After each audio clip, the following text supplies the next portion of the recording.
Well, good evening, everyone. We'd like to call our City Council meeting to order, our Monday, August 25th meeting to order. Have a full house. Good to see all of you all who are here, those who are joining us remotely. We welcome you.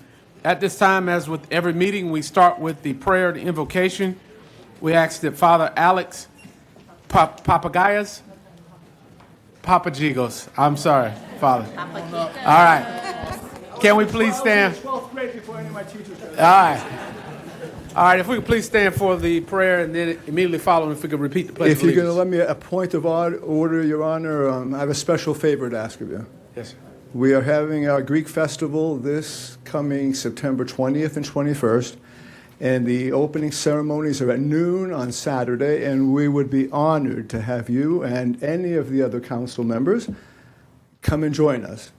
Does that come with spaghetti? You know...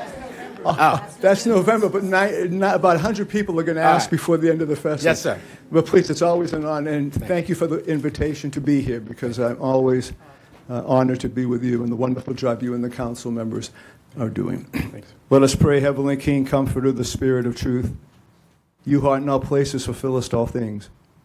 Treasure blessings and the constant giver of life. We pray, Heavenly Father, for our community of Fayetteville.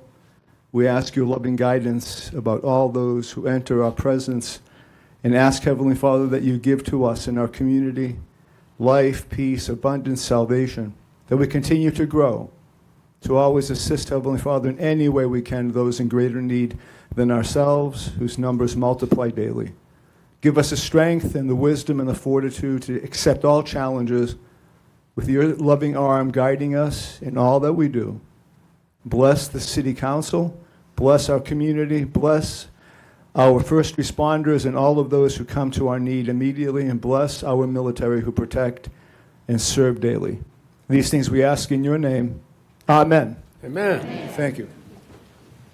Pledge allegiance to the flag of the United States of America, and to the republic for which it stands, one nation, under God, indivisible, with liberty and justice for all.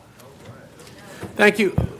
Father, you got away. Can you come here for just a moment? And certainly if you could just tell us about yourself and the ministry that you have over at the church, we'd appreciate it. Well, then I'll have to thank everybody behind me, because everyone in this room, if they've been to the spaghetti dinner and the festival, have supported our community. And many times we clergy are a little remiss in thanking those who support us. And I've been 17 years now, and I see Mrs. Jensen, who's right there, and Mr. Dino Hondras, and a couple of our other parishioners are endeavoring to enter into the political rink. And as I always do, I want to thank you, Your Honor, because it's not easy. And I read all kinds of things online or whatever, and it's a challenge, a constant challenge that you and this council face. Yeah. I wouldn't want to do it. I would never, ever run for any politics and religion. They don't say that for nothing. They don't mix together. I really mean that. And I've known you long enough now. You've been the mayor for more time than any other mayor has served since I came here. And you and the council continue to do a wonderful job. Thank you. And I'm not one of the first ones to complain, but if anything ever comes up, I'm always the first one to ask if there's anything that our community can do for anyone here in Fayetteville. We're small, but we're strong.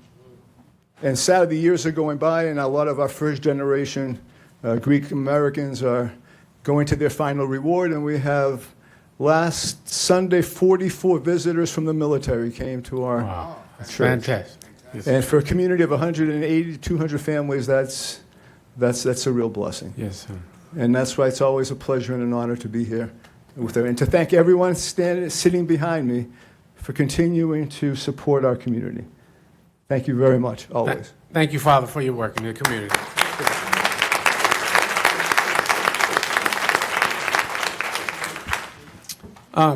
Council, with that, we will move and we'll ask Dr. Hank Parfit, President of the Lafayette Society Emeritus, if he is present. Dr. Parfit, how are you, sir?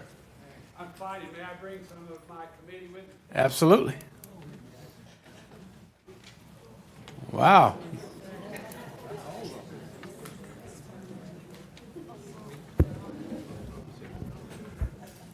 This is only part of the group. But Mayor, City Council, my name is Hank Parfit, and I'm honored to be able to address you tonight. Some of you may have been to our recent celebration in March, honoring Lafayette. For those of you who were not able to attend because of conflicts, each of you has a souvenir program that I gave to you, or Jennifer distributed this evening. Earlier this year, Fayetteville commemorated the 200th anniversary of Lafayette's farewell tour and his visit here on March 4th and 5th, 1825. President James Monroe had invited Lafayette to be the guest of the nation and to tour the country he helped to found. He covered 6,000 miles and visited all 24 of the United States. He was the last surviving major general of the American Revolution, or like they say in Hamilton, he was America's favorite fighting Frenchman. He was also a world-recognized champion of liberty, justice, equality, and human rights. He drew crowds of 100,000 or more in big cities like Philadelphia and New York. In the smaller towns, his visit was the event of the century. The American Friends of Lafayette, or AFL, coordinated a national rolling celebration of the farewell tour bicentennial beginning last August in New York City, and our turn came on March 4th and 5th of this year. As the first city in America named for him, 1783, Fayetteville had a special place in Lafayette's heart. We began planning in early 2022 and formed a special committee of arrangements composed of over 20 historical and cultural organizations besides the Lafayette Society. Our goal was not just to celebrate Lafayette or to promote our organizations, but also to promote Fayetteville, North Carolina. Our committee gladly embraced the heavy responsibility of putting on a celebration of the very highest quality, and we succeeded beyond our own wildest expectations. Over 400 people attended one, some, or all 9 events from March 3rd through March 6th. Over half of the attendees were from out of town. Every major city in North Carolina, Raleigh, Charlotte, Greensboro, Winston-Salem, and others, and also from 10 different states like Maryland, New Hampshire, and Michigan. And our guests were impressed. The compliments we received and the high praise of Fayetteville were overwhelming. To a person, all commented on what a lovely and charming downtown we have in Fayetteville. My wife and I have been to other farewell tour bicentennial celebrations this summer in Buffalo, Syracuse, and just 2 weeks ago, Charlottesville, Virginia. Many of the people there had been to 4 or 5 of the celebrations, and they all said, quote, "We liked Fayetteville best. And everywhere we go, we hear that Fayetteville had the best celebration of all." End of quote. That's beautiful. Good to hear, isn't it? Yes, sir. So we know that a quality event like this on this scale costs money, but we ended up in the black, thanks to many generous individuals and companies who made significant donations, and thanks to brisk sales of tickets and souvenirs. And the good news for you public servants, it did not cost the city or the county or the state a penny. That's beautiful. So That's worth a clap right there. I would like to recognize some of our committee members. Because the hour's already getting a little late, I know you have a lot on your agenda. It pains me that I can't introduce everyone here because they were so vital to what we did. I will introduce one person, that Janelle Preman, step up. She is the past regent of the Liberty Point DAR. And she really was probably my key co-chair. And not only did she spend a lot of her time and energy helping, but she recruited women from all across the state. And if most of us guys know, if it weren't for the women, things would just not get done. It's always the case. So, Mayor, I have a bronze medallion that I'd like to present. Yes, sir. Oh, to me? Well, yeah, so we can do a photo op too. And is there a photographer in the house? Right in front of you. All right, fantastic. Janelle? Okay. You want to come and... Come to see you. You showed up with the procession. Yes, he did.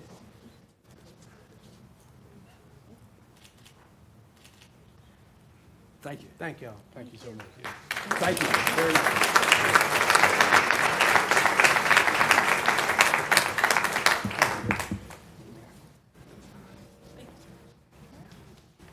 And Mayor, I would like to say we have a new president of Lafayette Society here, Ms. Ebony Warfield Graham. Yeah, you can probably recognize her. And she has really taken on the job with a lot of vigor. We're excited about our new president. So, thank you so much.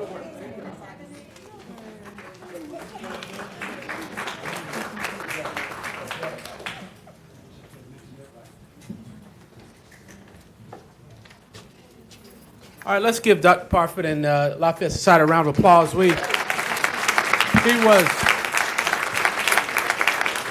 and I'll briefly hit this because I know we have others, but he was a bit modest about what they do, but they represent us and they have worked hard to bring visitors into our community to give them the history of Lafayette, which I started getting involved a couple years ago and learned a lot. So it is definitely good. They have a partnership with Fayetteville State and teaches the history of how our community came about from a namesake perspective. So thank you, Dr. Parfit. All right, moving on. Mayor Pro Tem.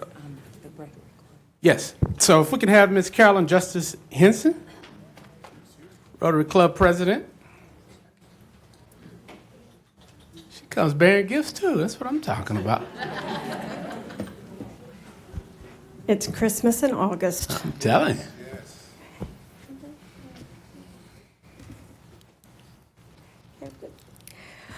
Good evening, Mayor and council members. I'm Carolyn Justice Henson. I am the immediate past president of the Fayetteville Rotary Club.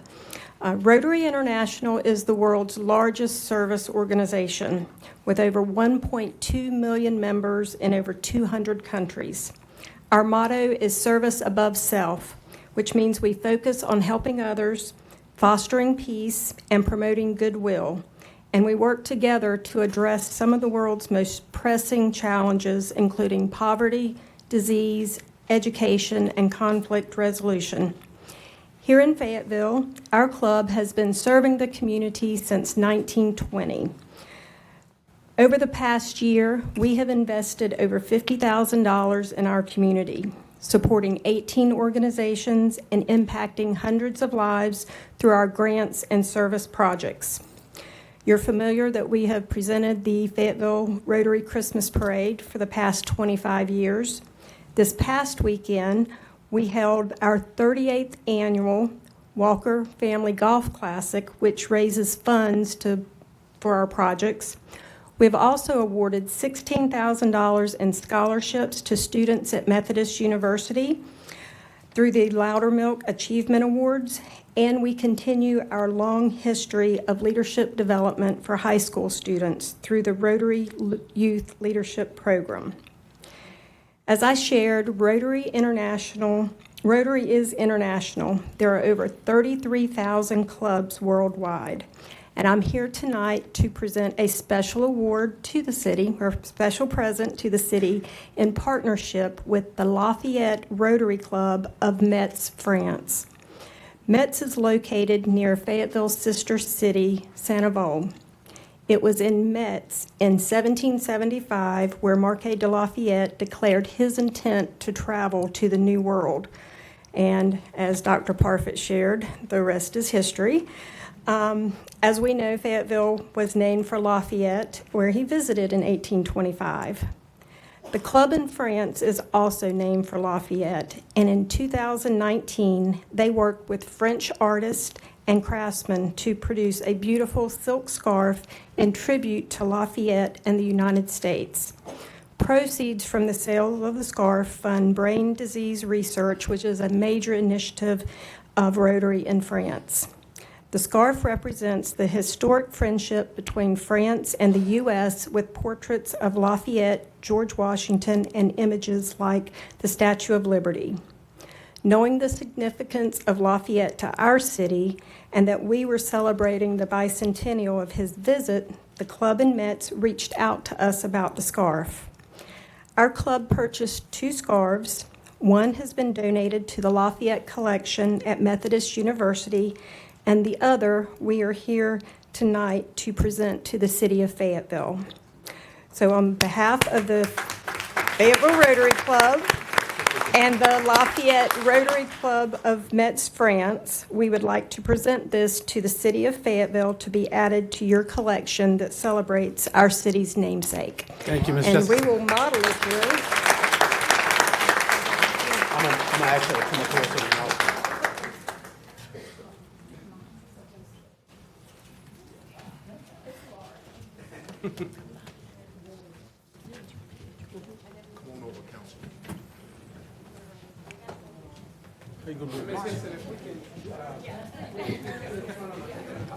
Get all those players up there. There we go. Let's get a picture. You want to stand way over there? You want to get closer? Well, I'm trying to get, I'm short. You Okay, you good.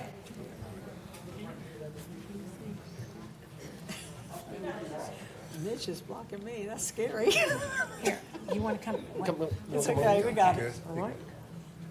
Melissa. Ready?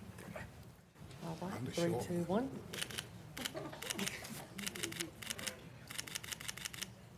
You take 1,000 pictures at one time. I like that camera.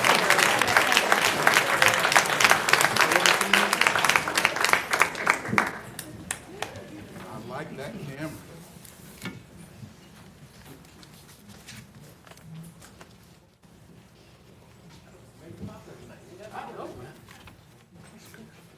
Got a nice tie on, you know? Well, it's pink, so don't get no idea. All right. Well, thank you, Ms. Justice Henson. Thank you to the Rotary Club for all that you all do in our community, for the scholarships and for the other investment that you do. We thank you for your hard work and efforts, and we thank you, most of all, for the beautiful present you presented to the city tonight. With that, Council, we'll move to the next item. I'd like to ask Mr. Talik Whitfield and the World Mission Society Church. I think they're standing right outside the door. If they can notify Talik and his team, they have on the blue vest.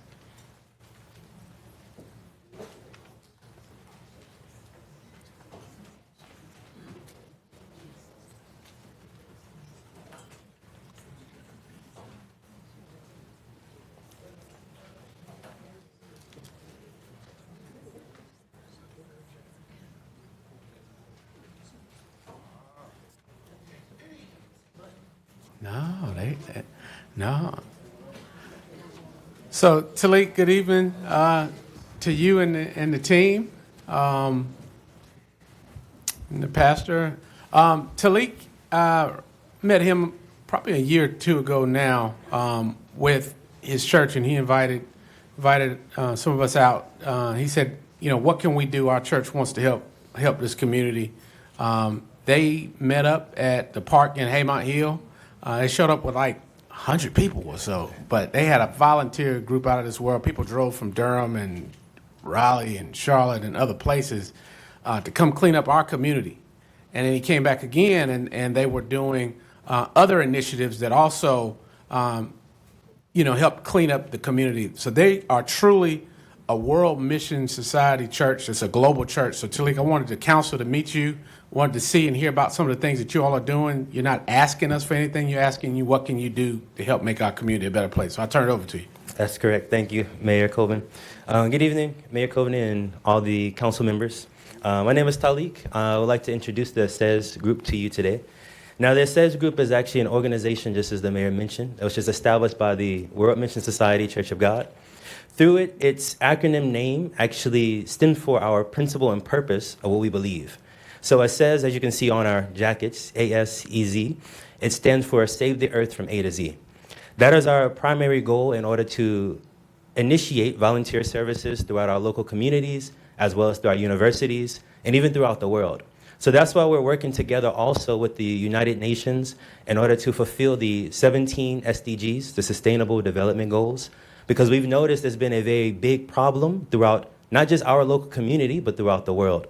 So that's why we want to make everyone a little bit more aware of how we can support and how we can volunteer within our communities. Even, for example, when we think about society today, there's a lot of natural disasters, there's a lot of slow onset disasters, and even there's a lot of man-made disasters through crime and things of like, and that itself disrupts our community, disrupts our environment, and it makes it, to put it simply, puts us in a situation to where we cannot live in our own community in peace. So in order to address that situation, many of the college and university students have led initiative campaigns such as Reduce Crime, in which we work together with the police department, the fire department, and we try to do things such as graffiti removal and things alike, because it's statistically proven if you remove graffiti, you can actually reduce the amount of crime happening in a specific location. We also do things for global warming campaigns such as tree planting, reduce plastic, which we can see in the panels behind me. And we also do other things such as disaster relief. So whenever situations take place, we all come together. This is the mayor mentioned, from all parts. We're literally throughout the world, so we'll come together as like one family, and we'll participate within trying to help our community for disaster relief and things like that. So that's why today we came, again, just like the mayor mentioned, not to necessarily ask for anything, but we want to know where can we help. Because as we've been working together, we've been trying to connect individuals, trying to connect communities, and even trying to connect nations through the opportunity we have today through volunteer service. So we'd like to continue to push forward doing that, also here in the local city of Fayetteville, so we can also have a peaceful environment, a happy location, and we can also reduce a lot of the things that's taking place that, as we all are aware, shouldn't be taking place. So we'd like to do our part in our role in society as well. Thank you, Tilly. And Tilly, before you go, how many locations does this church have, and how many countries? And We have over 8,000 locations in over 175 different countries, and over 4 million members that all together work together for volunteer service at any given point in time. right, yeah, that's beautiful. So truly, we're thankful to have you in our community. We're thankful for what you have done, and I know you're working with Parks and Rec to see where you can be helpful to help clean other areas of the city and help us with some of these plastics and some of those to keep our community more sustainable. So we appreciate you. Thank you for your team. Thank you for coming to see us this evening. Thank I you, wanted to Mayor brag Cole. on you a little bit. Thank you. Yes, sir. Thank you all, council All members. right. Thank you. Mayor. Tilly, Councilmember Banks McLaughlin had a question. Yeah, I just want to know if anybody is interested in volunteering, how can they go about doing that? Do you guys have a website, phone number? Yes, we have multiple locations as well as a website. As far as for essays, that one's primarily through the university students that take the initiatives. So we're working together with such as the colleges in this area, FSU, Methodist, as well as locations in surrounding areas. But the website for this specific group is asez.org.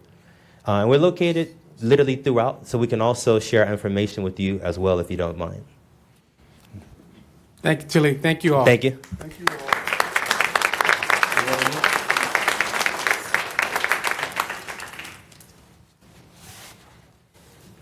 So, all right, I'll turn it over to Mayor Pro Tem Jensen. Her and Councilmember Hondros have a special recognition presentation.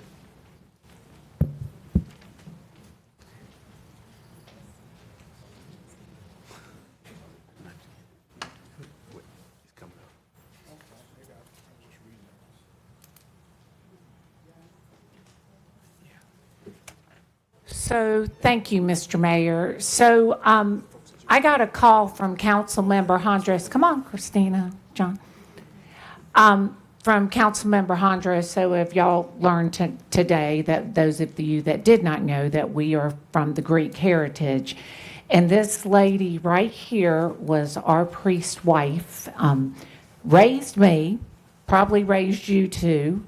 Her daughter beside her is, just a little fun facts about people, is Christina Kushner. She's an E.E. Smith grad, a Moorhead scholar.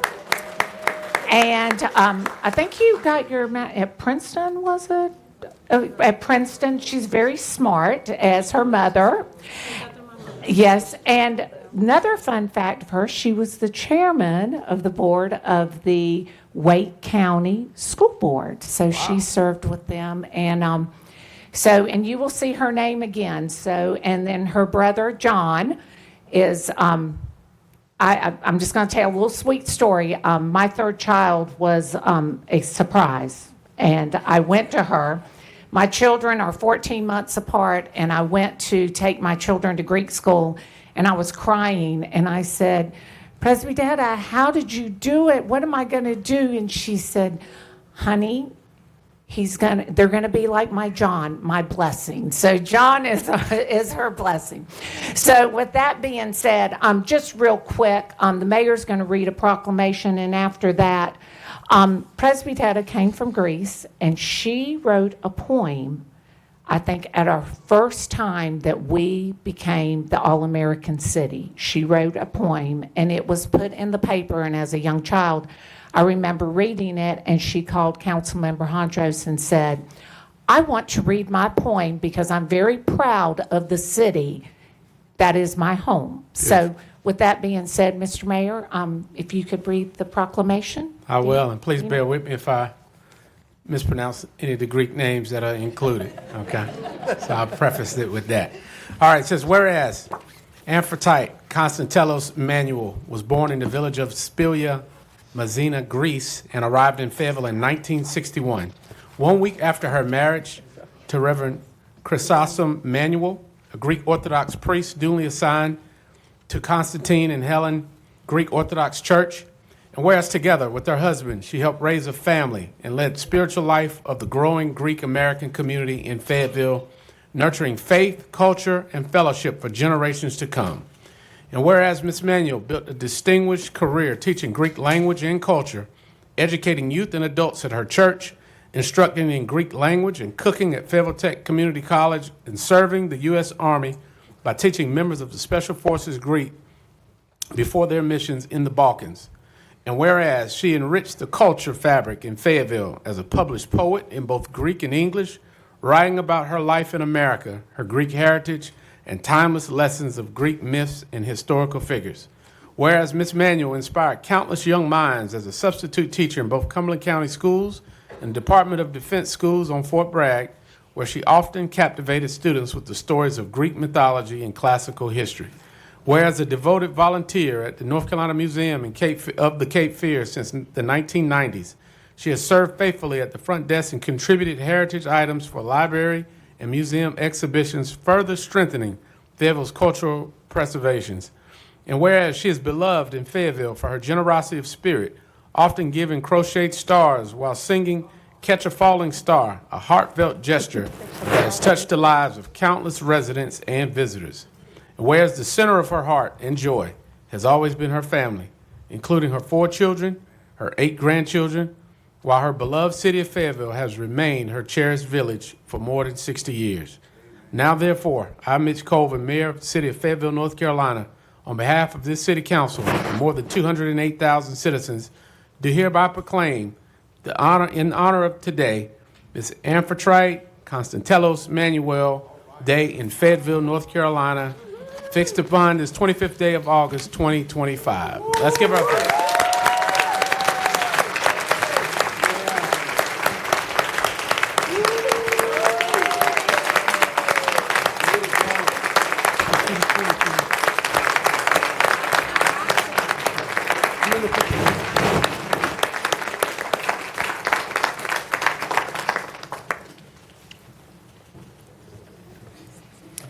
Thank you, Ms. Manuel. I hope I didn't mess up your name too bad. We're used to it. And if that wasn't enough, I'll just add, not only did I have the honor of being one of Presbytera's students, every Greek-American child born in Fayetteville from like 1970, when did y'all get here, John? 60, from 1961 till the present day has had the honor of being your student. So thank you. Right. I feel very, very honored, very humble, and I appreciate everything that I heard about me. You did not leave everything out. So I feel blessed. And my poem is Fayetteville, All-American City in 1985.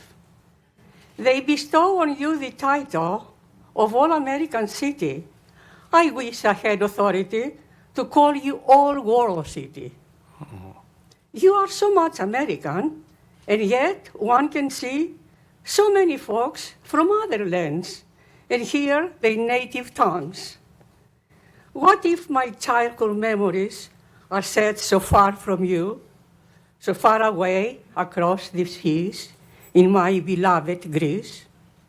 I came to you a foreigner with dreams and hopes and fears, and you received and nurtured me and treat me as your own. You gave substance to my hopes, fulfill so many dreams. You caused the fears to fade away and made my life so full. My all-American Fayetteville, I call you home with pride. Oh, my hometown Fayetteville, may God stay by your side. Amen. Thank you.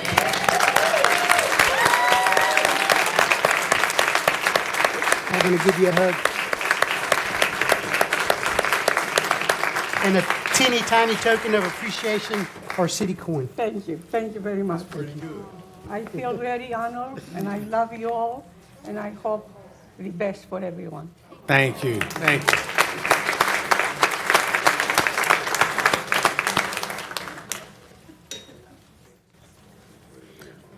Wonderful. Thank you so much for your wonderful poem. Thank you for the many years that you've served in the schools and in this community. Thank you to your family.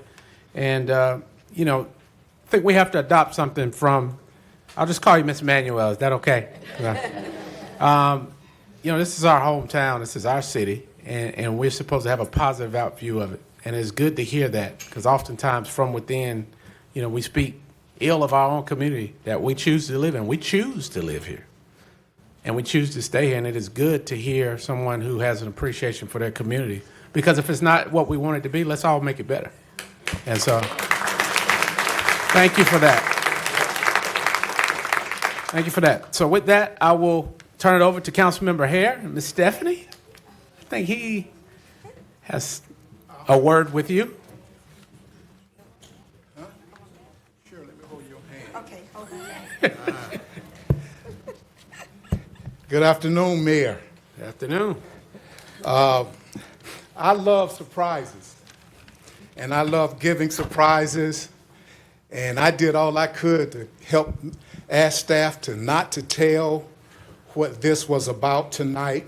When I called Miss Stephanie, I said, Stephanie, I want you to come down, and I want you to give us a 3-minute presentation on, look at, she's still ready. She ain't called it yet. A 3-minute presentation on your support of helping those with disabilities and how you let them come to your Dancing Without Sin classes all over the city. Yeah.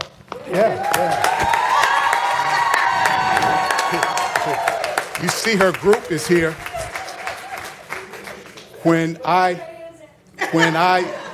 first had surgery, I've been healing slowly.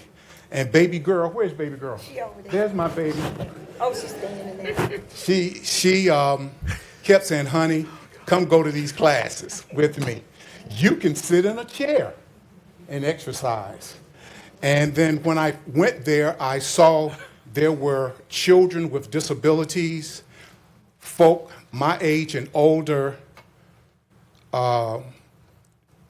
working out in the chair, and how you made them feel and how you motivated them and how you inspired them. And then the next thing I know, she was at one of my community watch meetings and at Green Valley with all of my seniors doing exercise in the chair. So you're not here tonight to give a presentation.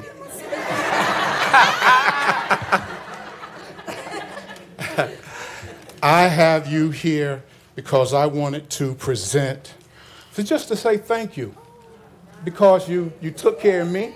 I still come every now and then. I'll come and sit in the chair and I'll do my thing. You take care of those babies that some folk might leave at home and not think that they need exercise, and you let them come and run around the room and exercise, and that did something to my heart. And I said, hey, I want to give you something. I know that one of our staff members, Miss Paula, I had to tell her, now look, don't you give the secret away, okay? And then baby girl, I say, look, don't give the secret away. Their class tonight walked from Festival Park to here tonight. And we're all going to get in the picture together, okay, ladies? But I asked staff to put together this certificate. So come close to me, because you know I love you, and you know that I'm going to hug on you. I'm a hugger. Well, for one thing, these are a couple of tickets for you to go to the game, okay? All right. Now, so this is a certificate of excellence that is presented to Stephanie Kegler in recognition of your outstanding dedication, passion, and leadership as the founder of Dancing Without Sin and as an inspiration of fitness instructor. I'm about to cry. I can't hardly get through it myself. Your commitment to promoting health, wellness, and a positive lifestyle has uplifted and empowered countless individuals in our community. On behalf of our mayor and my colleagues surrounding the diocese, and even our staff that did good, they didn't give the secret away. Maybe that means a few more percentage in their check. Mr. City Manager, I would like to present to you this certificate of excellence to our friend, Stephanie Kegler, founder of Dancing Without Sin.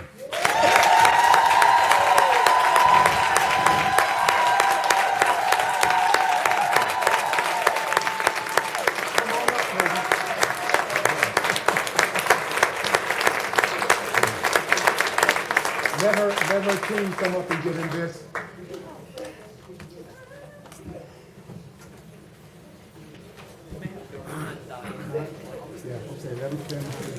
I think if they back there, probably not. They can assist. Oh, it's a whole lot of y'all. Wow. Y'all didn't get all the work out tonight that you should have. It's a surprise, though, wasn't it? I got you, girl. Did I get you? Ah. Come on, everybody. Come on.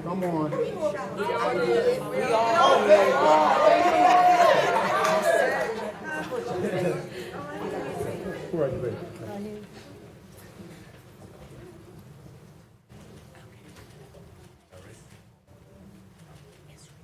Thank you. Thank you. Thank you so much.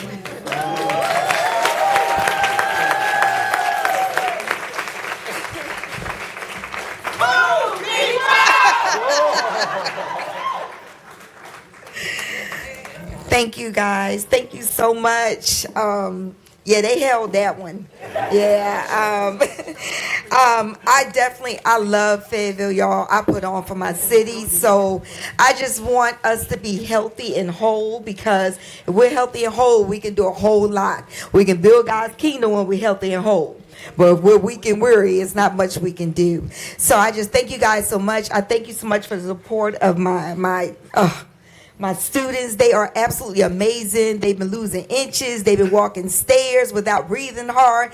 They've been doing all that. And just to remind you guys that I am and have been your city fitness instructor for about the past, I don't know how many years, at least 8 to 10 years, which means your classes are free.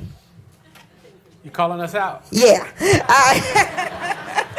But thank you guys so much. Just know that I'm here to actually keep our city healthy and whole. Thank you so much. Thank you.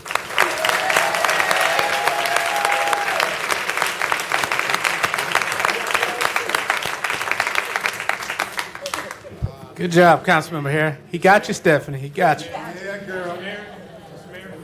She doesn't know, but she's going to be on the radio tomorrow. Ah, well, she know now, huh? All right. Wonderful. Thank you all for coming, and thank you for the work you do, making our city healthier and helping us all stay in shape. So, council, that's a challenge. We got to get out to one of these dancing without sin workouts. So, all right. With that, I'll turn it over to Councilmember Green. I think is making her way to the podium.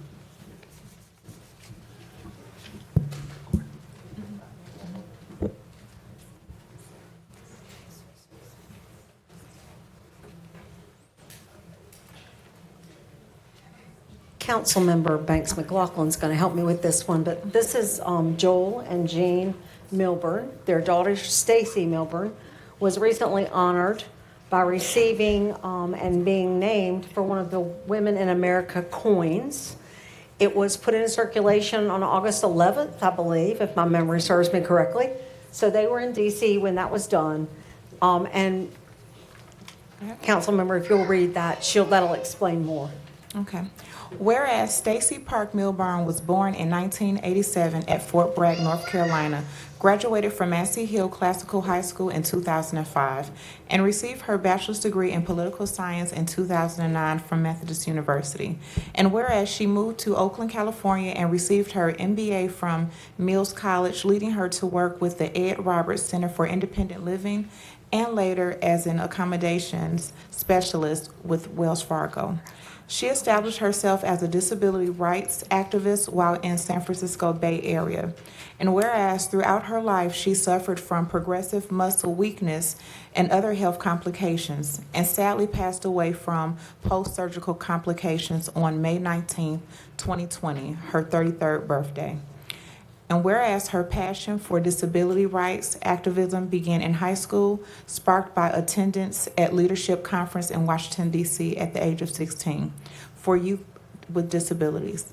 She began her tireless fight with disability rights. In 2007, she was instrumental in writing the passing North Carolina law establishing October as Disability History and Awareness Month, which also began the requirement of disability history curriculum to be taught in all North Carolina public schools.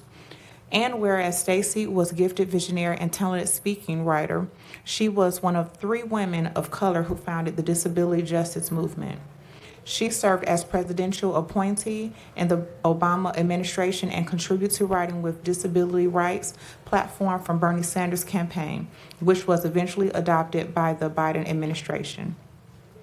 And whereas even in 2019 and 2020, battling with her own health issues, she still continued to advocate for those with disabilities by demanding policy changes at a large power company to make certain that there was no curtailment of life-sustaining services to those with disabilities. She also established intricate support networks of disabled people to share resources, which disseminated beneficial information during the COVID pandemic. And whereas on August 11, 2025, the Stacy Park Milburn Quarter was issued by the U.S. Mint, honoring her outstanding achievement as a disability rights activist. She is the 19th of 20 remarkable women being honored under the American Women Quarters program, and joins the ranks of other AWC honoraries, such as Eleanor Roosevelt, Maya Angelou, and Sally Ride. Approximately 650 million of her quarters will be minted and circulated in 2025. Now, therefore, Mayor Mitch Colvin in the city of Fayetteville, North Carolina, on behalf of 208,000 citizens, do hereby honorably proclaim August 25th as Stacy Park Milburn Day.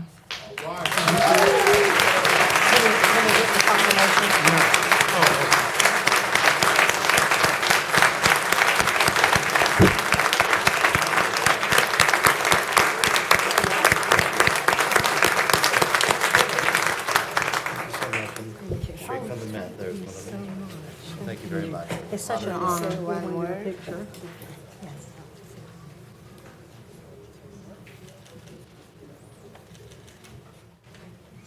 Thank you. It is such an honor. Would you like to say something? Go ahead. We've been living 18 years on Fort Bragg and 20 years in Fayetteville. Stacy loved living in Fayetteville, went to Massey Hill High School and Methodist College, and great people and great place to live. God bless America. Thank you. I just want to, Your Honor, council members and everyone here, just thank you for this humbling, remarkable honor. We're very proud of our daughter, and thank you for continuing her legacy. Thank you.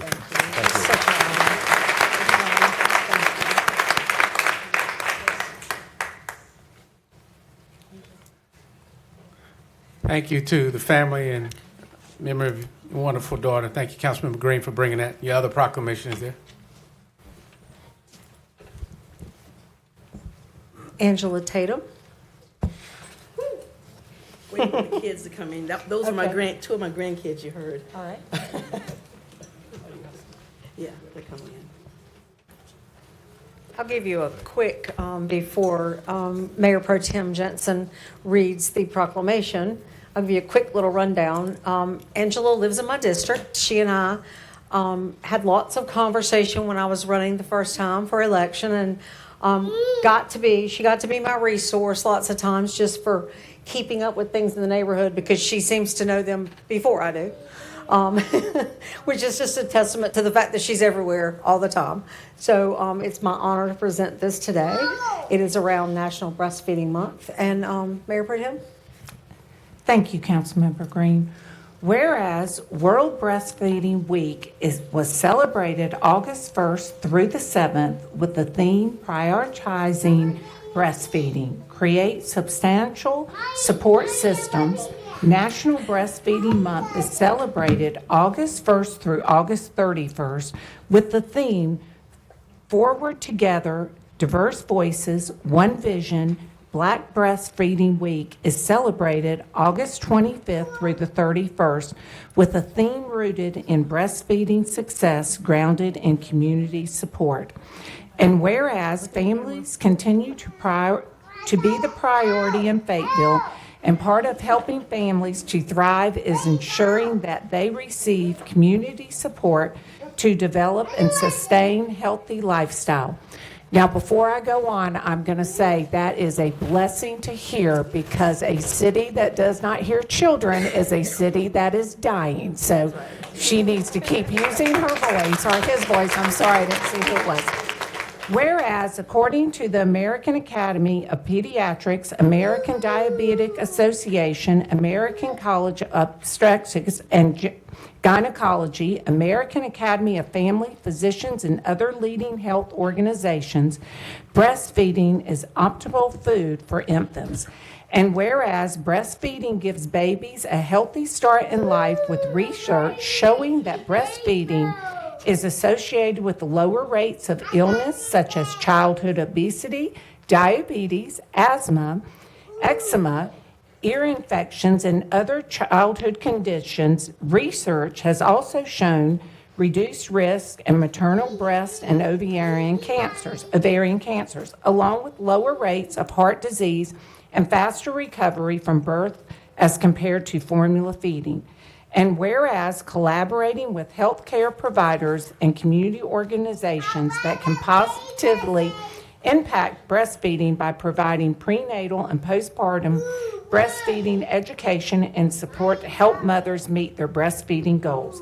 And whereas our community is proud to have Mama's Village Fayetteville, the very first breastfeeding clinic, which offers clinical lactation support services, and the very first clinical lactation training program, which is entering its 7th cohort and has trained over 20 clinical lactation students, adding to 12 IBCLCs into the profession, and that very first community-based human milk bank for the entire East Coast, which has donated over 1,000 ounces of human donor milk through this community. I'm going to repeat that. Donated over 1,000 ounces of human donor milk throughout this community. And whereas providing the supportive and welcoming environment for Black and brown families to have access to Black and brown lactation providers that offers diversity and representation in lactation care to help reduce disparities in Black breastfeeding rates and improve Black infant and maternal health outcomes in our community, which encourages families to continue breastfeeding and choosing healthier lifestyle choices. Now, therefore, I, Mitch Colvin, Mayor of the City of Fayetteville, North Carolina, on behalf of the City Council and more than 208,000 residents, do hereby proclaim August 25th through the 31st as Black Breastfeeding Week.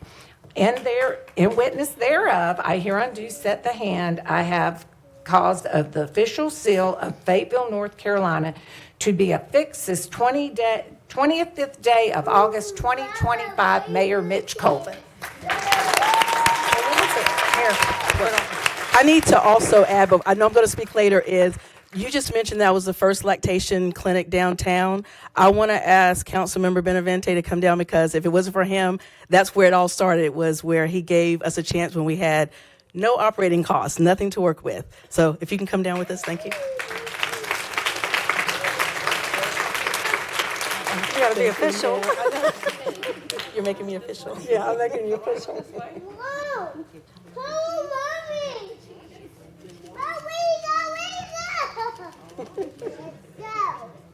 How can you not Let's smile go. with I know. That's what y'all get for making them wait so long.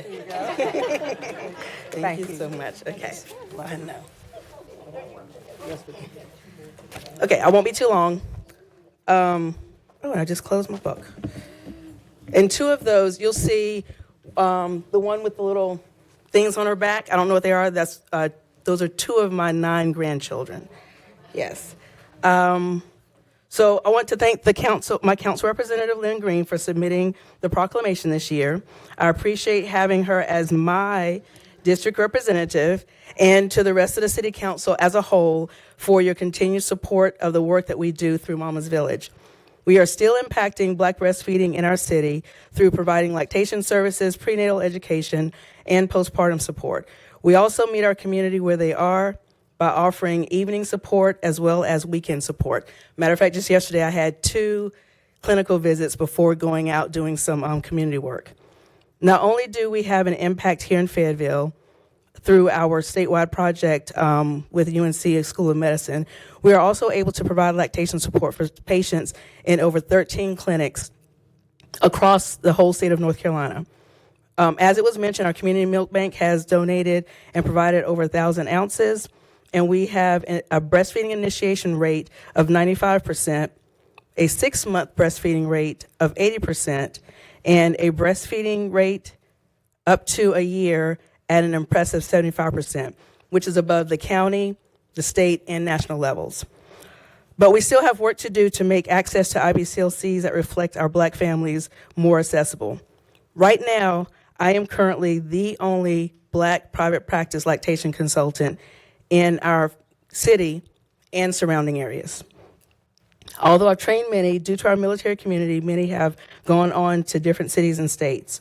So I will be looking to my city to find ways to support lactation training, how you found ways to support doula support services. That is why it is going to be important to have council members that support local efforts and are aware of the things that affect the ability for families to be successful, like having safe environments such as clean water and walkable, safe areas for our children to play and live, having our city and workplaces continue being wise in where you decide to develop so that families aren't left with areas that flood or in close proximity to toxic environment. We have to have affordable housing.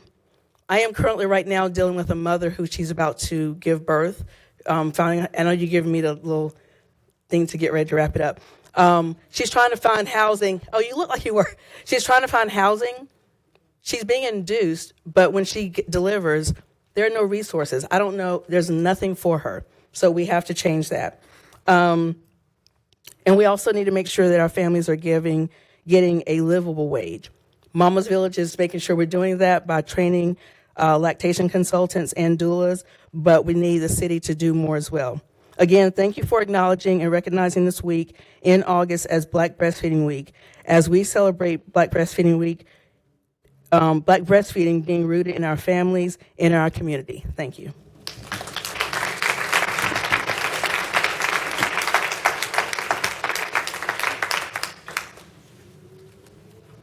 Thank you, Ms. Tatum. Council, as we move to the next item, this is a very special presentation. We're going to ask Ms. Stacy Buckner if she would meet us at the podium.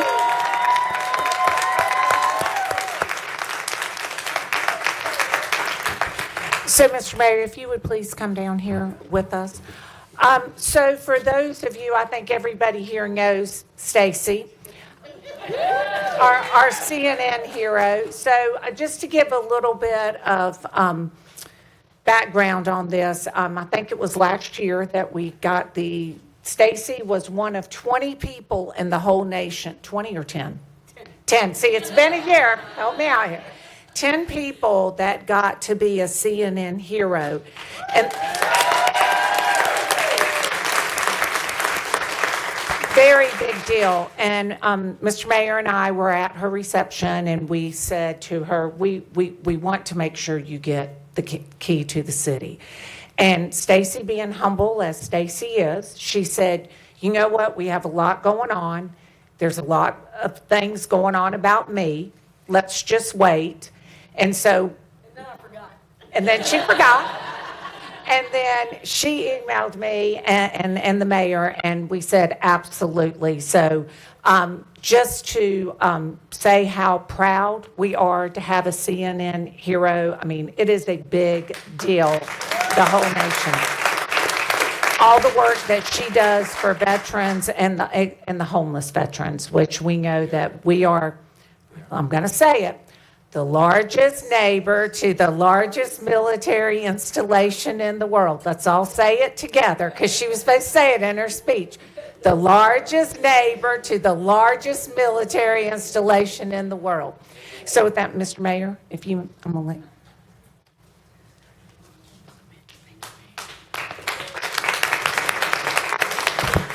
let. You know, CNN just found out about our hero, but we knew it all the time. But we just want to say thank you for what you do. You know, the fact that you said, look, don't worry about a recognition. You just did what you did because it's in your heart and it's in your spirit to do the right thing, and we appreciate that. But you deserve to be recognized. We believe in giving people their flowers while they can appreciate it. And so today, we want to, on behalf of the City Council and the Mayor, give you the highest award that we have to present, which is a key to our great city. And it reads as follows. You save that, we'll get it to her in just a second. I want her to hear this and know that this comes from all of us with our gratitude. It says, in grateful recognition for her devoted interest and unwavering commitment to this community, we hereby present the City Key, 25th day of August of 2025, to Stacy Buckner. Thank you.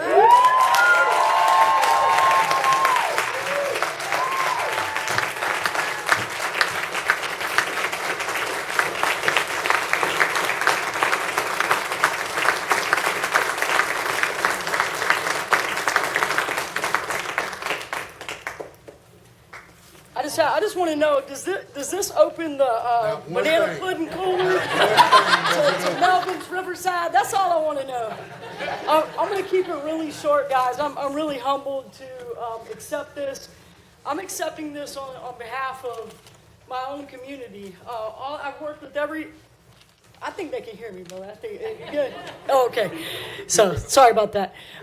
So I want to thank the council members. I've worked with each and every one of you individually, helping this community. So I'll keep it short and sweet. But I just want to thank you. This actually means more to me than any other accolade I've ever received, because I live here. I go to church here. I raise my kids here. And my parents are still here. I want to thank my wife. I want to thank my mom and my dad and my son, Drew. And I also want to just really quick recognize my 5th grade teacher is here. So your girl's been doing good for a little bit. Thank you, Miss Betsy Gardner. But thank you all of our community members and organizations that support what we do. I wake up every day wanting to serve our veterans, and I can't thank you enough for your support in this community. And if you ever need anything, all you got to do is Google me. That's it. Thank you, guys.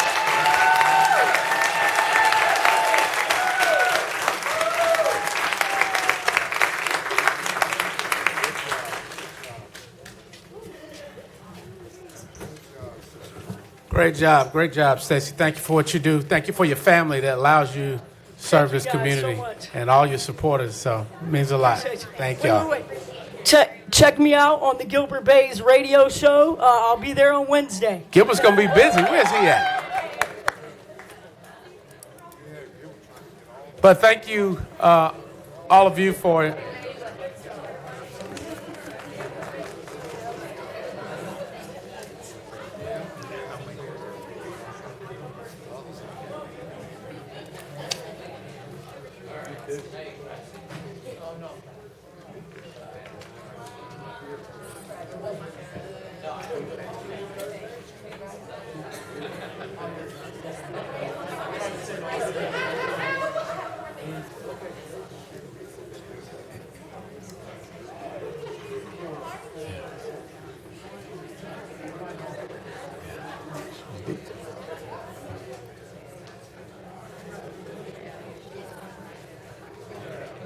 All right, thank you to all of our recipients tonight. Thank you to the public, to the audience for indulging us. It's a poor frog that doesn't praise his own pond. We have some great organizations and people in this community that are doing good work every day, so we want to make sure that we take time out and recognize all of those who are doing it. Many of you do it for the sake of doing the right thing, but we want to make sure that we recognize you and let you know that you appreciate it. So thank you. Congratulations to all of our recipients on tonight. Council, with that, we will move to the next order of business, which will be the item 5.0, the city manager's report. Mr. Hewitt. Thank you, Mayor, and good evening, Council. Just a few brief remarks. First, I'd like to highlight the great work that your staff is doing on your behalf and on behalf of the community as well. Recently, last week, Dr. Gerald Newton was honored to give a presentation to RULAC over on Fort Bragg, providing them with insights and leadership of his numerous years of both servant leadership as well as educational work that he's done, teaching military veterans and military members as well. His presentation is also a condensed version that he gave to the city senior leadership team. We'll be actually putting the copy of his presentation from RULAC on the city's website and also airing it on Fayetteville once we get it all uploaded. In addition, our own Marcus Townsend, who's our IT solutions architect, was recently honored as well by earning the certification for Certified Government Digital Services Professional, which is a nationwide honor. Marcus has been with us, I think, for over 20 years or more, having started with us not long after I started in 2004 as well. We also are continuing our successful Fayetteville Out Front meetings, which will be held, the next one will be this Thursday at 6:30 p.m. at the Senior Center East along Washington Drive. At that meeting, we'll include information for the public about how and when you need permits to be able to do development in the city, among other activities. Again, that is Thursday, this 6:30 at the Senior Center East. And then I'd also remind everyone as well that on Monday is a city holiday. We will be celebrating or recognizing Labor Day. And there will be, I think, Adam, a change in our solid waste schedule for Labor Day as well. But it will be publicized later in the week. But with that, Mr. Mayor, those are all of the updates I have for the council and the public tonight. All right, thank you, Mr. Hewitt. Councilman Green, you had a question? I just Comment? want one quick comment. I just want to give some kudos. We gave City Manager Hewitt a lot of grief over his dog in the district. We've been joking about it ever since he came up with that, and it's kind of catchy, but I will tell you that I attended the inaugural one, and it was at the FCYC building, and there were several other council members present, and it was very informative. And I just want to tell you as a council member how much I appreciate that, because it gave our citizens an opportunity. We didn't have a whole lot of folks there, but the folks that were there, I believe, got to ask questions that they never thought they would be able to ask a city manager. So I think overall it was a success. I'm looking forward to some of the next ones, and I've been pushing it out, so hopefully that'll help attendance. So thank you. Doug in the district. Okay. All right. All right. Well, thank you, Councilman Green. Thank you, Mr. Manager, for your comments and your updates and for getting out and informing the community. Council, with that, move to 6.0 is the approval of the agenda. Entertain a motion. Councilmember Banks McLaughlin. Motion to approve the agenda. All right, there's a motion by Councilmember Banks McLaughlin, second by Mayor Pro Tem Jensen. Any discussion on the motion? All right, council, I'll look to you for your votes on the Shore system.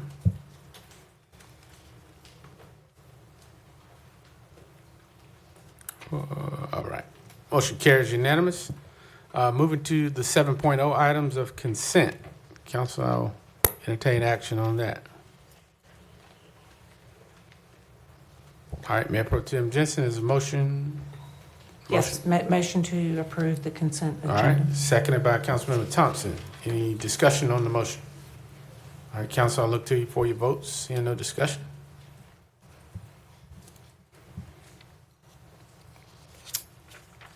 All right, motion carries.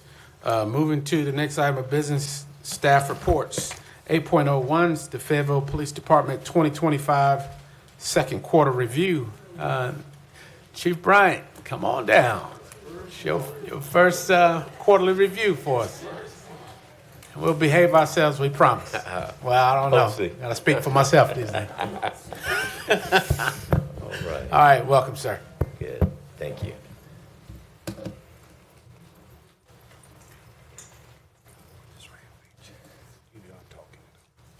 Trying to see which one is it. I can't see. Let me get my glasses on.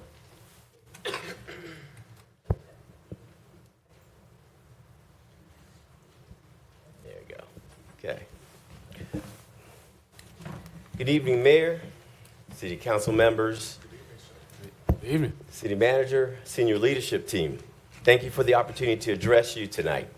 As the newly appointed Chief of Police, I have just now completed 49 days in this role, and I wanted to begin by expressing my gratitude for the warm welcome and the trust you've placed me in selecting me to be the leader of the police department. Over the past month, I have dedicated my time to listening, learning, and understanding the unique strengths and challenges of our city. I've met with our officers, professional staff, connected with leaders from other city departments, engaged with the community members and organizations, and started strengthening relationships with our local, state, and federal partners. These conversations have reinforced my belief that collaboration, transparency, and accountability will be the foundation of our success for enhancing public safety for the city of Fayetteville. Tonight, I will share you the second quarter statistics for our department. But before I go into the data, I want to emphasize these numbers are not just figures on a presentation. They represent real efforts, real progress, and areas where we need to continue to improve. My commitment to you is that I will use this data to guide our strategies, remain proactive in addressing crime trends, and ensure that we serve the community with professional and integrity every single day.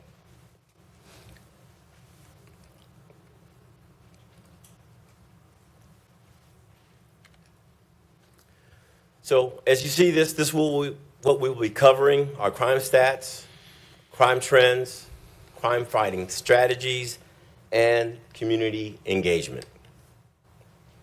As you see the numbers here, our crimes against persons, property crimes, and felony arrests, they're all trending downward, okay? As you see, the misdemeanor arrest is up by 0.13%, but overall, the crime in the city is down by 13%, or 1,205 incidents less than it was in 2024. And as you see, our arrest warrants or arrests are up by 0.6, or 19 more arrests. Here, as you see, our numbers for traffic stops. It is trending upwards with almost 9%. This is an effort by the City of Fayetteville Police Department to slow down those drivers in our community, and these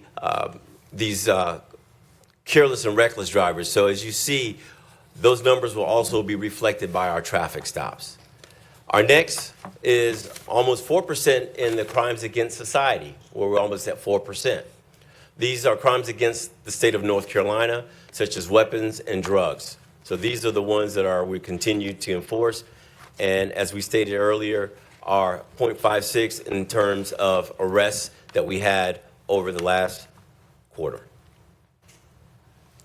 All right, when we look at our violent crime, as you see, we have the homicide in comparison to 2024 to 2025, we have 25 incidents to 27 victims through the end of June 30th.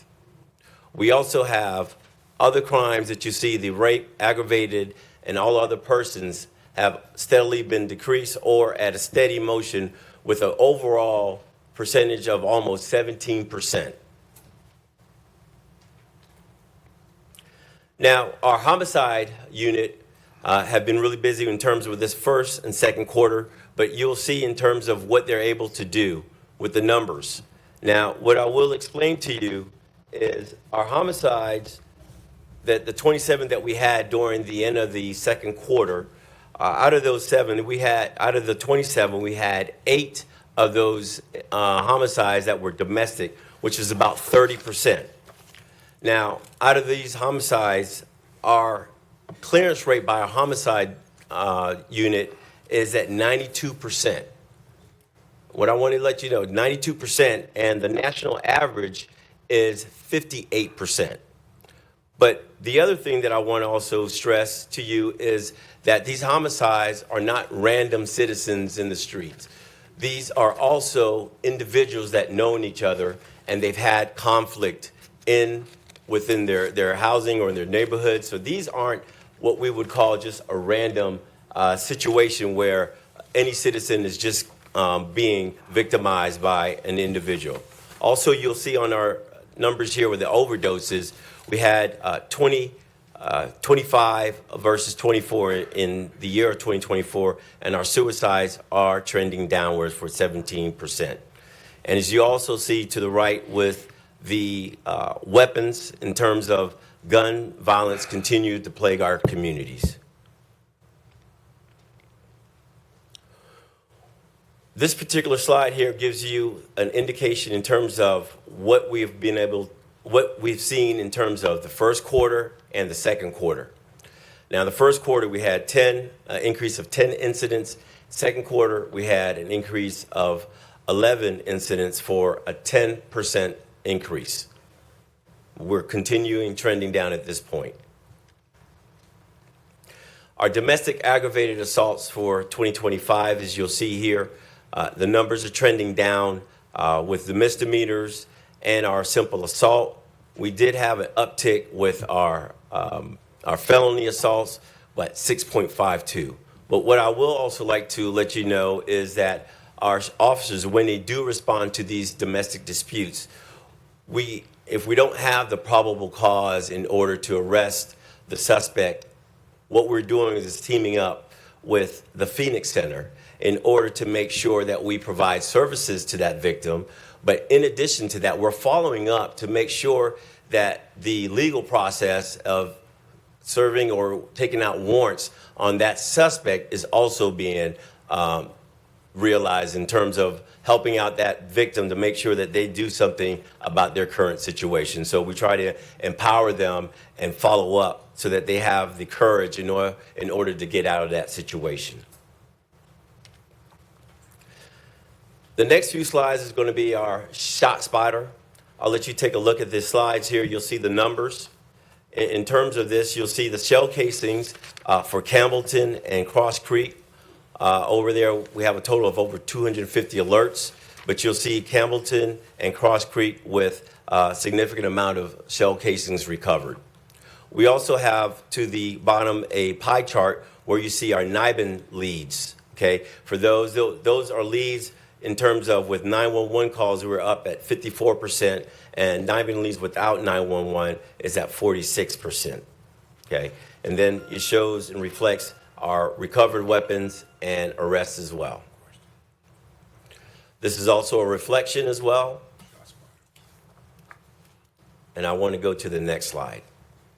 So this next slide is very important. Now, I want to make sure that our citizens are aware that they can go to the city of Fayetteville and they can go into this program and put inquiry any dates that you want to. Just like you see right now, the dates are January 1st, 2025 through June 30th, 2025, which reflects the first and the second quarter, okay? Now, when you put your numbers, and you also can put in for your specific district, and you also see reflected on there are the points and locations of where the sensors are alerting. Now, we do this because we want to make sure that our citizens are aware that this is transparent information, and we want to make sure that that is available to any citizen so that they know and understand the investment that the city has made regarding this particular technology and where it's going at. So as you see there, we have 250 alerts with 850 rounds fired, okay? But throughout that, we also recovered 239 casings, which is what is valuable in terms of our investigations, even though that we're not able to maybe make an arrest or determine if there's a weapon there, but we are able to get that information and utilize it later on in other cases and tie it to other assaults or murders that may have occurred elsewhere in the city. You also see that there were 2 victims that were found during these alerts. And we have 8 weapons recovered and 9 arrests total. So as you see, these are the data that we're also briefing, but any citizen has access, and we encourage you to go in there so you can see what this technology can do for us. As you'll see here, this is the first quarter where you input January 1st through March 31st, and you'll see the numbers again.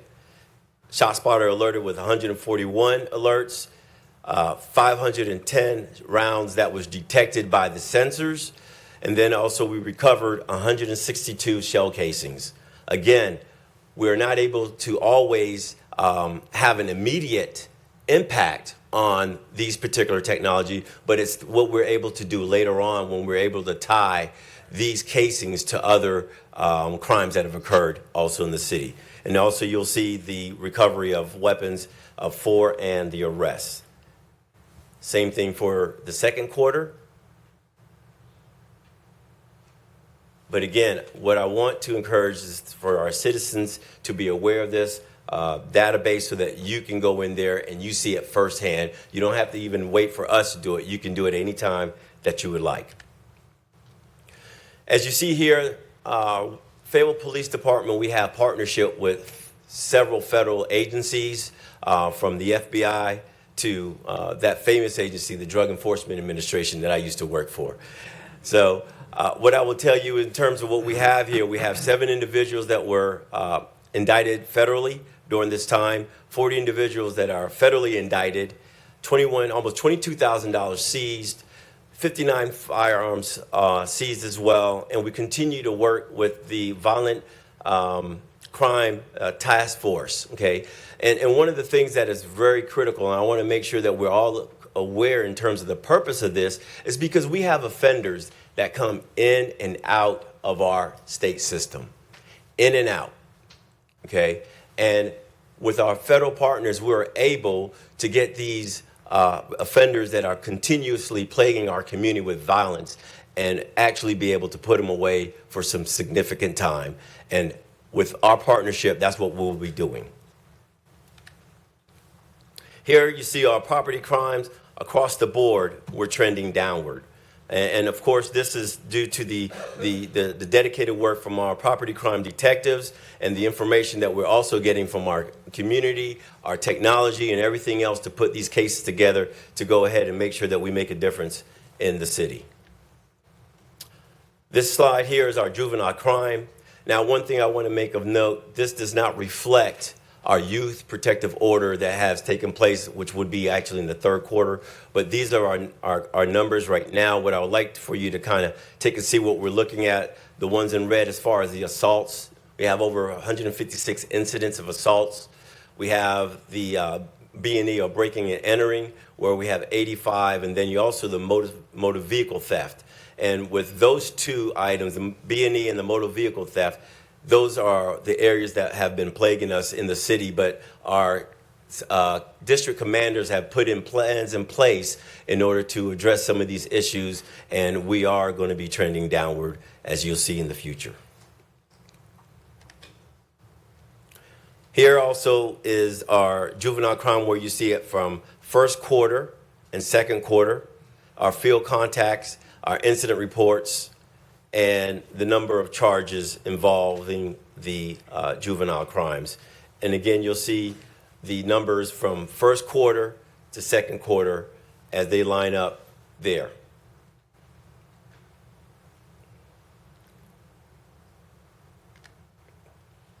Now, since of August of 2024, Fayetteville Police Department has taken over the school resource program within the city.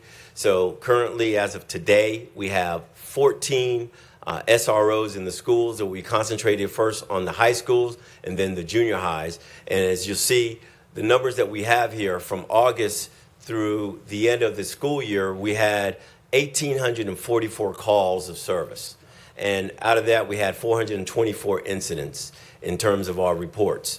So as you see, the school resource officers are a critical part in our situation in terms of making sure that they get these reports. But not only that, they're going to be our first line in terms of protecting our students at the schools, but also an opportunity to engage these students on a personal level. So we want to make sure that we're going to leverage those opportunities, that we have these school resource officers within our schools. As you see here, our narcotic suppression, from 24, we have a decrease in terms of cocaine seized and also meth, but you will see the increase in fentanyl and heroin. And for those that are unaware, from the Drug Enforcement Administration, that is a priority that we have, or that they have in the last few years in terms of fentanyl, because the damage that it can do. When you have 1 kilo or 1,000 grams of fentanyl can kill 500,000 people. So when you listen to those numbers, now you understand why it's a priority on the federal level, but also a priority at the city level, to make sure that we get after these individuals that are dealing fentanyl in our community. So if you round this up and you go ahead and have, basically it's 4 million people that could be killed by these 8 kilos. 4 million, which is approximately over one third of our population of North Carolina. So when you think about that, that is the damage that this drug is doing in our community, our state, and nationwide. And you'll see also the firearms seized. We have 487 firearms seized throughout this through the second quarter. Our unhoused and mental health response currently, as you'll see, we'll be partnering with Director Jones and his team in order to hand off some of these responsibilities, but we will still be collaborating with them in terms of transport, and of course our panhandling will be also continuing that. But we also will be responding when it's a situation that they can't deal with, then we will be there to partner with them and continuing working hand in hand with the Office of Community Safety. These numbers here reflect our 911 communication numbers.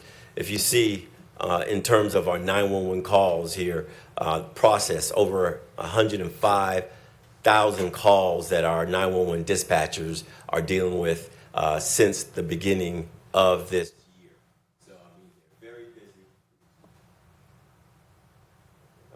Hello? They're very busy, and and they are the true first responders, because they're dealing with that tragedy or that citizen that needs help every day.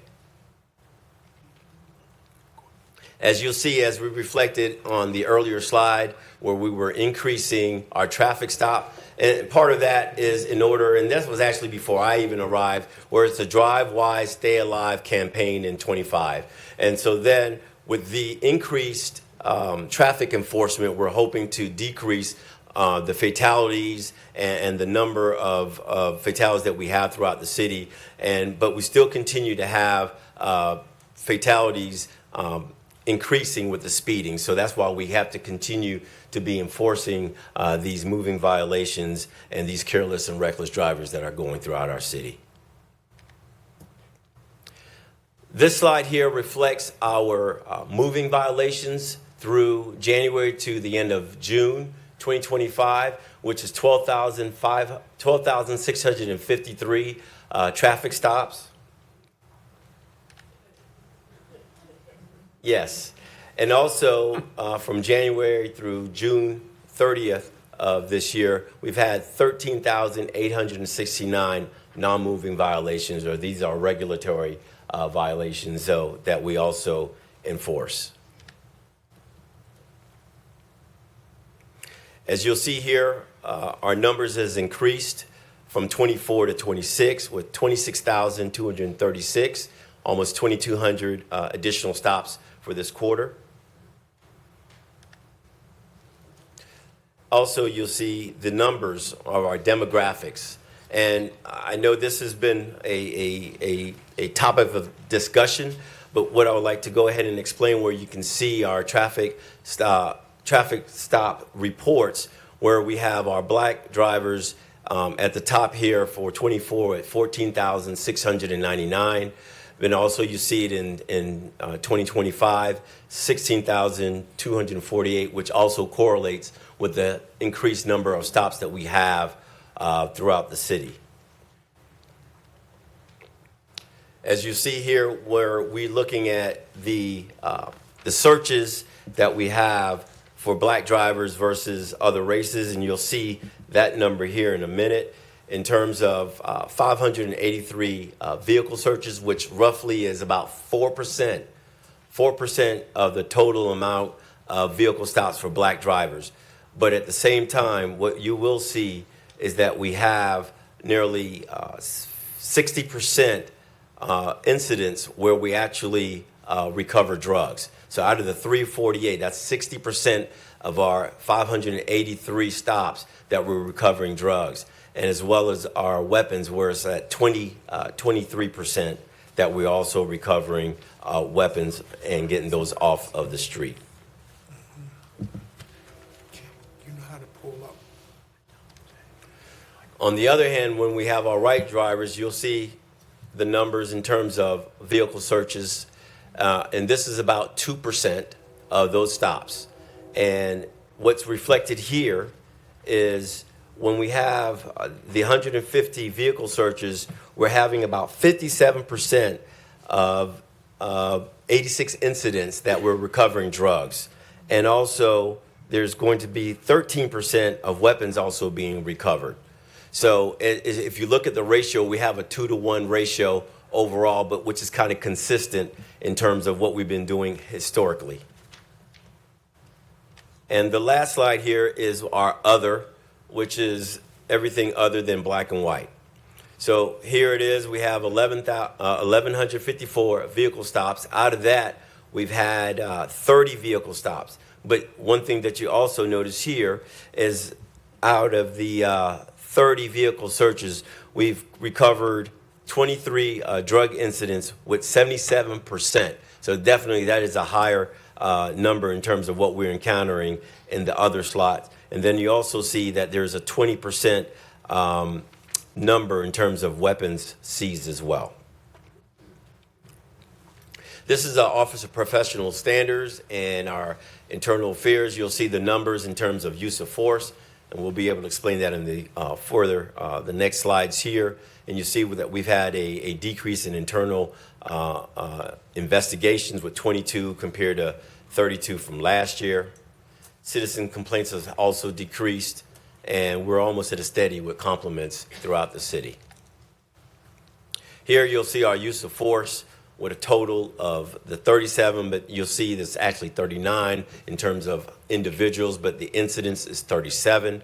And you can also look at the reflection in terms of what we're encountering, our officers are encountering with the resistance in terms of the demographics, whether it be black, male, and other, and females. And then you can kind of see what we're looking at when we have the 93 incidents of resistance by black males, which is about 26%. And then with 172 resistance by all races, which correlates with about 22%.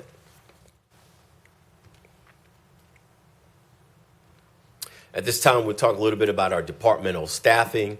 We're budgeted with for 408 officers, but our actual numbers right now is 344. We have 64 vacant, and we're coming up with an aggressive plan to go ahead and decrease these 64 to 0 by the end of this fiscal year. That's what I'm talking about. We're going to get that. We're going to get that. In addition to that is our professional staff, where we have 114 with our actual 102. And I'll let you peruse the rest of the numbers here. And but our goal is once we fill these 64 vacancies, then we're going to request to unfreeze those 38, and then we're going to continue until we can fully have all of our vacancies filled. Like it. One thing, too, of note that we want to let you also be aware of, that when we obtain the responsibility of doing the SROs, we also obtain several traffic control officers, which is about 68. And so that's where you see that we have this part-time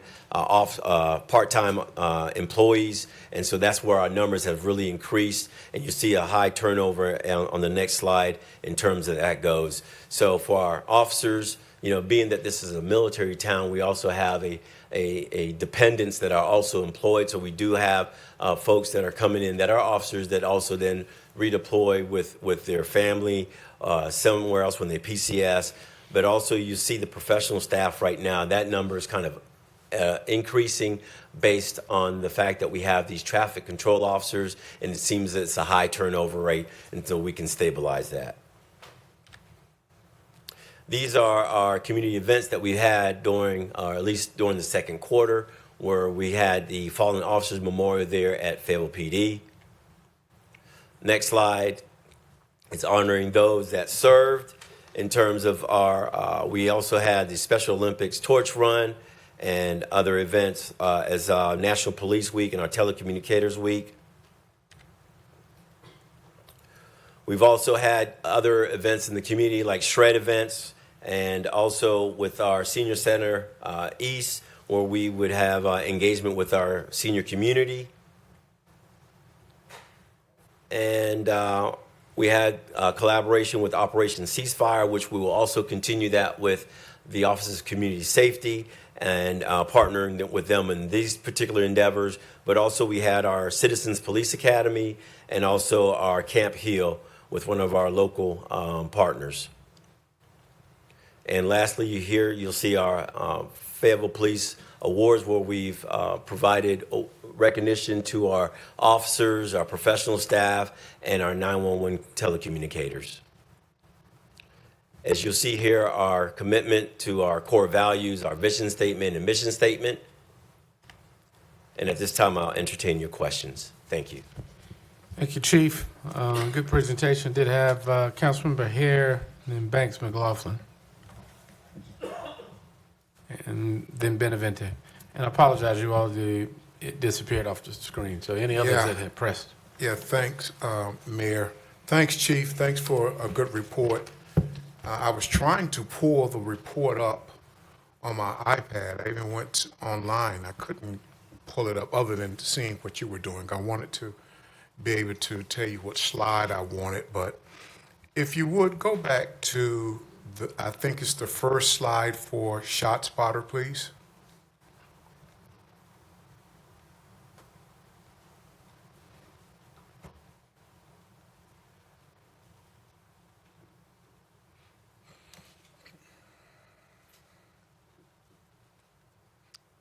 Is that the first one?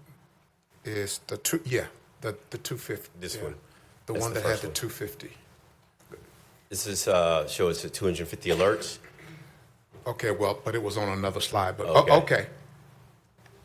This is the right slide. there, right there. Okay. Right there, right Yes, there. sir.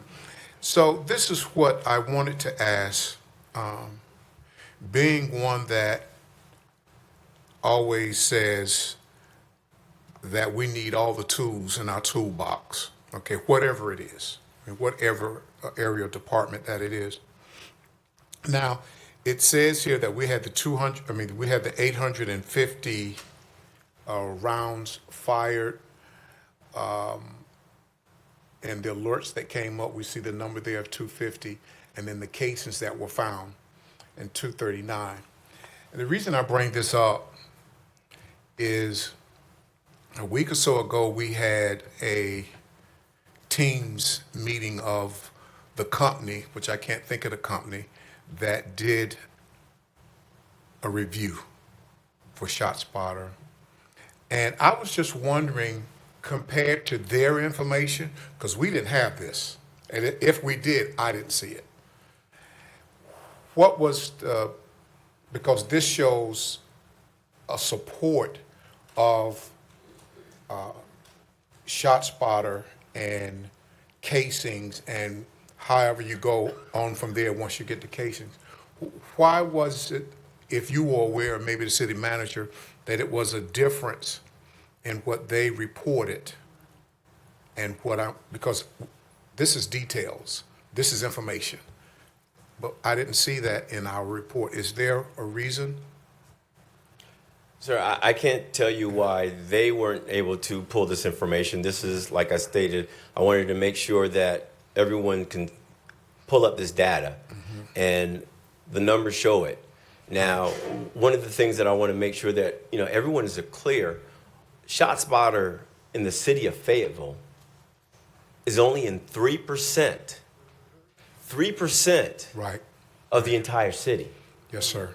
So I think that it's important to understand what we're talking about in terms of these numbers, but still what we're able to gain and glean from the shell casings. It's not instantaneously, right, but it is information that provides our detective leads and that we can act upon and take these bad actors off the streets. And I'm in agreement with you. I mean, I do support it from the beginning.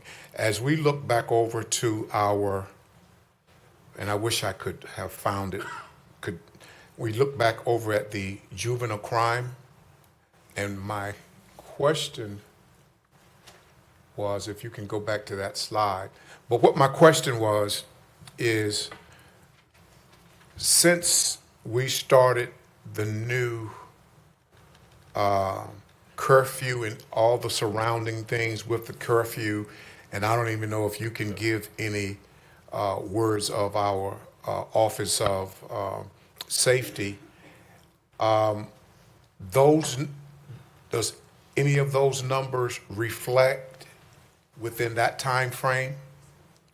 So we have not pulled any of those numbers in terms of, because that's all initiated during third quarter, so okay. I don't want to be able to Okay. provide any inaccurate information at this time, sir. But in third quarter report, we'll be able to see some statistics. Yes, sir. So we can see how the support and how it's working and things on that line. That is correct, sir. Okay, all right.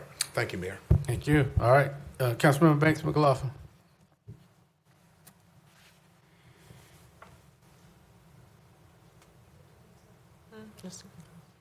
Thank you. Thank you, Chief, for the presentation. Great job, your first presentation. I just have a few questions. First, thank you to our police officers. I know we're short-staffed, but they're doing an amazing job here in our community, so I do want to give them their respect and kudos. My question is, because I didn't see that listed with, in our community, there's been trending speed racing. And I mean, when you go to the parks, you see the marks on the roads as well as neighborhoods. What are we doing to kind of alleviate what's going on? So part of that is the numbers of traffic enforcement that you're seeing throughout the city. And, we have our traffic unit that specializes in terms of targeting these individuals, but we do have some plans in terms of how we're going to go about enforcing those even more so by the use of technology. So stand by, and you will be seeing some other ways that we will be doing in order to combat these individuals that are out there street racing. Okay, yeah, thank you for that. And I guess that would have tied into, I was going to ask, what are your plans for like the next 6 to 12 months? What your goals are? Well, currently, prior to my arrival, the City Council graciously provided us the necessary monies in order to upgrade our infrastructure for our server room. So now with that coming in play, we'll be able to implement a technology plan that's going to have more cameras. But in addition to that, we're talking about a drone as first responder program that we will be setting up so that we will be able to utilize that in areas and a quicker response to what we need to get to and supplement that with our officers and everything else. So we do have a plan for numerous ways to address our violent crime in the city, but also for other violations such as street racing that is also taking place. Okay, 2 more questions. How does our department handle complaints from residents? Because I know on our site we have where residents can fill out the information if they have a complaint. What are those steps? There are multiple steps. You can go on the website, you can call.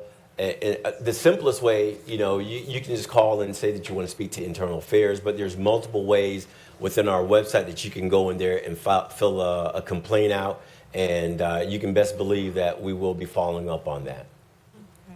Okay. 2 more. And this is also for our dispatchers as well as our officers. What resources do we have to help with the trauma and stress that you guys experience on a day-to-day basis? And then also, how can the community help support you in your initiatives? So we have our peer-to-peer peer support program, but we also have our chaplains, and we also have EAP that our employees have access to. So we make sure that everyone is aware of this. But for me, I think it's much more on a personal level, and I can give you an example where we had a sergeant that over our recruiting program, but at the time she was trying to get the stress of trying to get recruits interviewed and everything else. And one of our employees noticed that she was stressed but didn't know what was going on. So she asked her, and that employee had a fire the night before at her house. And instead of taking care of home, she was there trying to do her job as a recruiter. But it was our employee that noticed that and brought that to our attention. And that's when we were able to go ahead and say, hey, we have somebody else that can take care of that job. You go home and take care of your family and everything that you need to take care of. So it starts with the individuals and our supervision and our supervisors to make sure that we are taking care of our employees. Thank you. Thank you, Chief. Councilmember Benavente. Thank you, Mr. Mayor. Chief Bryan, could you turn to slide number 10? There's no numbers on this, so I can't tell you. I apologize. It's the same one that Dr. Hare was asking about, the first shot spotter slide. All right.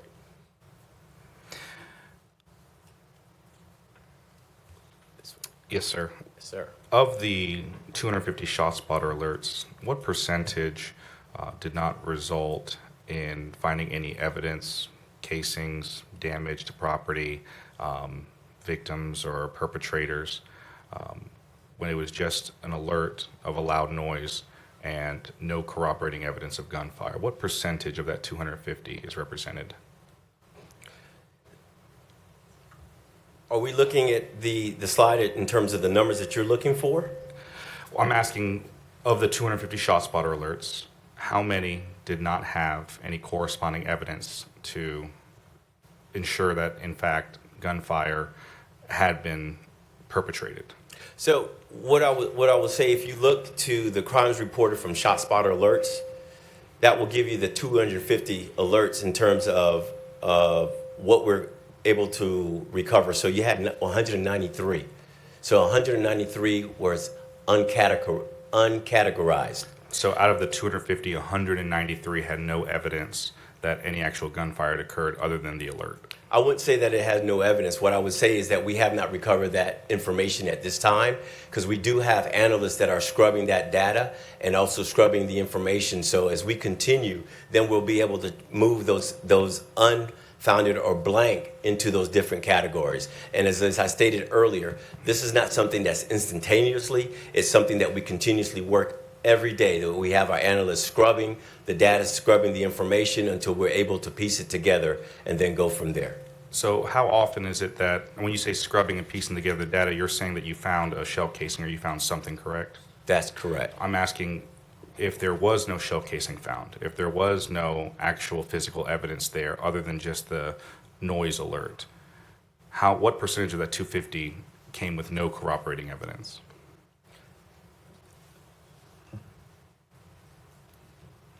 Sir, I can't provide you that number.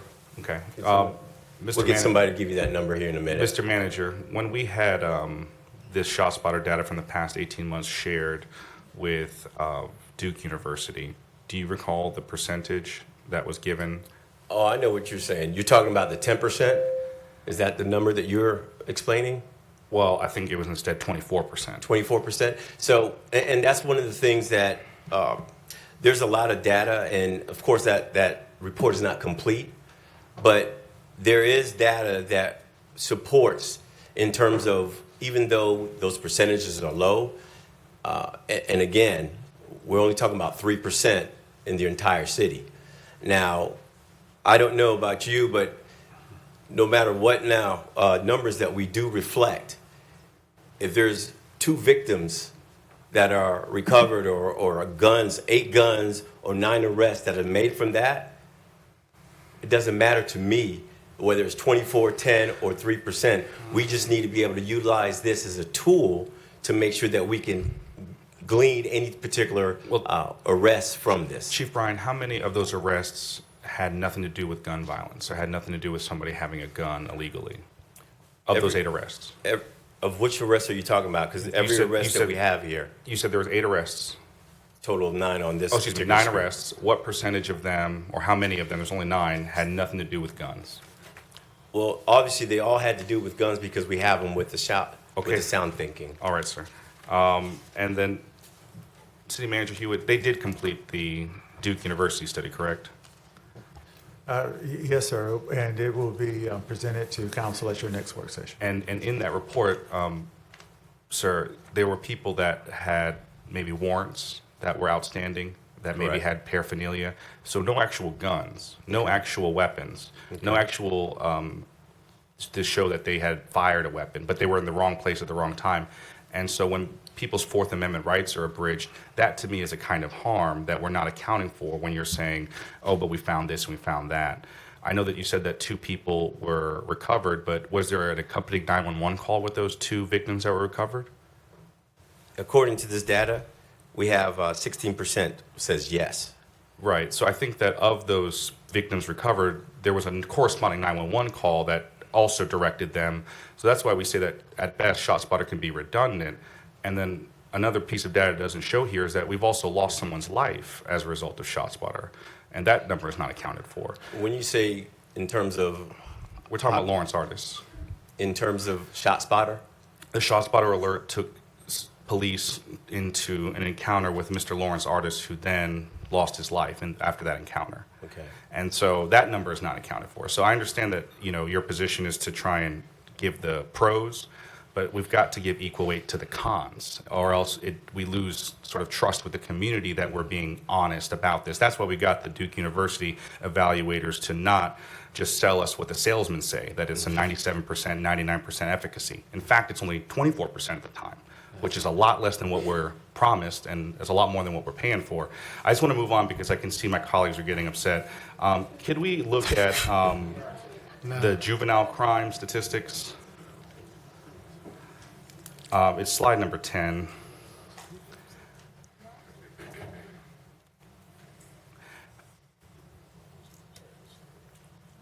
I'm trying to understand, in slides like property crimes, we see that 2024 versus 2025, and we see the percentage change. Why don't we include the percentage change when it comes to juvenile crime? We will, moving forward, sir. As you brought it to our attention, we will be bringing that into her so that you can have that. And I guess the reason I ask for it is because I am incredibly impressed with what the police department has done when it comes to property crimes. it's all green. That means we're moving in the right direction. I know we've had some struggles with homicides, but even violent crime, it's all green. It's moving in the right direction. But I think it's interesting that for juvenile crime, when we look at the stats, it's a whole lot of red. And that's something that I feel like we need to be transparent about, not because we are hiding what we're struggling with, because I know that we have issues with that, and it's a unique challenge dealing with those juvenile issues. But I think we need to show the same way that we do other crimes that we are doing well in, that we just kind of be transparent again about those areas that we need improvement. And the very last question that I have, sir, because you used a very interesting turn of phrase when looking at the stop and search rates. Yes, sir. You specifically used the term, it's commensurate with historically what the disparity is between stopping black drivers versus stopping white drivers. Yes, sir. Could you just share with me very briefly, historically speaking, whether or not we've done well on that front, from your recollection of perhaps when we've had to call the United States Department of Justice to assist us with it? So what you're referring to in terms of calling the Department of Justice, that was under Chief Matlock, and that was something that was done voluntarily. And so it wasn't an oversight in terms of, it was a proactive approach from the department, you know. But what was the issue that he was trying to get help with? Well, the issue was the concern when you're talking about is the driving while black issues. That's what you're referring to, correct? Is Yes, that yes, okay? sir. So yes. So as we've seen in the numbers here, there is a disparity in terms of 2 to 1. And that's where I kind of want to ask you, maybe in your 30, 60, 90-day plan, because I know you haven't had a chance to give us that just yet. I know that's something that eventually you'll be presenting to us. It's already been provided, but now I'm not sure if you received it yet. Oh, very good, sir. The reason I ask is because historically, we've had that unequal application of the law. So today in 2025, we are still just as unequal as we were back in 2013. So almost, however many years that is, we're still just, we haven't improved on that. So you don't have to tell me today, but I hope that perhaps in your 30, 60, 90 plan can include your interests and your approach, because we're not the only city in North Carolina with this issue. In fact, every city in North Carolina. Or in the United States as well. We're not. But the biggest difference is that the city of Fayetteville hasn't, in my opinion, taken efforts to address it the same way other cities have identified it as an issue of concern and one they are interested in addressing in some way, form, or fashion. Right. So if there's some other police chiefs that have done some programs that you come to find as interesting and worthwhile in bringing to Fayetteville, I would love that to be a component of your plan as our new chief of police. Thank you, Chief Bryan. Thank you, sir. All right, Councilmember Thompson. Thank you, Mr. Mayor. No, I'm not going to respond to that. But let me just say that your numbers speak for themselves, Chief. Yes, sir. I think the numbers are impressive. I'm not going to be redundant by what you just got finished saying, because the problem that we're having with youth juvenile crime is not just a city state, it is a United States problem. It's just something that we're going to have to deal with and come up with mechanisms on how to deal with it. And we did that starting June 30th. But I do want to reflect on one thing that was mentioned, and it was about ShotSpotter or sound thinking. Because you talk about data that's not in the report. Well, what I think is more important than anything else is when sound thinking by itself saved the individual's life without a 911 call of an individual that was shot in the chest. So all of those who have a debate about sound thinking, you tell me, what price do you put on somebody's life? Let's just think about that. But here are my questions, Chief. We talked about drugs going up, and I know drugs task force is your expertise. Sir. My thing is about cameras on 295, about the trafficking drugs on 295. Have we updated our cameras to be in collaboration with the county, Fort Bragg, and DOT, so we can catch the perpetrators that's going from exit 58 all the way down to exit 38 on 95? So in reference to that, there's a plan that's already been initiated with the Department of Public Safety. Actually, I was at the U.S. Attorney's Office, and we were talking about that same topic in terms of what's going on 295. Or I'm sorry, 95. So there's going to be some discussions in terms of having the DOT, because DOT actually has all most of the cameras on 95. So there's some discussion where the Department of Public Safety, in conjunction with Highway Patrol and other cities, that we're going to try to do a collaborative effort to do more interdiction on 95. Do you think, can you have a post on why our drugs are going up and not down? Well, yes, sir, because the source is usually from source countries or source cities like Miami that are also receiving the drugs from source countries like Colombia. And then it comes up through the pipeline, through the major corridors throughout the United States, whether it's coming up 95, 40, or Highway 10 as it goes throughout the different arteries throughout the United States. Got you. My second question was about our SROs. I know school just started yesterday, and I know we have 14, city manager, correct me if I'm wrong, I know we have 14 SROs. Isn't our responsibility to have an additional 4 by January? That is correct. We will have additional 4 for a total of 18 by January. And that will cover how many high schools and junior high schools and I guess back and forth with the elementary? Well, we already have all our high schools covered, which is the primary focus, and then we're covering our junior highs, and we'll be able to do that with the additional 4. But there's also they also have the responsibility for the elementary, so we have them roaming, and but the priorities are high schools and the junior highs. Outstanding. My last question. What is the percentage rate of homicides solved? And is the Crime Stoppers program helping with those? Because I believe, Mr. Mayor, we increased 3,000 to 5,000. Mm-hmm. How's that working? It is our homicide rate right now being solved is at 92%. Outstanding. And there's a particular program, I believe, that City Council just approved an additional 5,000 for Crime Stoppers. And when you put that type of money in the atmosphere, then we'll have citizens that are willing to make that call to provide us the information that we need to arrest these individuals. Outstanding, Chief. We're here to support you. We know you're going to be the chief that we all going to love after 5, 10, 15 years of keeping our community safe. God bless Yes, you, sir. Thank you. Thank you, Councilman Thompson. Councilmember Davis. Yes, thank you, Mr. Mayor. So, welcome aboard, sir. My first question is really simple. I'm not sure what slide it was, but you showed us a slide where it said that crime is down 13-point-something%. Is that correct? Yes, I'll bring that up. Are you talking about our overall? Overall, yes, sir.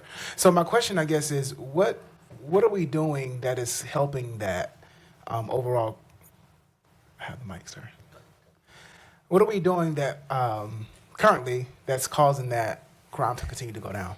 Well, I mean, for our, first of all, we have our district captains that are developing plans within their districts to address these issues. So, like, for example, I know in one of our districts, we have the captains that have a motor vehicle task force. And so where we have patrol officers, and they're all focusing on problem areas that we've had reports. And so they're targeting these locations, and that's where we're having an impact in terms of lowering the motor vehicle theft. But also, we're just also educating the public, letting them know in terms of making sure that they download the upgraded software for their vehicles. Because there's, 2 brands of vehicles that seems to be targeted. I'm not going to say the name, but there's 2 brands of vehicles that are targeted by these individuals, and they go on YouTube and they're able to bypass the system. So if they go ahead and get the update, then they'll make their vehicle a lot more difficult to steal. Okay, thank you, sir. Thank you, Mr. Mayor. All right, thank you, Chief. Or Mayor Pro Tem.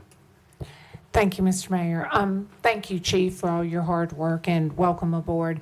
I'm going to go a different route because I think all the questions really have been answered. But when all of us up here go to our neighborhood watch meetings, the number one complaint is speeding. Neighborhood speeding and loud noises. Speeding. So I know that during our work session while we were doing the budget, we talked about we have these radar machines that people can put in their neighborhoods. And I think at one point we had one for each district, maybe it was, and there's 24,000 people in each district. And I know that the council approved to make sure that at least each district had 2. And I just wanted to bring that to the audience that is listening to us and know that those are going to be available soon, correct? That is correct. Okay. All right. The speed sentries. Yes, yes. And if somebody has issues with the same person speeding in their neighborhoods, coming from the mouth of the police chief, what should they do? Report it. Report it. And who should they call? They can call 911. Okay, and it's okay to call 911 It is when okay to somebody call is 911. speeding in your neighborhood. That is correct. Okay, we heard it from the chief. Thank you. All right, thank you, Mayor Pro Tem. Chief, I did have a couple of questions, if you could. And I know you've done this quite a bit tonight, but if you can go back to the sound thinking slide for us. The one with the pie chart. That one, right here. All right, go back. Oh, back. Not the pie chart, the graph, yeah. All right, no. That one. Okay. Stop. Yeah, that one. You know, as we talk about this, right, and I think from the beginning, council's approach to everything is we're willing to try whatever's necessary to fix this. And so it may be this tool today, it may be that tool tomorrow. And over a period of time, you tweak and change what's working and what's not working. So out of 250 alerts this quarter, that is the months of April, May, and June only, right? Yes, sir. Out of 250 alerts, 206 came from ShotSpotter and 44 came from a 911 call. Am I reading this correct? That's correct. All right. So is this a one-all, solve-all? No. We want people to call 911 every time. But this is just an additional resource that people use to say, instead of just, I think I heard gunshots and I think it was coming from over there, now you have technology that says it definitely was a gunshot, probably this caliber, and it came from over there. And it gives you an edge to go along with the call, right? That is correct. And so I'll say this too, as we've tried this, you know, and you told the citizens how they could go on and check this same data onto the link to ShotSpotter. So since ShotSpotter was implemented here, there have been 1,000 alerts, roughly, 4,005 rounds fired, 1,000 casings found, 19 victims found, 27 guns recovered, and 45 arrests. Those are the stats. Now, has it been perfect? Did we probably have more rounds fired than that? But 19 victims were found and 27 guns recovered, to me, is a significant amount. And if you just look at this quarter versus last quarter, just to see the trends, which is why I think it's good. And the first quarter of this year is January, February, March. Out of 140 calls or alerts, 113 came from ShotSpotter and 28 came from 911 calls. So clearly, people's hesitation, you know, I don't want to get involved. I don't know. I don't want to put my nose in somebody else's business, or I heard it, but now I'm used to it, unfortunately. But the machine is the machine. So I just think that, you know, the cost of this, certainly if we get 19 victims medical attention, or we found out about it quicker and 27 guns off the street, is significant, in my opinion. So thank you for that. And again, we're open to more data. And so you said that next quarter we'll compare it again and see if it's trending right. Mr. Mayor, is there a motion to make? Sir, I didn't interrupt you, so I'll come to you. I'll come to you in a minute. I'll come to you in a minute. So you were done. Point of order. Thank you. And so as we move to the next thing, the General Assembly recently passed speed camera use in school zones. Were you aware of that? That's correct. Yes, sir. And so I know before we were able to have red light cameras to take a picture when cars go through intersections, but now speed cameras to enforce in school zones are now the law in North Carolina. Has there been any plan to talk about that as a force multiplier, since we're now having our crossing guards in these schools within the city limits? As a matter of fact, during our city meeting this morning, we discussed that, and we are generating a quote to find out the costs so that we can go ahead and start making movement to get these speed cameras in our school zones. And those will have the same kind of punitive consequences that go to the schools. So when fines are paid, the money is remitted 100% to the schools, whether red light cameras or this. Yes, sir. Okay. All right, and the final thing I'll say, Chief, as you go to the car stops, I just want to address that real quick because we've had some things said about that were not fully reflective. But can you pull the slide up for the car stops? So there was one with a lot of dots on it. Oh. That was moving versus non-moving. Moving versus non-moving, yes, sir. And so I just had a question once we get there. Trying to get here. A lot of slides, man. Yes. There you go. All right, so those are the moving violations. These are the moving. Okay, and then the green dots. So those are tags and regulatory. Regulatory type things. Dark tint. Right. And so does the green dots and the orange dots are included in the stops, right? So whether you stop me for dark window tint or tag expired is the same as stopping me for speeding. It's all in your total stop number, right? Correct. So when you see a large number disproportionately to African Americans, it covers moving violations as well as non-moving regulatory violations. Correct. Same for the other. Correct. So, and as we said this before, I mean, this is a symptom of a bigger problem, in my opinion, right? Because the average net worth in North Carolina as of 2022 for a white family is $284,000, for a black family, $44,000. Okay, 6 times the difference, $62,000 for Hispanics. So a lot of this is economic. So we have to have you enforce the laws of North Carolina, but as a body, the governing bodies, we've got to address the economic piece. You know, we've got to stop not supporting things like home ownership, not supporting things like economic development, and give people jobs so that they can renew their tags and be compliant. That is the disparity, because you can't fix one disparity and put it all on you. So you're unfairly targeting because you're applying the law along a system that is not even. Yes, sir. So we appreciate it. I don't want it to make it where, you know, you were demonized or the department or when the city voluntarily asks for this to be reviewed.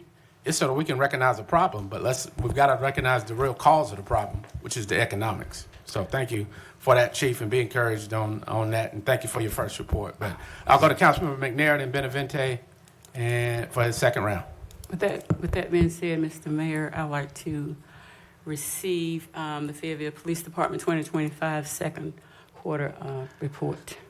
All right, there's a motion and second by Councilmember McNair. So I'll second that, and I just have discussion, sir. Councilmember Harris second it, and then if you have discussion, I'll go to you. Thank you, sir. Thank you, Chief. I think that the mayor's attempt to say that I was trying to demonize you for the stops and searches is wholly inaccurate. In fact, I think that it's not a police matter ultimately that these stops and searches are happening this way. It's a policy matter for this board to address. And when we try to talk about the socioeconomic difficulties of minority communities, when we spend $300,000 on ShotSpotter instead of actually supporting those neighborhoods for the issues that they're actually dealing with, that's an example of us sort of addressing it only through law enforcement, what is truly, as the mayor said, an economic issue. So I just want to make sure that we're, as a community, are not sort of buying these pejorative arguments about this, because it's not about law enforcement being prejudiced or bigoted. It is simply the result of a lot of factors, to include socioeconomic and others. But the solution ultimately is going to require not just law enforcement, but a lot of other strategies. And investing our money in ways to support those communities is going to do a lot more than trying to arrest our way out of these issues. The other concern that I had with some of the comments that were made include these huge assumptions that are being made about ShotSpotter. Not every single positive result was due solely because of ShotSpotter. In fact, the times that it's most effective is when there's a corroborating 911 call. So it's never that nobody was calling, and if it weren't for ShotSpotter, all these great things happened. And I think that when we lie about exactly how that program works, we're doing a disservice to our community. Not all results of those slides are due just because of the AI system that some folks in California convinced us to buy. the 1,000 rounds were not all because of the alert only. It was because of 911 calls. So when we look at those dots, I think a heat map would also probably be a little bit more helpful than just the dots, because there's a lot more to, I think, where we're attributing our resources from this city to communities that could use a lot more investment in other areas, not simply just an investment of law enforcement. I think I heard one of my colleagues say that throughout many times that, well, these neighborhoods, they want more law enforcement. They keep asking for more and more police. But anytime I challenge those people who ask for more and more police on, well, if I could address that same issue through another department, would you really be upset? And the answer is usually no. They just want the problem solved. They just haven't really entertained the concept that solution can come beyond policing and that there's maybe another strategy overall. So I just want us as a city council to kind of move past, I think, this us versus them, pro-police, anti-police, because it's not about that at all. I think any effort to do so is really just making things more difficult for us to come to some best practices and some better solutions. So I applaud you, Chief Bryan, on your first quarterly report. I think you answered all of my questions incredibly effectively. To me, this was the best quarterly report that I've seen a chief have completed. So thank you, sir. Thank you. All right. Thank you. And Mayor Pro Tem. Thank you, Mr. Mayor. With that being said, I'd like to call for the vote. All right, Councilman, we look for a vote on the motion to receive the report.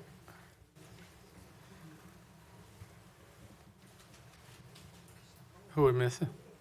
All right, motion carries. Thank you, Chief. Good job. Thank you.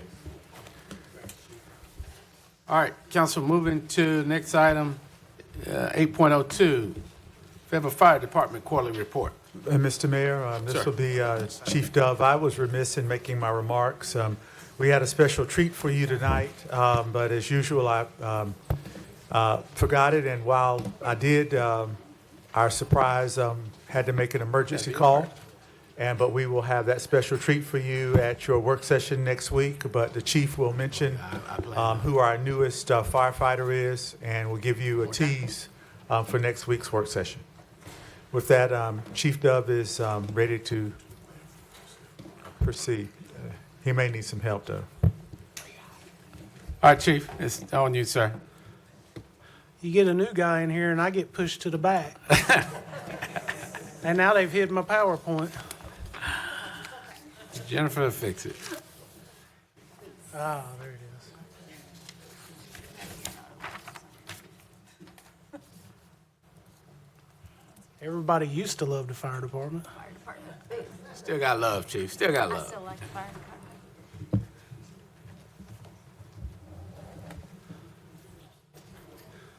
All right.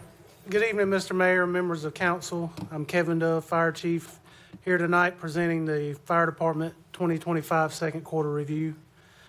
First and foremost, I'd like to publicly thank each of you for your commitment to our staff and your work towards funding competitive compensation adjustments in FY26. It's greatly appreciated. We're going to give you 3 of our second quarter highlights. The first one is that we hosted Camp Ready, and this program took place during the second week of June. 20 high school age young folks took part in the 1-week academy. They learned all kinds of things, including hands-only CPR, stop the bleed, basic search and rescue, and were exposed to all disciplines of public safety.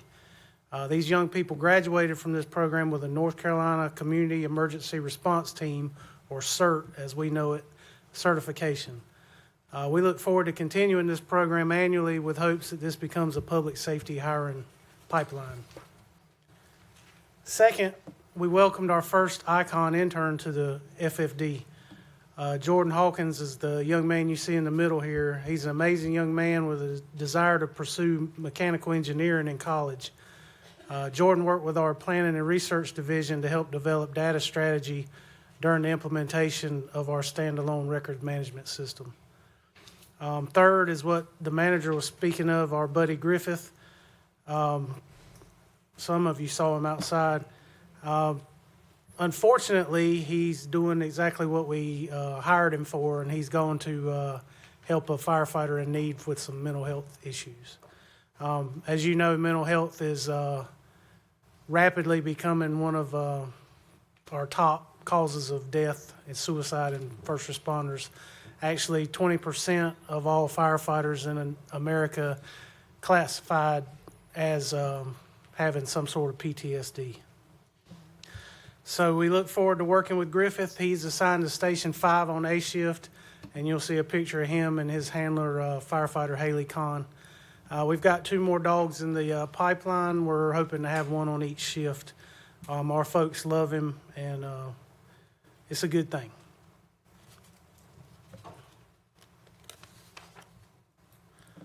We published our 2024 annual report.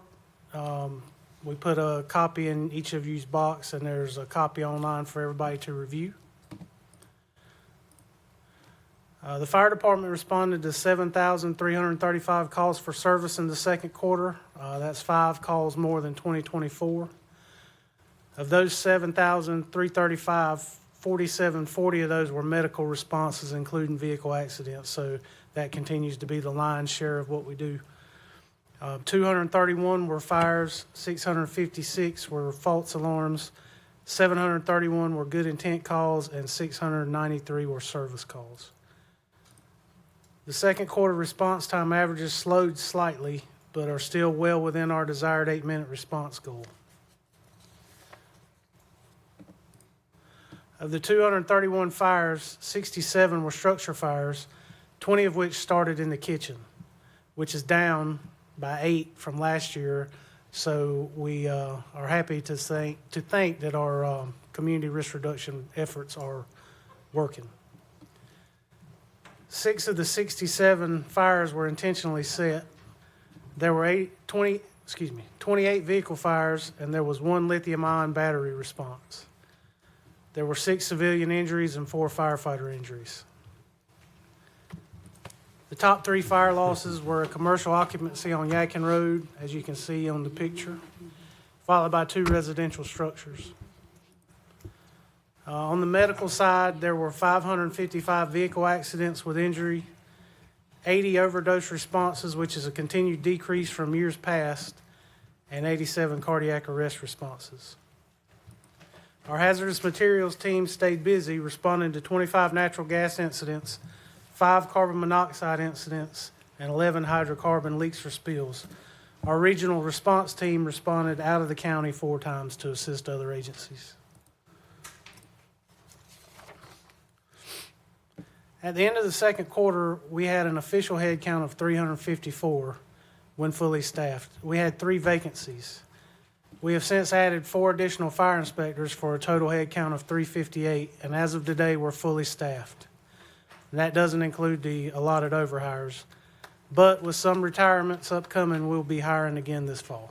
That's pretty good. That's great. It's not bad, not bad at all.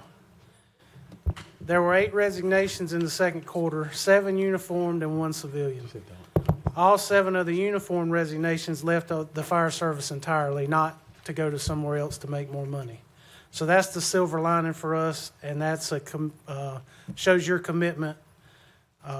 We're not losing firefighters for better pay like we once did. I'm also proud to report 2 reinstatements. Folks are coming back to the Fayetteville Fire Department. All right. The demographic makeup of the department remains consistent at 24% underrepresented population. We hired 25 firefighters in May and had 6 promotions in the second quarter. Of the 25 hired, 28% of those were underrepresented, and 5 female firefighters, which is the most ever in one academy. We're moving into our fire marshal's office. Staff completed 840 new plan reviews, which was an increase of 141 as compared to the second quarter of 2024. As you can see, completed fire inspections were down significantly. This was due to an adjustment in priority to expedite plan reviews, as well as 2 retirements in the office. We're back at full staff, and with the additional head count, that number will improve just as significantly in quarter 3. Top 5 fire code violations were fire extinguishers, identification and access, records management, inoperable equipment, and emergency power systems. Now we move on to the good stuff. Community risk reduction. We engaged 8,397 residents, installed 634 smoke alarms, 99 carbon monoxide alarms, 134 stove top fire suppression canisters, 55 child safety seats, taught 827 people hands-only CPR, and all of that was completely charge-free. Not one penny was requested. We attended 82 community events, did 13 station tours, and completed 6 youth fire setter interventions. Now, I want to take a minute to recognize these 2 ladies you see on the screen. We made the decision to transition from sworn firefighters in this role to true educators a year or so ago, and its return on investment has been tenfold. Miss Mary and Miss Jody are so passionate about their job, and they have taken our Community Risk Reduction Division to new heights. Just last quarter, we have extended our fire safety game days into the summer after-school programs, teamed up with FSU to teach CPR to at-risk youth and seniors, teamed up with Habitat for Humanity to teach CPR to their staff and volunteer personnel, created fire safety education games and activities for youth as well as the senior population, and partnered with the Cumberland County Library to provide youth fire setter intervention spaces and materials for positive outcomes and alternatives. Most of this work is done on the back of these 2 ladies, and we're very proud to have them. Finally, it wouldn't be one of my reports if I didn't beg you to please check your smoke alarms. No one should ever lay their head down at night without a working smoke alarm. Fire does not discriminate. Please call 910-433-1116 or use this QR code, and our firefighters will come out there, check them, install them, make sure you're ready to go.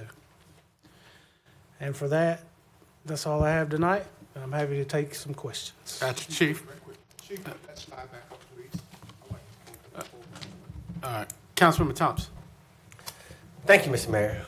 Chief, since you mentioned it, I'm going to mention it again that we talked about earlier. Can you tell the people about how the collaboration with Lowe's, I believe, is helping us with the fire alarms that we need for our constituents around the city? Yes, sir. Lowe's in the city has been a very big partner of ours. They're providing us with smoke alarms at their cost or maybe a loss to them. So when we got our new operating budget, we went to them to see what they could do to help us stretch our dollar and get every smoke alarm we could get. And we've got a presentation coming up for them next council meeting. Yes, sir. And we're going to make sure we do all we can to support Lowe's that's helping to support our citizens in the city. My only question is response times. Why did our response time go up 18 seconds, I believe? Total response up to 734, I believe it was.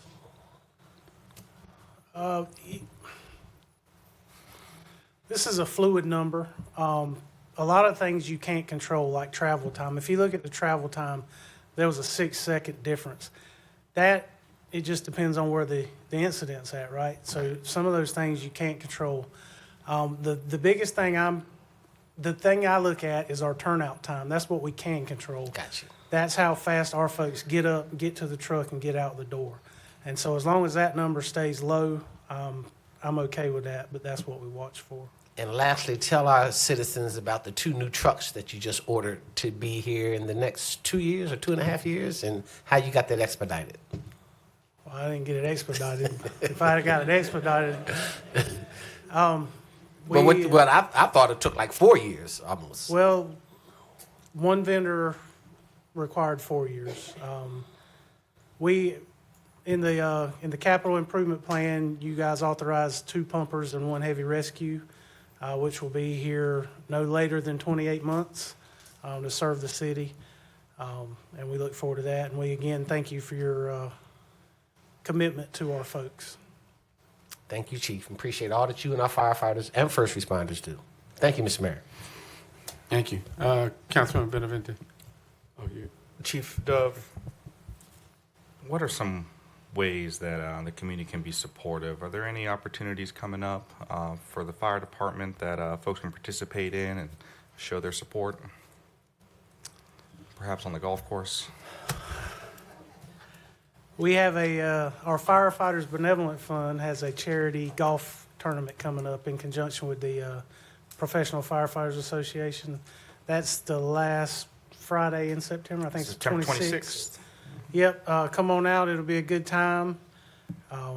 They have that every year in respect for Captain Archie Cox, who lost his battle with cancer several years ago. But it's a good time. And all that money, it comes back to our firefighters and to our community. Mr. Mayor, I just move that we accept the fire department report. Councilman, there were a couple more questions. I think I had Councilman Hare and then Banks McLaughlin. Thanks, Chief. Thanks, Chief. If you would, please go back to your very, very last slide. That's such an important slide, an important conversation right there. So I could photo it. But our residents really, really do appreciate the, okay, I just want to get a shot. They've got my computer in the other room. The residents are very, very, very, very much appreciative of our smoke detectors installed free and our carbon monoxide detectors installed free. I mean, that's a big thing. At least I know it is a big thing in District 4. So thank you. I'm always receive positive return. The guys were clean. The guys cleaned up. They got in there, took care of it, got out, no problem. So thank you. And please spread that word among all of our men and women that ride the big red truck. And coming soon, you'll see the QR code on the side of our fire apparatus. Okay. So if you see it at the store or wherever, you can walk up and scan it. And I will be sharing this photo. Thank you. Thank you, Mayor. Yes, sir. Councilmember Banks McLaughlin. This is exciting. You guys usually don't ask me this. Well, thank you, Chief. Look, this is not a question. This is a statement from one of the residents. I told them, I made a promise that I'll make sure that I deliver the message. So this comes from Cliffdale West, Montebello neighborhood. It said, if you know anyone from local fire department, please tell them thank you for being so kind to my daughter when pulling up into the Circle K across the neighborhood this morning, which was yesterday. She saw the fire truck also getting gas and immediately wanted to say hello. She's obsessed with fire trucks. The men who were there that morning, I believe it was 4 of them, they were all so nice and friendly, allowing her to see the truck. One of them even grabbed one of the fake helmets for her and soon came over. And this is a photo of her. So I just wanted to share that with you. Any of our citizens or residents are more than welcome at our fire stations anytime for tours and just to hang out. All right. Councilmember Davis. Yes, thank you, Mr. Mayor. So I do have a question. So the other night there was a situation up in the Haymont area. It was on my side, on my district side. Could you speak a little bit about that issue that was going on in the Haymont area, please, sir? A TikTok challenge gone bad. Oh, okay. We were lucky there were not several residents killed. A group of the TikTok challenge, I don't do TikTok, so I don't know. But evidently there's one about boiling Drano to make some kind of crystals. Oh, man. Well, what that does make is a very toxic chemical that will kill you.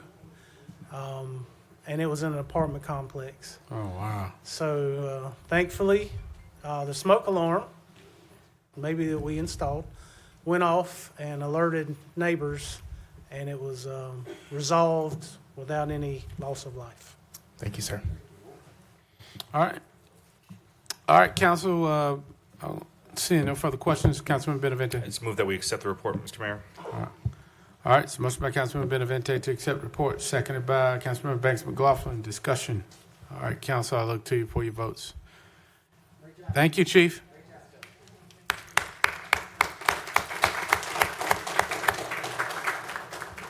All right, Council, moving to the next item, which is the public hearing.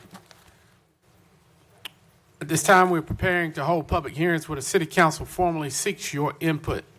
Individuals desiring to speak in the hearing must have signed up to speak with the city clerk by name and address before the start of tonight's meeting. We'll begin with the staff presentation, then we'll move into the formal hearing. 15 minutes will be allowed for those in favor and for those opposing the item discussed in the hearing. Individual speakers, however, are limited to 3 minutes each, unless by previous arrangement, a single spokesperson is designated, in which case the spokesperson may use the entire 15 minutes. When the city clerk calls your name, please come to the podium. Please clearly state your name and address for the record. You may then begin to address the council. When the light changes from green to amber, that means you have 30 seconds remaining. And when the light changes to red, that means your time has expired. So with that, I'll turn it over to you, Mr. Harmon.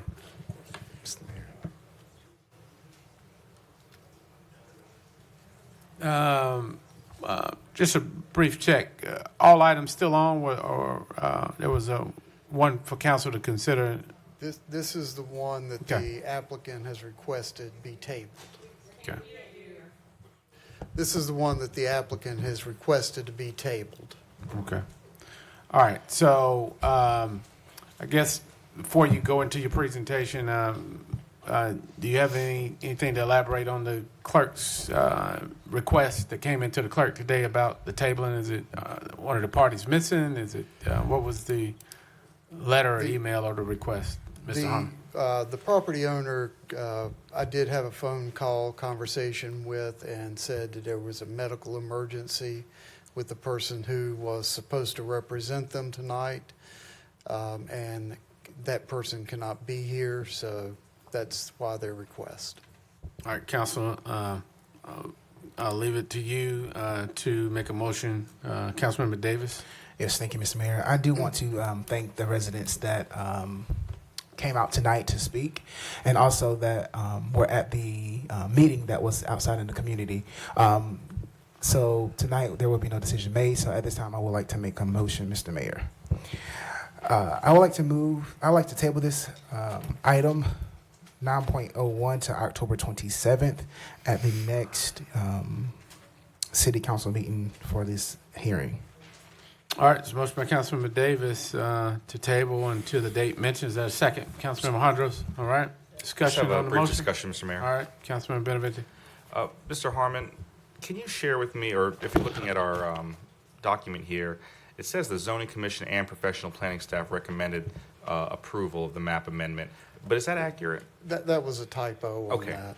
Yeah, it's corrected. It in your PowerPoint that's in your packet is correct. Okay, so in fact, I guess the zoning commission did not approve They that. did not, and this is coming on appeal from the applicant. Okay, thank you. And I guess just again, appreciating the community that organized around this issue, that came out here to speak today on this issue.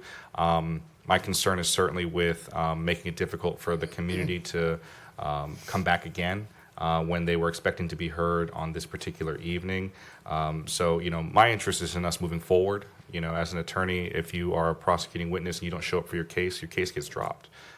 So if the folks that are here to speak, I believe they should have an opportunity to do so, and that we should move forward with this hearing. And if they didn't have a person to come, they should have brought someone else. Thank you. All right, so there's a motion and a second on the floor. We've had discussion. Council, this is to table it for the continuation date of October the 27th. All right, Council, look to you for action.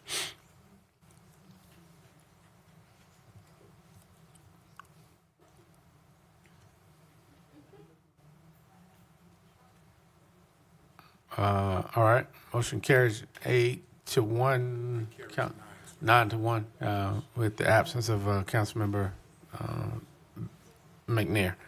All right, yeah, I got you. All right, motion carries, Mr. Harmon. That item will be continued on the date mentioned. All right, moving to item 9.02. Yes, sir. Thank you, Mr. Mayor and Council. This is P2537. This is property located at 549 Stacy Weaver Drive. The request is to go from an SF10 single-family district to limited commercial conditional zoning.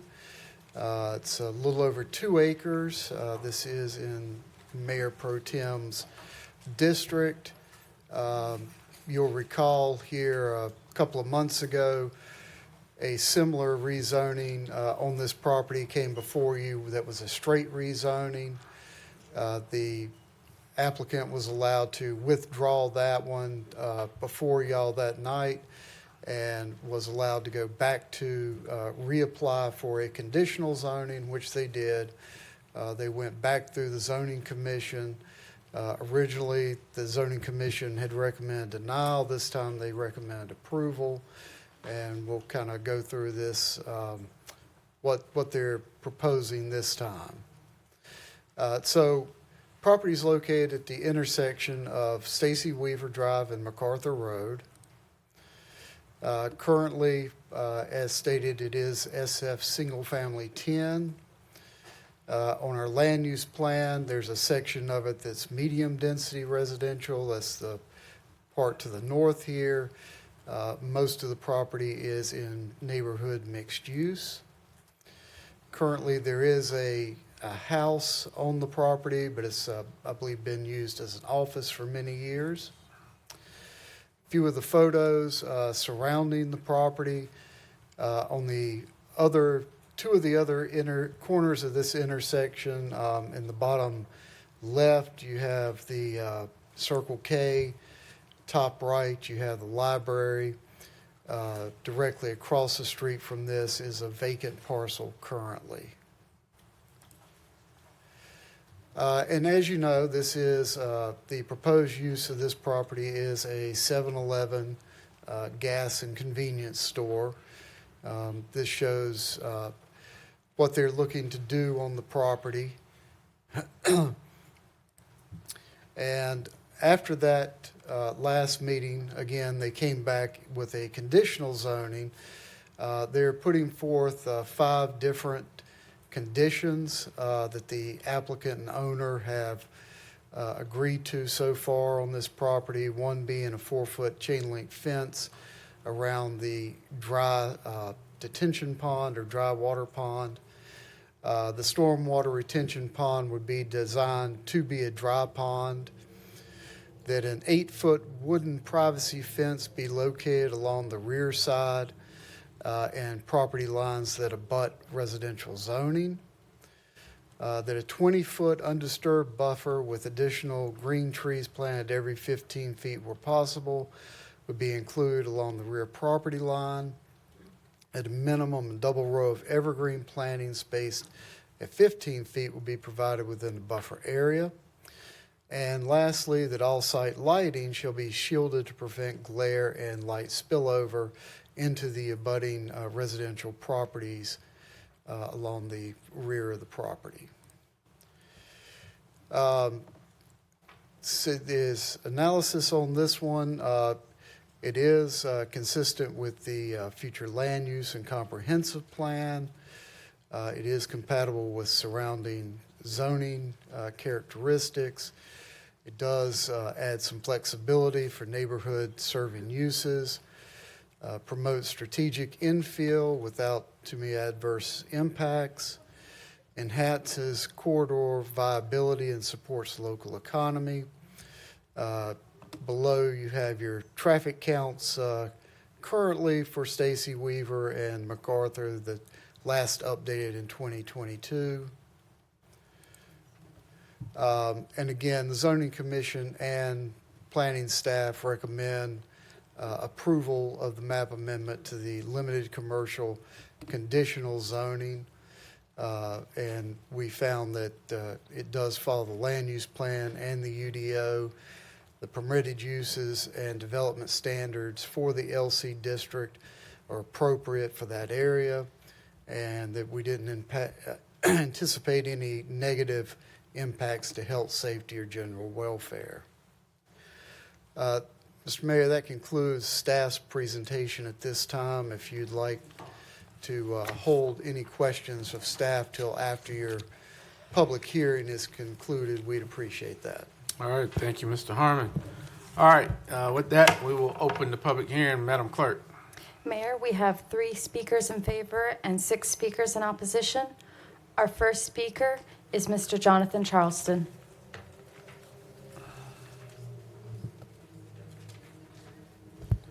Madam Clerk, the remaining speakers in favor have yielded their time to me, but they're available to answer any questions. Mr. Pat Bujamis, who is the developer, and Crawford McKeithen, who is the property owner.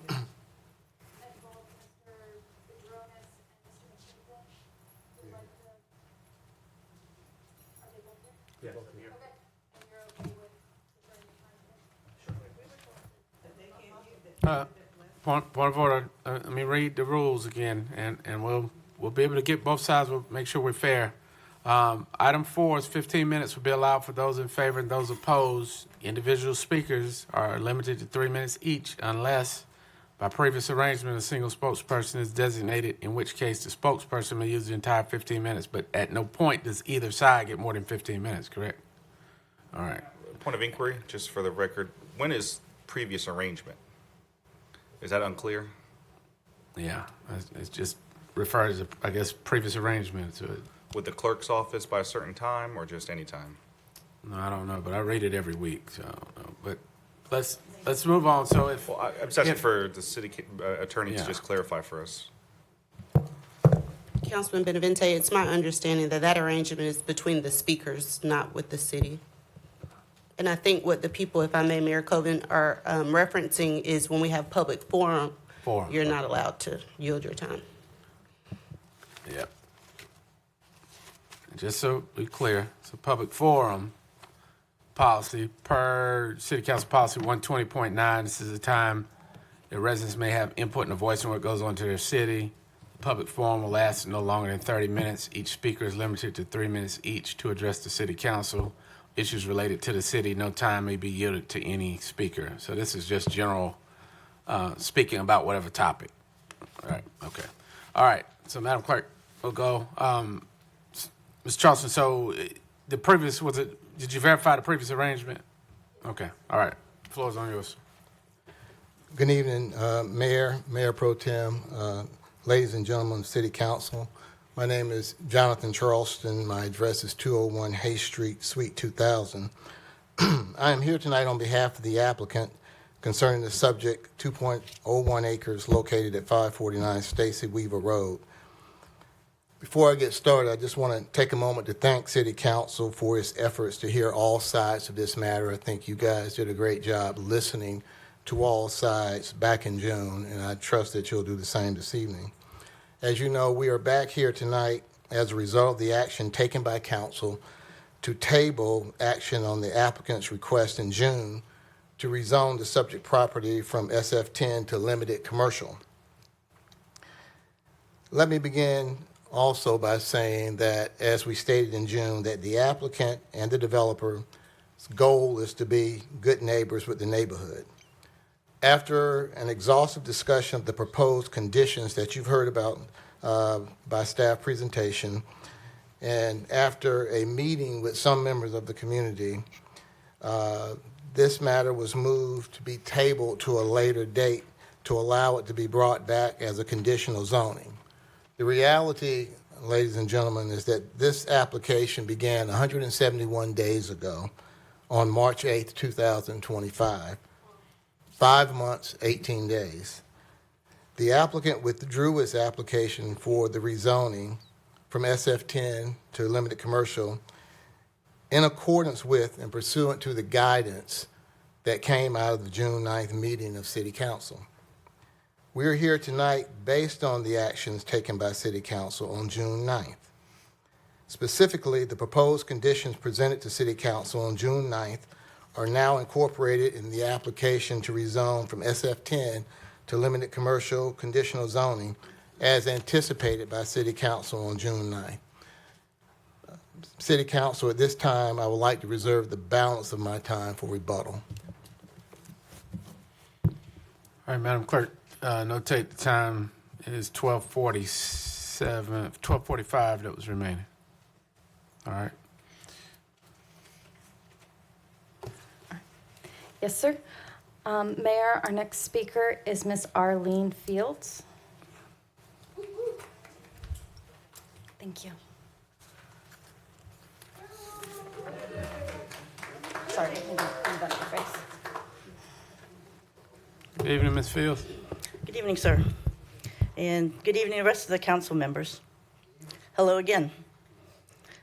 I'm not sure we'll have the opportunity tonight to present all of our arguments, so I'm providing you a handout summarizing our findings on legal constraints and liberties, zoning commission inconsistencies, future land use plan considerations, traffic volume considerations, and environmental and human health hazards.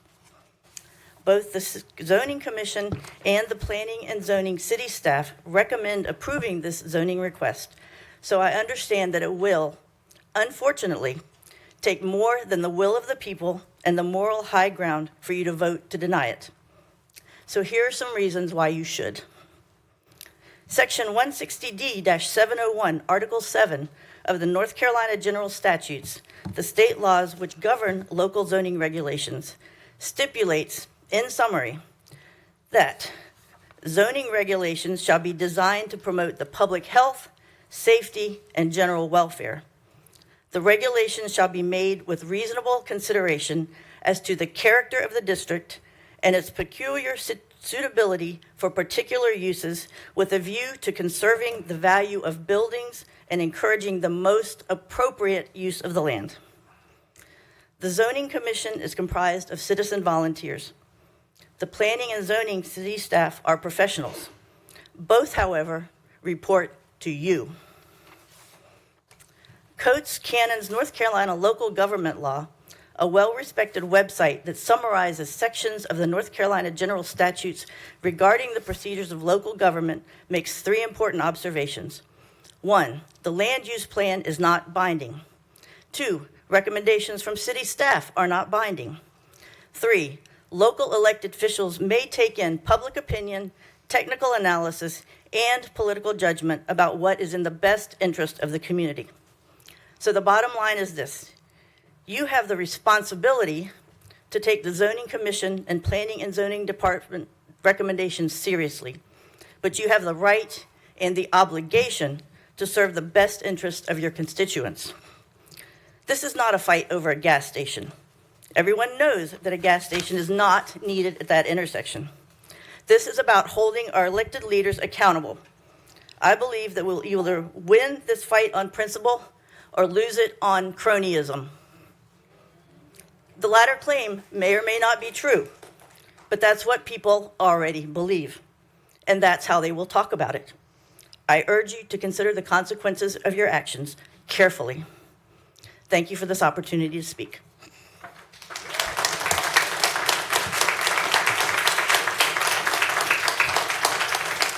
Mayor, Thank you, Ms. Fields. our Madam Clerk. our next speaker is Ms. Donna Johnson.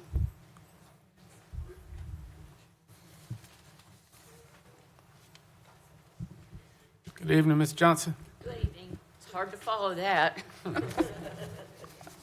My name is Donna Johnson, Mayor Colvin and council members. My name is Donna Johnson, and I live in College Lakes in Fayetteville, North Carolina. At the end of the zoning request, it says the proposed zoning change aligns with the future land use plan. But Tyrone Simon from zoning motioned to deny the map amendment because it's not consistent with the land use plan and does not encourage growth in the area well served by infrastructure and urban services, and because several gas stations are already in the area and building another one would not help the community. It does not encourage intense uses, greater mixed uses, and denser residential types in key focal areas, because although Fayetteville is 500 houses short, they are building a gas station. It does not make the area attractive. It is inconsistent with the proposed land use and does not align with the future land use plan. The designation as requested would permit uses that are incongruous to those existing on adjacent tracts, and it does not align with the consistency and reasonable statements. I'll say this: when Paul Thompson bought this land and built thousands of homes in College Lakes, I'm sure he didn't envision a 7-Eleven being built with 8 gas pumps islands running down the entrance to our neighborhood. Another sentence says there are no anticipated negative impacts to public health, safety, or general welfare. We've given you documented safety and health concerns. We will give you more proof tonight. At the last council meeting, I really admired Pastor Reginald Johnston's invocation when he said in part, Lord, I pray you will open the minds of these council members that they will know what is best for the people of this city. I pray you open their eyes to speak for their district of the things that concern them. The words stayed with me because it was like he was speaking for the people of College Lakes. I think you know all these things are the truth and hope you listen to what Pastor Johnson asked you to do and do the right thing. There's an election in a couple of months. How will it look to read in the Fayetteville Observer, City View, and Up and Coming that the mayor and city council voted for something the people didn't want or need yet again and continue talking about it? And I want to say something about this rezoning, conditional rezoning. If Mr. Charleston thinks we wanted this unconditional rezoning, everyone should view the June 9th council meeting to see what really happened. We do not want this conditional rezoning, period. No rezoning, period. Thank you.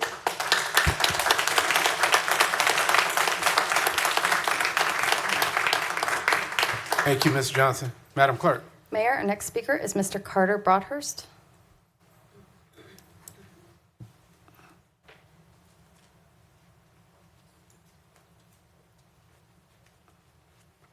Good evening, sir.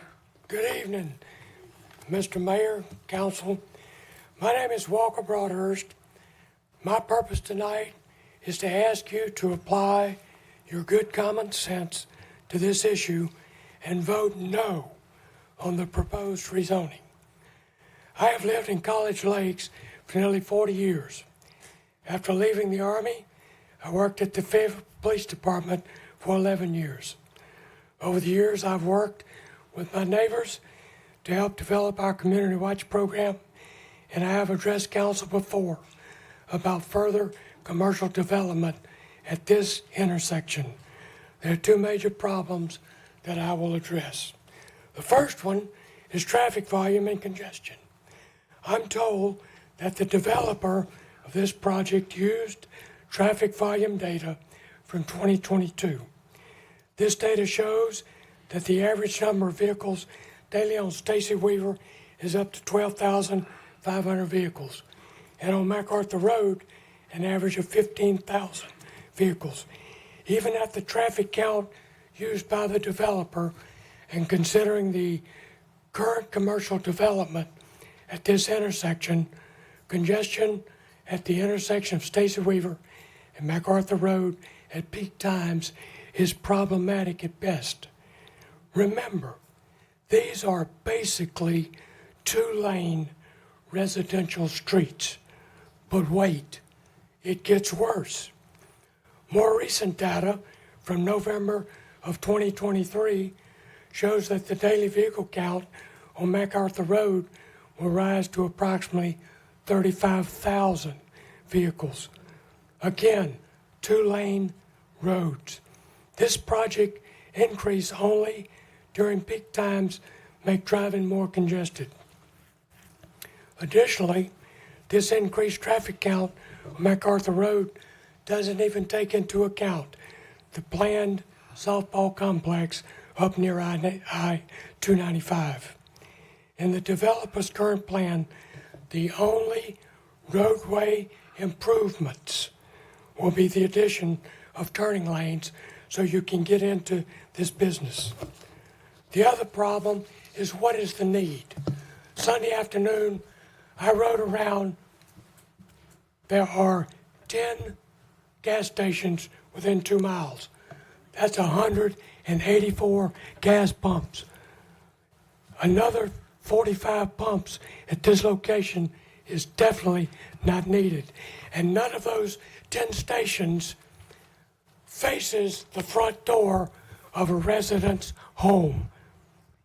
This station, at least 3 residents face the station and 3 in the backyard. Thank you very much.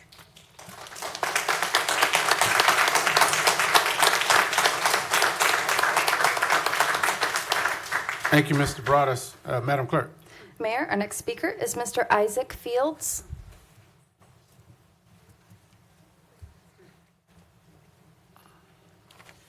Good evening. My name is Isaac Fields, and I have lived in College Lakes all my life. I graduated in May from Warren Wilson College with a bachelor's degree in biology and a minor in chemistry. First, I would like to read you a part from the statement of the Sustainable Sandhills. Sustainable Sandhills stands in solidarity with the residents opposing the rezoning of the land at the corner of MacArthur Road and Stacy Weaver Drive in the College Lakes community of Fayetteville for the construction of a 7-Eleven fueling station. Fueling stations inherently pose concerns for the environment due to the in-ground storage of potential contaminants, the emission of harmful gases, ozone, and volatile organic compounds, including benzene and toluene, and the runoff chemicals into the groundwater. The addition of fueling stations in College Lakes would create significant threats to air, soil, and water quality. Groundwater pollution is especially concerning because our community already faces water contamination due to PAFS. The fueling station would also reduce green space in the neighborhood. Sustainable Sandhills' opinion is that the city of Fayetteville should not permit the rezoning of this land to the construction of yet another 7-Eleven fueling station, and instead shift priorities to projects that preserve the integrity of our natural resources rather than prevent it. Second, I would like to provide you some information about the human health hazards posed by gas stations. From Scientific American, is it safe to live near gas stations? Despite all the modern health and safety guidelines they must follow, gas stations can still pose significant hazards. Two of the perils include ground-level ozone caused in part by gasoline fumes, the groundwater hazards from petroleum products leaking into the ground. Ozone pollution is caused by a mixture of volatile organic compounds, some of which are found in gasoline vapors like carbon monoxide that come from car exhaust. If the vapor recovery boots in cars and on the pumps aren't working properly, the nearly odorless hydrocarbon, like benzene, would be released into the air. Higher ozone levels can lead to respiratory problems and asthma, while benzene is a known cancer-causing chemical, according to the National Institutes of Health. Underground gasoline storage tanks and pipes leading to them can rupture, leaking pollutants into the groundwater. Another study shows that gas stations vent far more toxic fumes than previously thought. A study led in environmental health science at Columbia University School of Public Health examined the release of vapors from gas station vent pipes, finding emissions were 10 times higher than the estimates used in the setback regulations that determine how close schools, playgrounds, and parks can be to the facilities.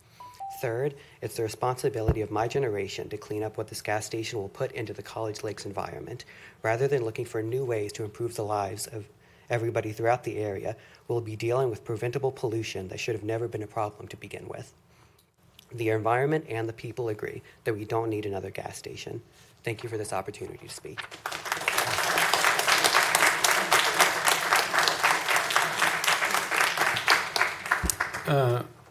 Thank you, Mr. Fields. Madam Clerk. Mayor, our next speaker is Mr. Benjamin Holtquist.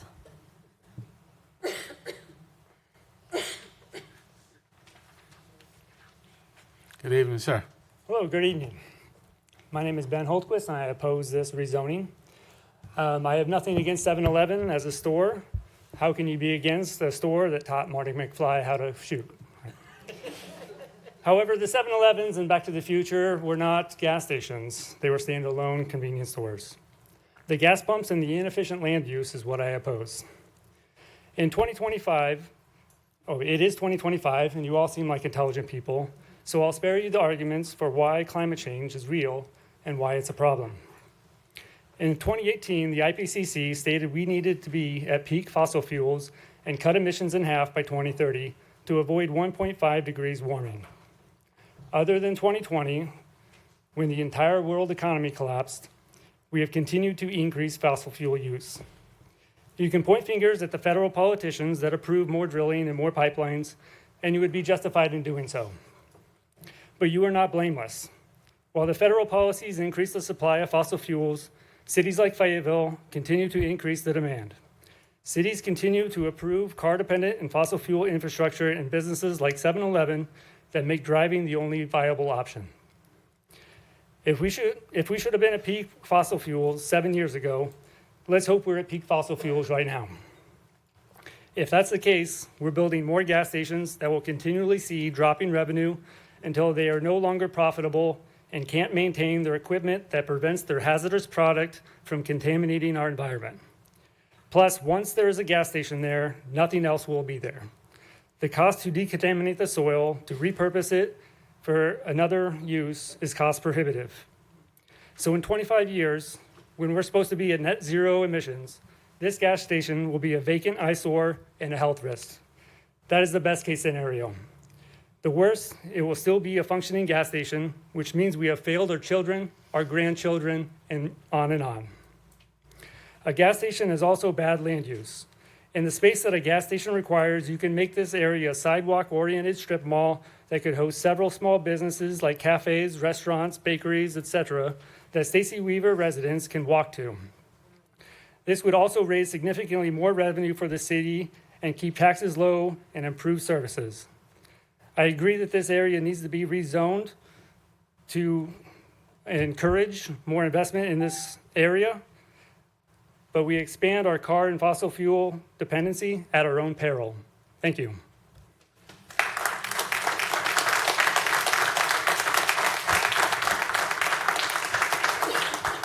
Thank you, Mr. Holkers.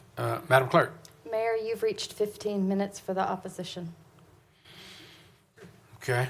Council, there was one speaker remaining. Did you want to? Yeah, I was going to ask is if it's in order, Mr. Mayor, I just asked that we add an additional 3 minutes to the opposition for the final person to be allowed to speak. All right. This motion by Councilman Benavente, second by Davis. All right.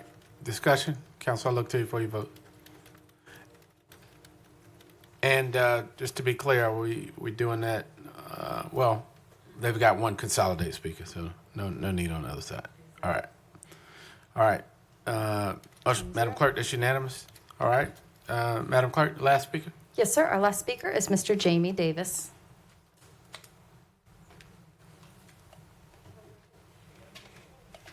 Mr. Davis, good evening, sir. Good evening, Mayor and council members. My name is Jamie Davis. I'm a resident of College Lakes, an educator, a veteran, a parent, and a coach. I'm here tonight to speak for the many residents, seniors, veterans, families, and students who will be directly affected by the proposed 7-Eleven at MacArthur Road and Stacy Weaver.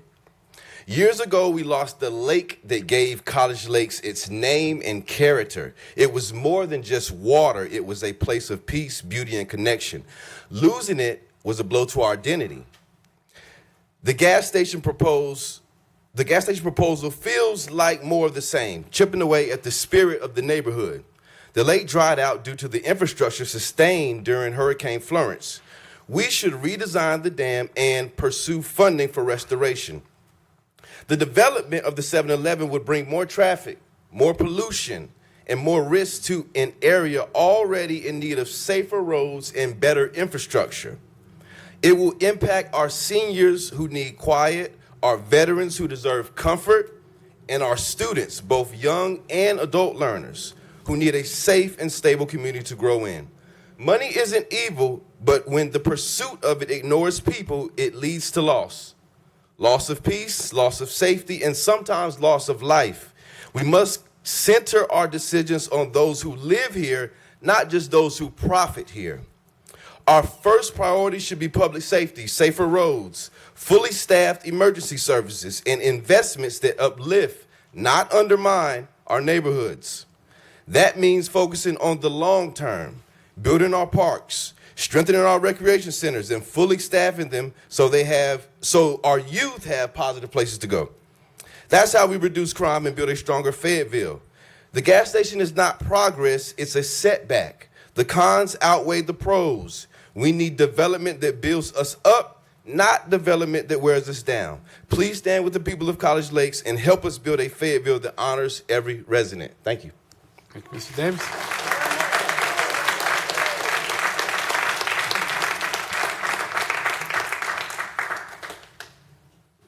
All right. Madam Clerk, I think that is all for the opponents. Yes, Go sir. back to the proponents at 12 minutes, 45 seconds.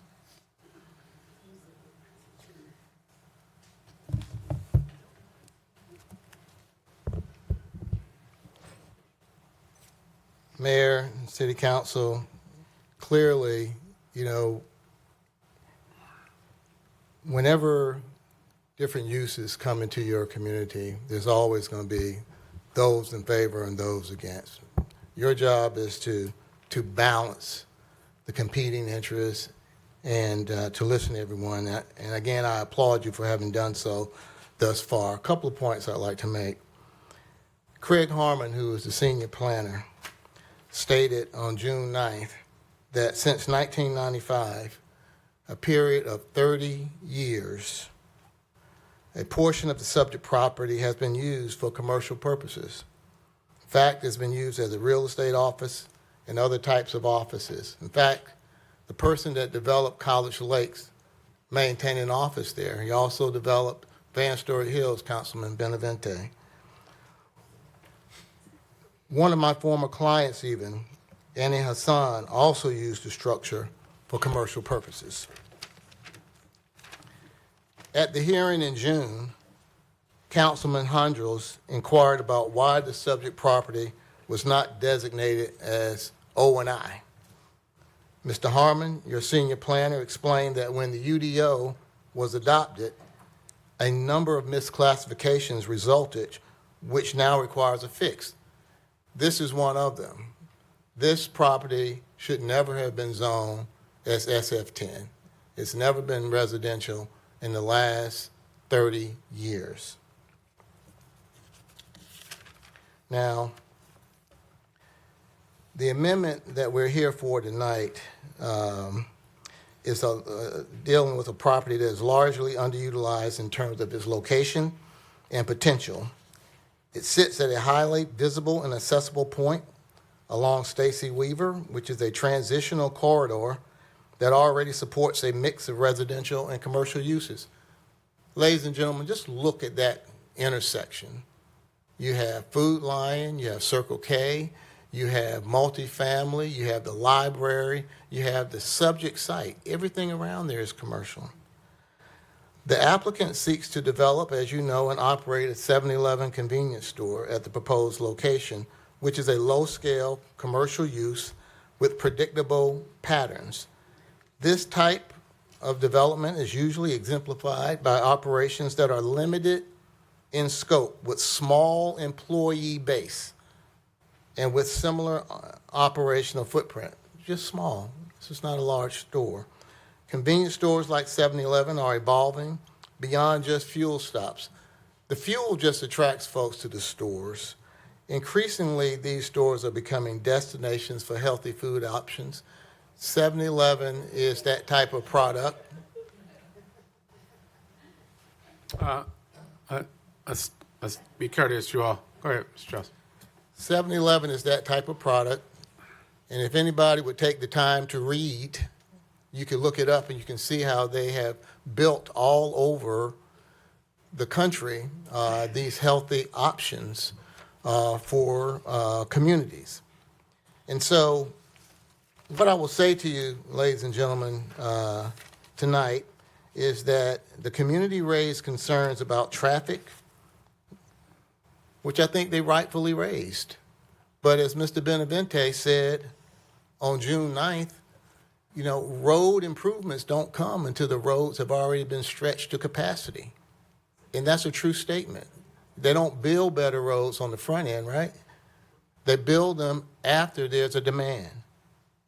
Councilman Benavente correctly stated during the discussion that there just has to be an increase in traffic before you start seeing changes. There simply is no evidence that the proposed use will increase traffic. In fact, you've seen the work of the professional staff that tells us what the volume of traffic is. In fact, it's important to point out even that 7-Eleven places stores in areas where there is already existing traffic, an existing strong customer base, as evidenced by traffic volume. It doesn't bring traffic, it comes to where the traffic is. The proposed site is designed to serve as a pass-through and commuter traffic area. Mr. Harmon also stated that the proposed site plan shows turn lanes, which will mitigate traffic considerations, and concrete medians. Now, there's a lot of discussion about vapors, and I think those comments are appropriate for consideration, but quite frankly, the data shows that the federal government regulates, you know, gasoline stations and the kinds of tanks and piping and infrastructure that you have to have in place in order to have this kind of situation in these days. In fact, The Code of Federal Regulations provides, among other things, that that the government implemented a requirement to begin, for instance, equipping all cars with onboard refueling vapor recovery system that captures gasoline vapors. The gasoline tanks have pressure vent caps, vent stacks, which prevent the release of vapors except in rare circumstances. Gasoline tank systems with a throughput of 100,000 gallons or greater are required to be tested for vapor leakage on a regular basis. The government also provides for spill prevention and fuel safeguards, which talks about the type of fuel lines that are required to be used that are made out of fiberglass, so there won't be corrosion, there won't be leakage into the groundwater. So there's a heavy degree of regulation from EPA and from the federal government and the state of North Carolina, and regular inspections also. So I might also add, ladies and gentlemen, that throughout the city, there are convenience stores directly adjacent to residential uses. In some cases, the residential uses came after the convenience stores were even established. An example is the Veller store at the corner of McPherson Church Road and Morganton Road. Very nice homes were built there just behind the store. Another example is the Chic store at the corner of Rayford and Bunch Road. Again, backing directly up to communities, residential housing. Another example is the Exxon in Haymount across from the Cape Fear Regional Theater, backs up to residential uses, regulated by all of the authorities that I just mentioned. Another example is the Haymount service station across from the proposed Civil War and Reconstruction Museum. Again, convenience stores that back up to residential uses, because convenience stores are really akin to what I used to have when I was growing up. They were called corner stores. You went there, you could buy gas, you could buy whatever you need, milk, bread, all kinds of other things. Members of City Council expressed a desire to mitigate the potential harm to the community. I think you guys listened carefully and also listened to the various conditions that were proposed. For instance, Councilman Hare wanted to make sure that there would be no clear cutting of the trees. That's not going to happen. We've talked about the buffering, the mere fact that the entire lot's not going to be cut, just that small portion of the lot that has the house standing on it now, that is all that's being addressed. That's the site plan. Council Hare also talked about the directional lighting, making sure that lights weren't going to shine on all the residents. The developers addressed that by having directional lighting, where the lighting is focused on the site and not on the adjacent property owners. And Mayor Pro Tem Jensen listened extensively to everything and was looking for ways to make sure, again, that the conditions were not going to be an adverse impact on the surrounding neighborhood. What I would suggest for your consideration, ladies and gentlemen, is that on June 9th, we brought what appeared to be a pretty straightforward proposal to City Council for consideration 171 days ago. And we listened to the City Council where it said, we want to make sure that these conditions are enforceable. Okay.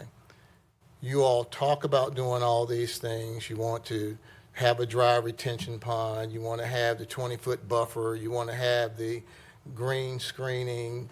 You want to have all of those things, a solid fence, all of those things so that the community would not be impacted. In fact, there's really only two folks that are two lots that back directly up to this site.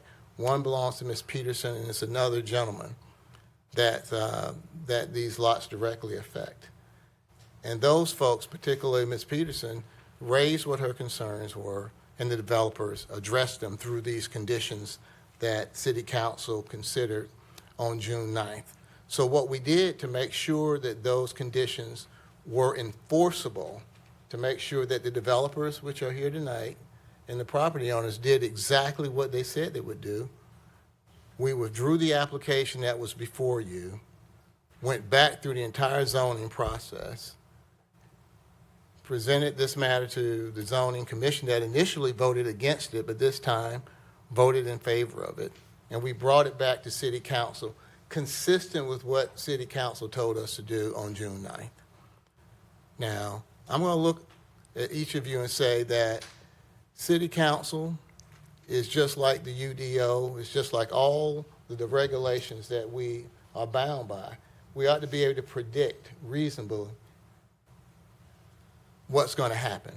In other words, Mr. Benavente, as you know, you're a lawyer, that when the UDO says X and developers follow that, there should be a reasonable expectation that what they seek is granted. Now, we've come before, we came before City Council on the 9th. The conditions were considered as presented. We took them back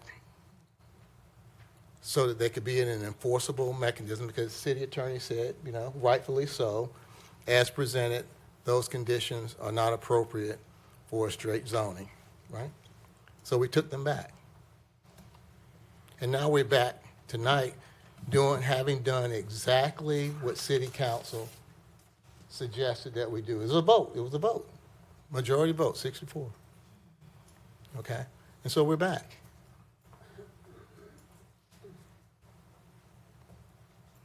So as the business community, as the civilian community, as the citizens of Fayetteville observe what we're doing, all I would simply say is city council gave instruction, developer followed suit, did everything that they were asked to do. There were no additional conditions placed on them, took the conditions and went straight back to the zoning commission, came back, and we're just simply asking to grant the request that was made. This is not a high impact development that we're requesting.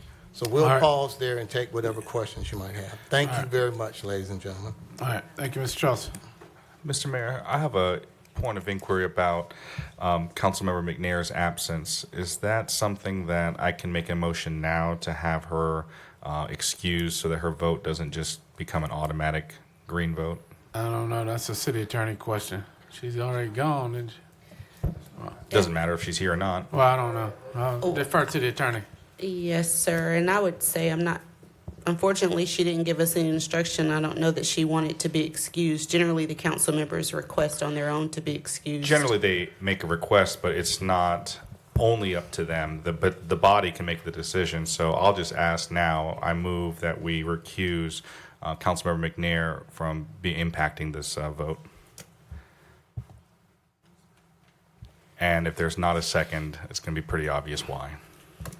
All right. Well, procedurally, Councilman Benavente, but all right. So motion fails. All right. So now we're back to the hearing. So, Madam Clerk, both sides have spoken.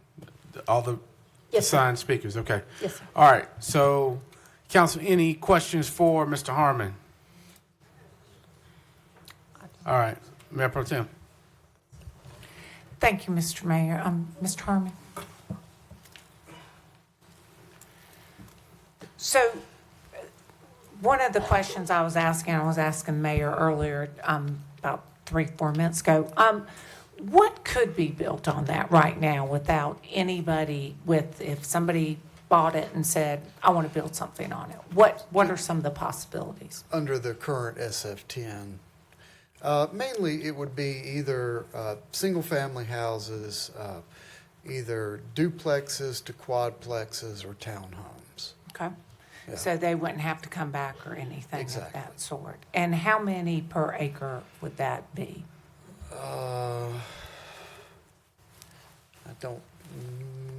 can give you a fairly... It's okay. It's Yeah. okay. It's okay. But you could stack them in there pretty good. Yeah, it's 2 acres, so you're looking at 10,000 square feet basically per unit, so... Okay. And the buffering, what is the buffering on that? Would that be 10 feet, 5 feet? Yeah, that would be, for that, there would just be the it would be the least amount of buffering that we require would be our type A because it would be residential to residential. Okay. So it would only be, I believe, like 5 feet with some little bit of hedges, basically. Nothing like what this would require. Okay, thank you. All right, Councilman Alejandro. Thank you, Mr. Mayor. Mr. Harmon, don't go far. Can you pull up from your presentation the notification slide? And Attorney Pulliam, can you remind me? I always get confused. Is everybody in that radius legal standing, or is it just the people that share a lot line with the subject property? Neither. As to standing, this is just the notification radius that council adopted. Standing is a completely different definition here, and we generally speak about that with the special use permits or evidentiary hearings. Thank you. Mr. Harmon, can you go to the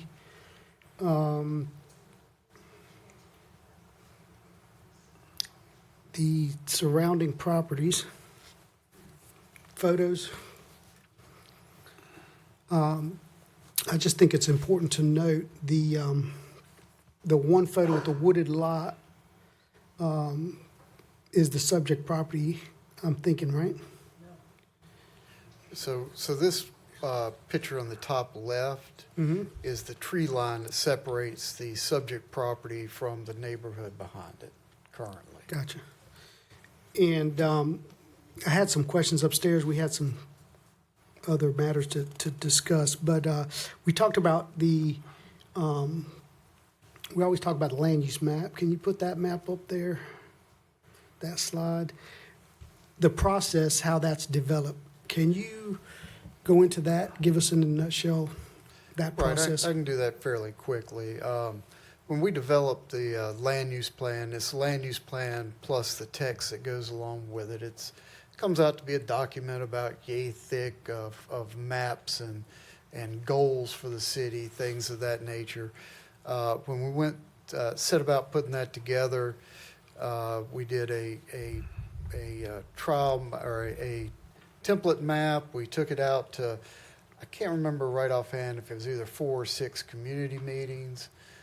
After the community meetings and people had their input there, then we had a public hearing for it at our planning commission and another public hearing in front of the city council before the council adopted it. So about how long does it take staff so the land use map, we're calling it a land use map, it's actually the future land use map. It's the Future 2040, this is the 2040 map that was adopted in 2022, correct? Correct. But normally, how long does it take for staff to develop this map?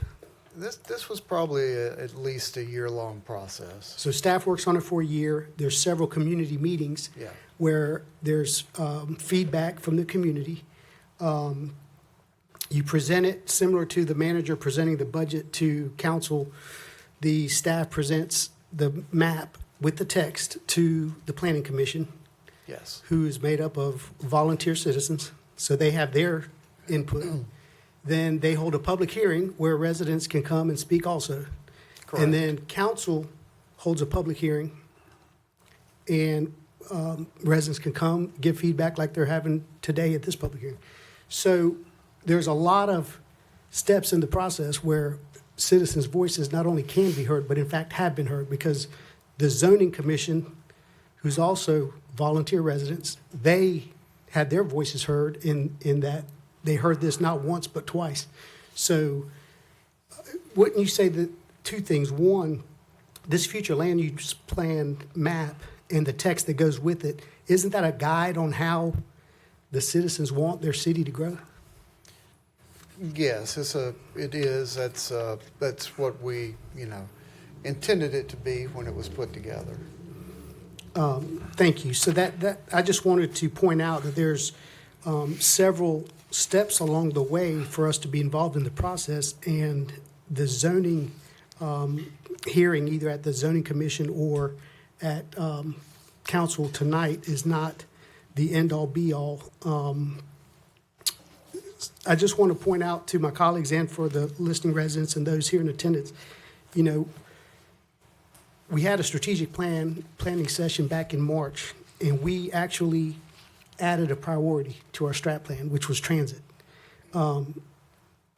Density and development, and if we want a more robust transit, we need denser housing, denser commercial development. If we want more routes going to this area, it takes developments like this to do that. The budget process, similar to this land use map, there's a process to it. And another priority during budget was keeping our ad valorem tax base for our property owners as low as possible. Adding development helps share that ad valorem tax burden, so it's not just on the current property owners. I think as a council, we've made certain priorities.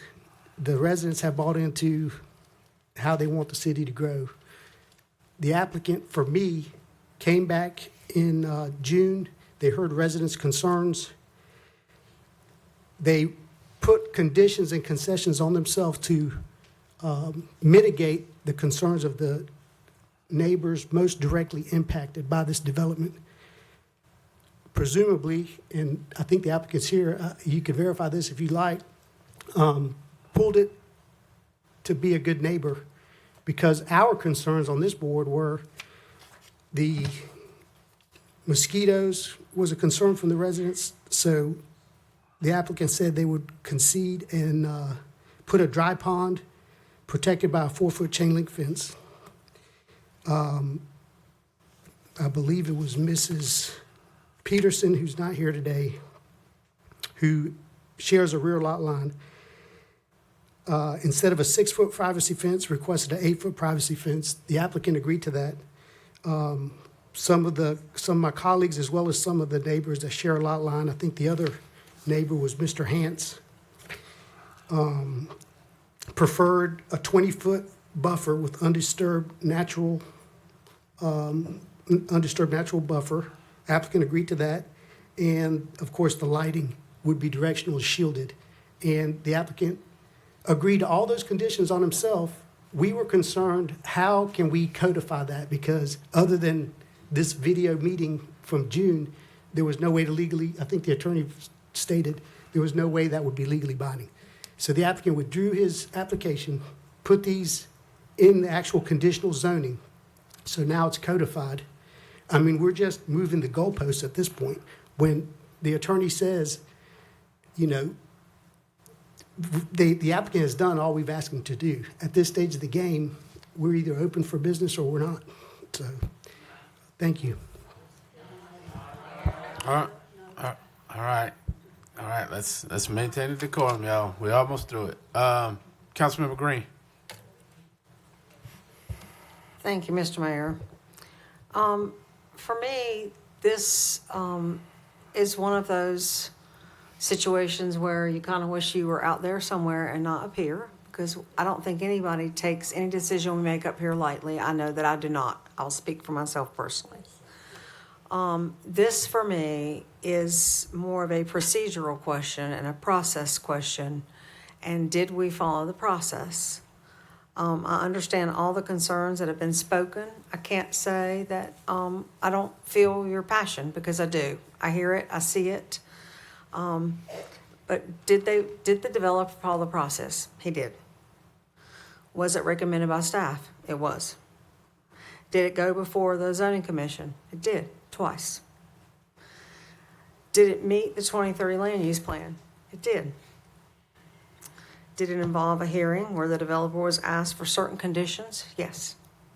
Did he agree to those ultimate conditions? Yes. Far more than some of the developers would have done that could possibly go in that spot. To me, it's been through the process thoroughly, and here we are. So as part of my due diligence, I also looked at, I pulled everything on all four of those corners. I rode out there. I pulled everything on all four corners. And interestingly enough, there's a deed to the piece of property on the opposite corner where there's nothing. So opposite the convenience store that's already there. That deed actually says in that deed that no convenience store can be built on that property, which I have never, ever seen. And I'm a real estate agent. I've done some developing. It does not, yeah, I've never seen that.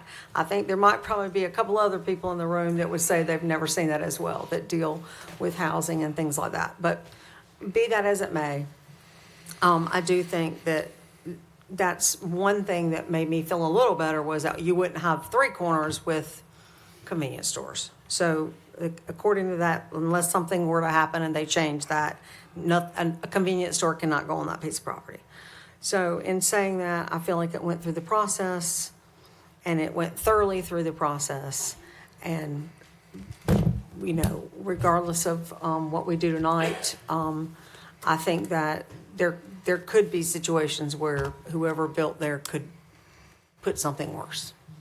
So I'm going to leave it at that. Thank you. All right. Thank you, Councilmember Green. Before I go to Councilmember Benavente,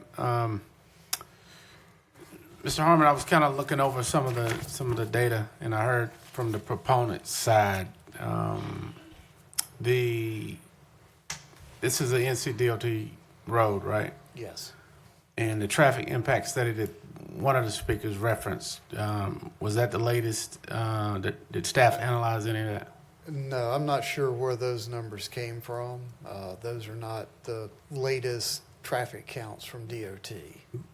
So the city had access to one when it went through the process of making a decision whether to recommend this or not? They have not done a traffic impact analysis on it, on the project. All right. You know, I'm kind of torn on this one. I certainly, you know, have an appreciation for economics and jobs and those kind of things, but I also am sensitive to that particular corner and the narrowness of the road a little further down.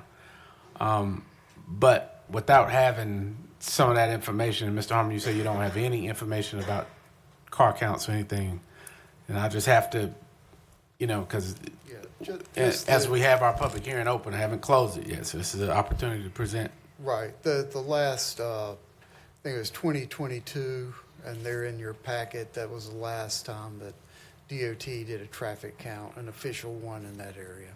Yeah. All right. So, you know, this is a tough one, but I don't know that I'll be able to necessarily support it with just what I know about MacArthur. You know, a little further down, it's very narrow, and as it goes up to the Ramsey Street connection. So, you know, I think that'll be my position on it with the impact that it'll have and the fact that we didn't have any current traffic numbers. I know that they said these follow the demand of the cars, but it's hard to believe that we had that much compaction on the commercial side and it not have some impact on MacArthur as it is. So, unfortunately, I won't be able to support this item. But I'll go to Councilmember Benavente and then Mayor Pro Tem. Well, Mr. Mayor, I just move that the City Council deny the zoning request P25-37 at 549 Stacy Weaver Drive because it's inconsistent with our future land use plan, which designates the site for neighborhood mixed use and medium density rather than commercial fueling. That the rezoning would permit uses that are incompatible with the established character of the district, including proximity to residential homes and elementary school. That the rezoning is unnecessary, as multiple fueling stations, including two 7-Elevens, already serve the area within 2 miles. I need to close the public hearing. Oh, excuse me. If we're making a motion. I'll repeat it. Yeah. All right. All right, now. Go ahead, sir. I move that the City Council denies rezoning request P25-37 at 549 Stacy Weaver Drive.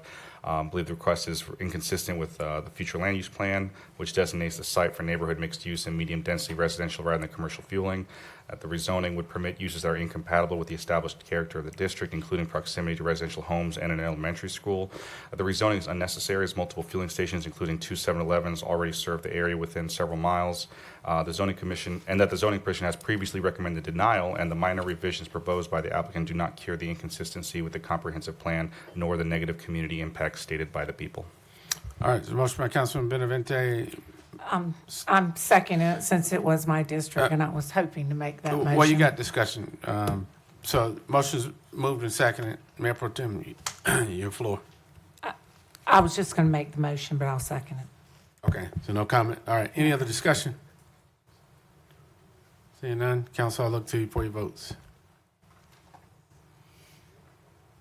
And this is this is to deny. So a vote in green means you're voting to deny. So I know this is a reverse motion, so I always have to like to explain that. So let's do a reset, so there's no confusion on this. Can you do a reset for me? All right, so this is a negative motion, which is a motion to deny, and green means that you're voting for denial. Red means you're voting to approve. All right.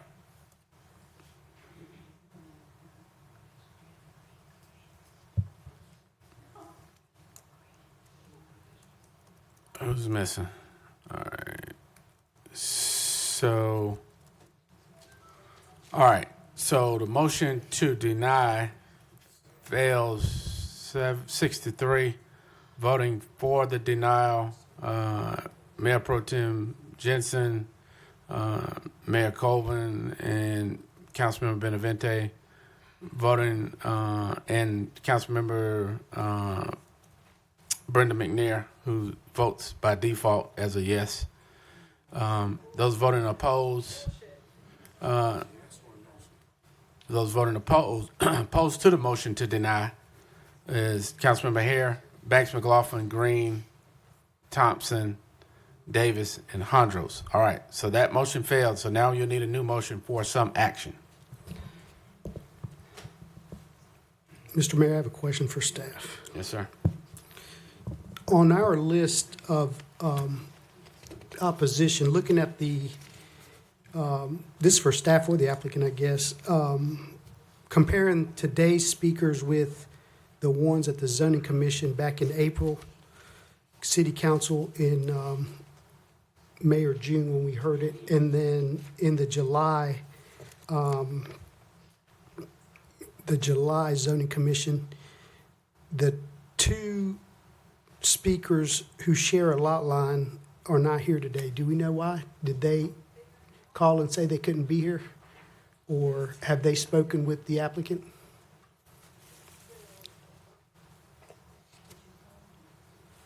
Who are you asking the question to?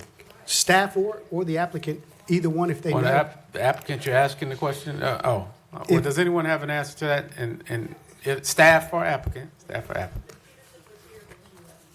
Okay, she was here tonight? Yeah. Oh, Ms. Peterson, here she is, Councilmember Hondro. Hey, Ms. Peterson, in the past you spoke in opposition. Is there a reason you didn't speak in opposition? Councilmember Hondro, we've closed the public hearing on that. Okay, fine. All right. Understood. All right. Mayor Pro Tem Jensen, did you have any questions for staff or? Not at this time. All right. Mayor Pro Tem. I didn't have mine. All right. All right, council, we need some action. So the previous motion failed 7-3. Now we'll need action to make a motion to either approve or deny. We did deny. Well, we did deny, yeah. Councilman Hondros, is that your light? Yes, sir. All right.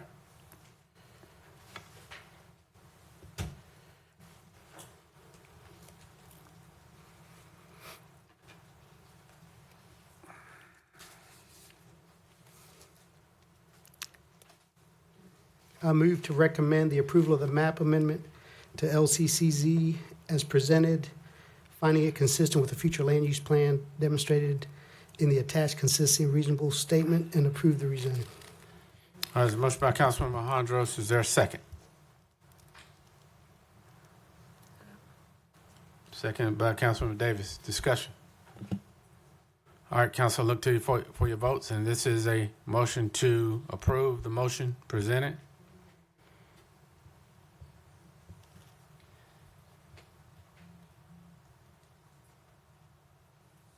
All right, Madam Clerk, motion carries 6-3 with default vote by Councilmember McNair in her absence, 6-4 against. So motion carries. Those voting in favor, Councilmember Banks McLaughlin, Councilmember Hare, Councilmember Hondros, Councilmember Thompson, Councilmember Davis, and Councilmember Green voting in the affirmative. Those voting opposed, Councilmember Benavente, Mayor Pro Tem Jensen, Mayor Colvin, Councilmember Brenda McNair in her absence. All right, moving Mayor, to... Councilmember McNair is in the affirmative, so she voted for it. So she votes for it. Yes, okay. so it's a 7-3 vote. 7-3, okay. All right. All right. Long night. All right, item 2, next item will be 9.03.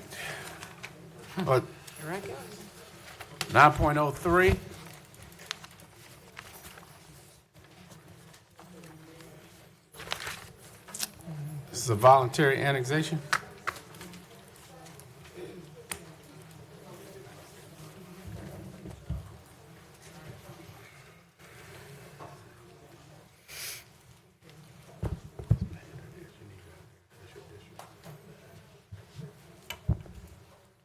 This is mine too. All right, Mr. Harmon. Thank you, Mr. Mayor. Yes, this next case, next hearing we have is a annexation request for contiguous annexation. The owner of the property is the city of Fayetteville, and the city of Fayetteville is the applicant. Property is located at 430 Carvers Falls Road. It's about 40 and a half acres. This is in District 1. This shows you the property in question out Carvers Falls Road. There is, you can see this little cleared area here. There's a PWC substation located on the property at that area. And you can see into the woods where the substation is there. Most of this property, almost all of it, is currently wooded. Surrounding properties, a few single-family homes, some open space, the Carvers Falls zip line business, are about all that's around that area. The professional planning staff does recommend that City Council move to approve this petition and annexation as shown here. Upon annexation, property tax burden may increase due to imposing city taxes, and county fire district special fire taxes and recreational taxes may apply. Appendix A in your packet details financial impacts, including watershed revenue and anticipated property tax contributions and assumed debts as of August 25th, 2025. Whoops. And here are your options for adopting. This would be, staff suggests that you do the effective date of tonight, but you do have other options here. I will mention most of the time when we're doing these, because we're doing them for not ourselves, we will do the annexation the same night as the rezoning. We have 60 days by state law to rezone the property. Since it's up to City Council to, one, annex their own property and decide what to use it for, that 60 days, there's not a, we don't have to have the zoning in place before it's annexed like we normally do. If you have any questions, if you would please hold those till after the evidentiary, or after the legislative hearing. All right, thank you, Mr. Harmon. With that, I'll open the hearing, Madam Clerk. Mayor, we have no official speakers, but I do believe PwC is here for questions. All right. Councilmember Thompson, you had questions for PwC? No, Mr. Mayor, I was ready to make a motion. All right, let me close the hearing. All right, go ahead. Thank you, Councilmember Mr. Thompson. Mayor. I motion that we move to propose the ordinance annexation of the parcel with an effective date of today. Second. All right, motion by Councilmember Thompson, seconded by Councilmember Hondros. Any discussion? All right, look to you for your votes on this voluntary annexation. All right, the motion carries unanimous. Those not voting are in affirmative. Voluntary annexation, city land. Okay. All right. All right. Council, motion carries. All right, moving to the last item, 10.01, evidentiary hearing. Thank We're you, now- Mr. We're now Mayor. moving to hearings that require the city council to hear sworn testimony. This is evidentiary hearing. The city council's decision must be based on competent material and substantial evidence presented in the hearing. All those who wish to speak must be sworn in and provide their testimony under oath. Council, if there's a need to disclose any ex parte or individual communications regarding this matter, I'll pause for you to do so at this time. Council, I ask that the city clerk affirm all those who would participate in the hearing. After that, a professional staff, please present the case before I open this evidentiary hearing. Mayor, we have one speaker, Mr. Ali Abdo. And if you'll come over Ms. here Ali, to have to swear go in. and take the oath, sir. And you can give those to her as well, and she'll pass them.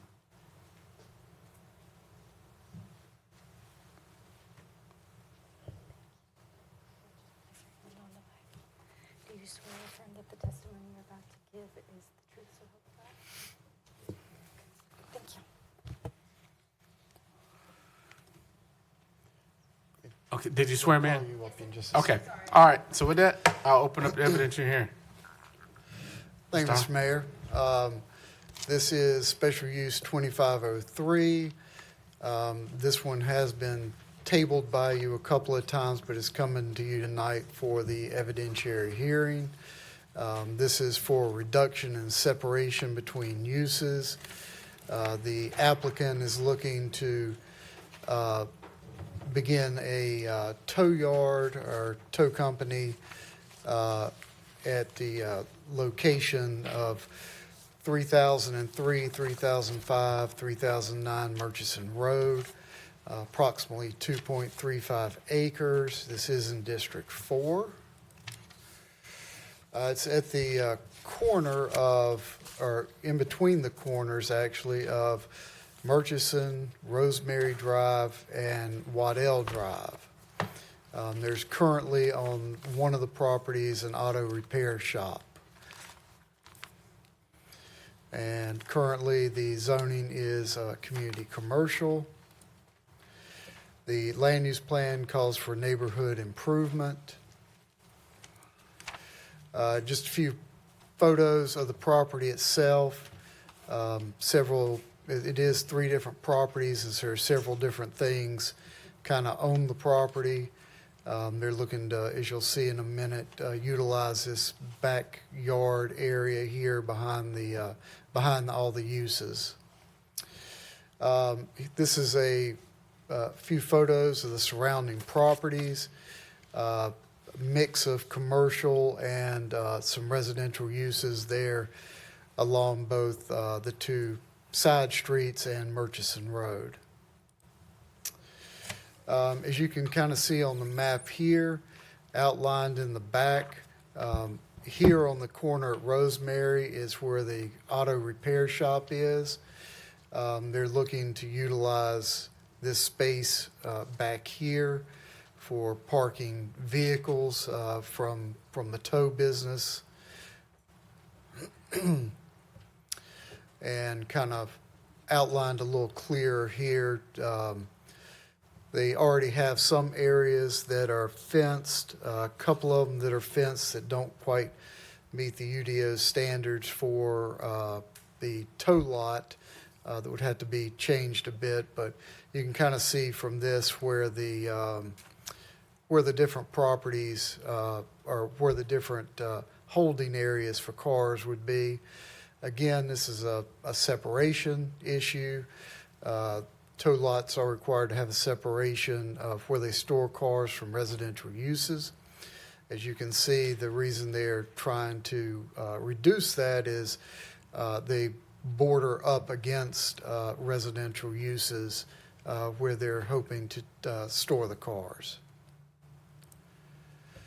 So again, surrounding area is mainly zoned CC, community commercial, and HI, heavy industrial. There along Murchison Road, transitioning to a mix of single-family detached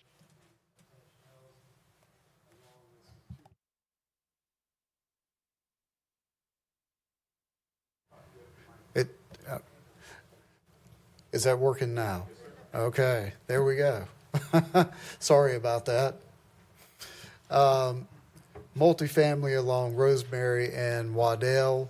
2 of the 3 properties included in the application, but residentially zoned property, and almost all the properties have some development on them.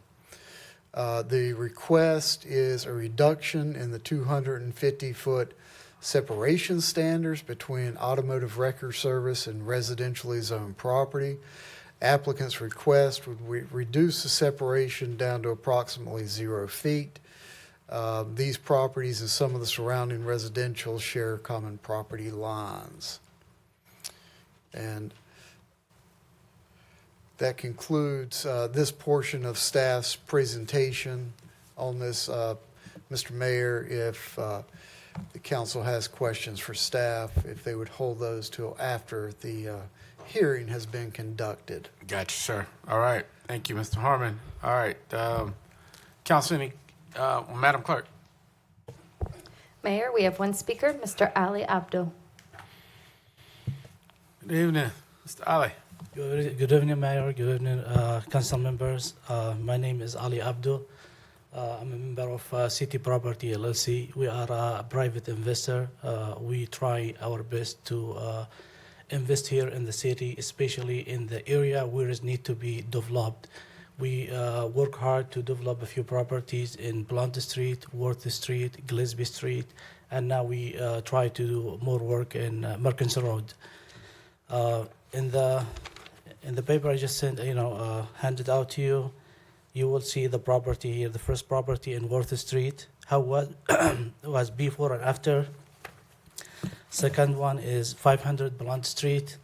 This property was about to be demolished. We turned it, to a grocery distribution center.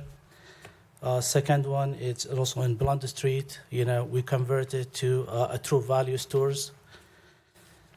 Next one, it's a historic place in Gillespie Street. We converted to a diamond venue. And now we are working in Rosemary Road, which is next to the property. We're trying to do the town lot. We convert that club. It used to be an old club and very old building. We invest a lot to make it like almost, a high-end restaurant. We should open it hopefully in a month and everybody invited. What happened is in this lot, in November last year, I went to the city. I always come to the city before I do anything. I think there was like a kind of miscommunication there. The city asked me to, to have a blueprint and to submit an application. I did that. They approved, they gave me a permit for for fencing.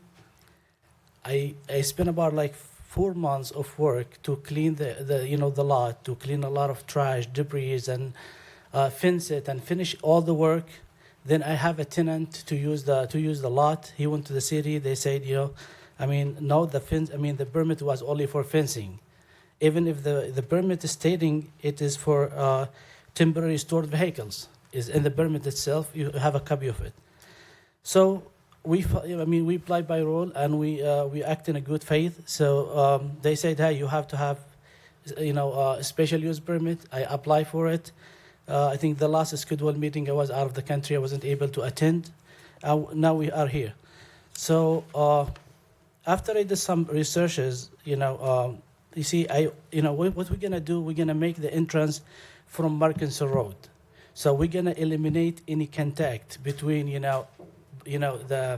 the process of the business with the residential. Residential is always in the back, and the access come from Waddell Drive. So what we're gonna make the access just from Merkins Road. And if you notice, Merkins Road is all commercial, and Cross Street is high industrial. So that's our argument here. The second thing, we will do everything we need. It need to be done, to make it, the place safe for residential, and the harmony with the area. If all that is being already put in considerations, The only thing we ask in here, since we already installed, I know maybe it's better to have a 6 feet, wood fence in the bank to separate the residential and the, and the commercial. But we already installed 6 feet wood fence there, as they, recommended from the city when I did the fencing in the beginning. I mean, that's everything everything is in front of you, and just, if you have any question, I'm here to answer. All right, thank you. Thank you, Mr. Ali. Council, any questions for Mr. Ali? All right, Councilmember Hare. Thank you, Mr. Ali. First, let me tell you that I have seen some of your work up in the Rosemary area. I go up in there and I've seen the changeover from the old club, which is in your diagram. And I like what I'm seeing because it's been just sitting there for years. Thank you so much. This is where my only concern is when we go all the way to a 0 lot line on Waddell. Okay? 0 lot line, so you're going to come from the vacant lot that's already been graded, right? Okay. That's your lot, right? Yes, sir. So your lot that's been graded, there's just open space, and you come from the entrance that takes you up into McDonald's.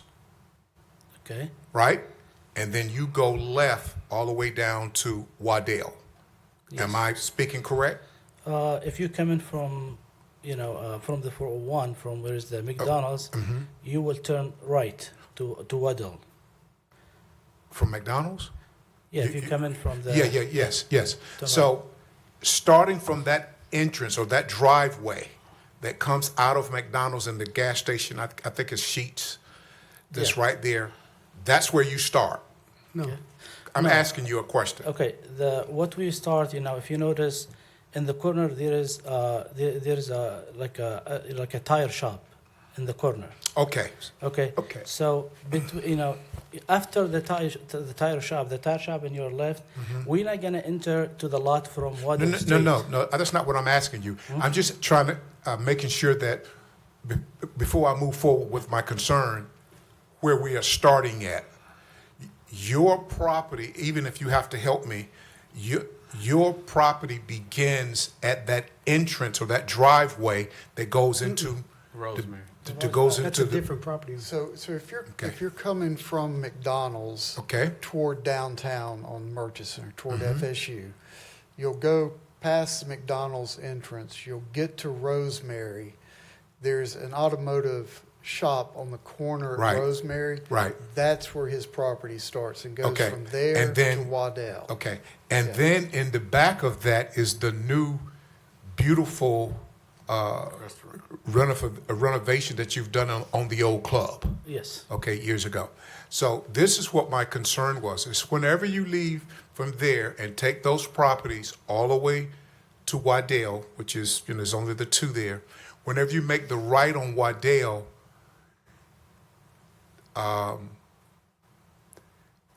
as you make that right, you have first, there's been a little while now, but first time home buyers homes. Okay. Then you have the apartments, the 2-story, 3-story apartments. Across the street from there are the other first time home buyer homes. Okay, it's about 3 or 4 of them right there. That comes back up to the corner where the garage is. Yes. We together? Yeah. Okay. This was my only concern because I want to support you. And I'm trying to understand exactly how we get there. I think that whenever you take away the 250, you want to take away the 250 setback, that will basically put you on a 0 lot line up against the first house. Yes. Correct? Yes. And okay. It's kind of a little issue right there because you're right up on top of. I understand your concern. Okay. Just to let you know, first of all, the neighbor, they are happy with what we're doing. Okay. because there was a lot of trees, and they was keep calling me all the time to come cut the trees, go into their I've to turned their you in a place. couple of times myself. The second, yeah, yeah. The second is, you know, we already make a nice fencing, and we will leave. If you see in the condition, we put some conditions here. We're gonna make some buffer, like a green buffer there. Yes, sir. Also, we Well, let me ask you this, because Okay. I'm not against you, No, but it's I'm just okay. trying to get some clarity on this, because I went down there and spoke to the folk, and so my concern is, what will the buffer look like? Can you not clear? Let me see. I can't remember. I was just there this morning. I'm trying to remember. Is that area clear cut all the way up to the first house already? It is, but you know, Okay. it's coming back very soon. I could leave as much like 10 feet. I don't have any problem in that. And also what we did also, we try to make, you know, the main entrance from Merkinson Road. So in another word, we keep, you know, the residential area safe. Well, let me ask no you this. trucks back and forth. I'm there. with you. I'm with you. I'm not sure. I'm with you. I'm just talking about the buffer. What kind of buffer? What's the biggest buffer could you give between that first house? I think, 10 feet, that could be the most. Otherwise, you know, we'll mess it up. The whole lot is not gonna be. If he gives, Madam Attorney, if he gives the 10 feet buffer with all the things that go with the buffer, even if it's starting to grow back, that's a big thumbs up. Could, by this being, what is this, a legislative hearing? Evidentiary. Evidentiary, can that be a requirement? I mean, can that be in the conditions for tonight? If the other standards are met, if there's testimony for the other standards, you could approve it with conditions. Okay, then I would make, let me get to my motion, okay? Just hold on 1 second, please. You got a question before you get to that. Who has? Councilmember Hodges. Okay, go ahead, and then I'll come back with my motion. Yeah, I'll circle back to you. Yes, sir. Councilmember Hodges. Yeah, question for the applicant, also staff, if he could help put the one slide up, requested separation. Can we put that on the screen? Which slide are you after? It just says requested separation. This one doesn't have numbers, I don't think. It's right after the site plan. That one. Oh, it was already up, they'd taken it down. Yeah, so, Mr. Ali, is that right? The restaurant property you were talking about, is that on this map? Yeah, it's the next one. You see the building here and the Rosemary? It is.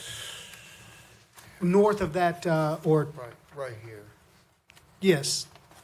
Okay.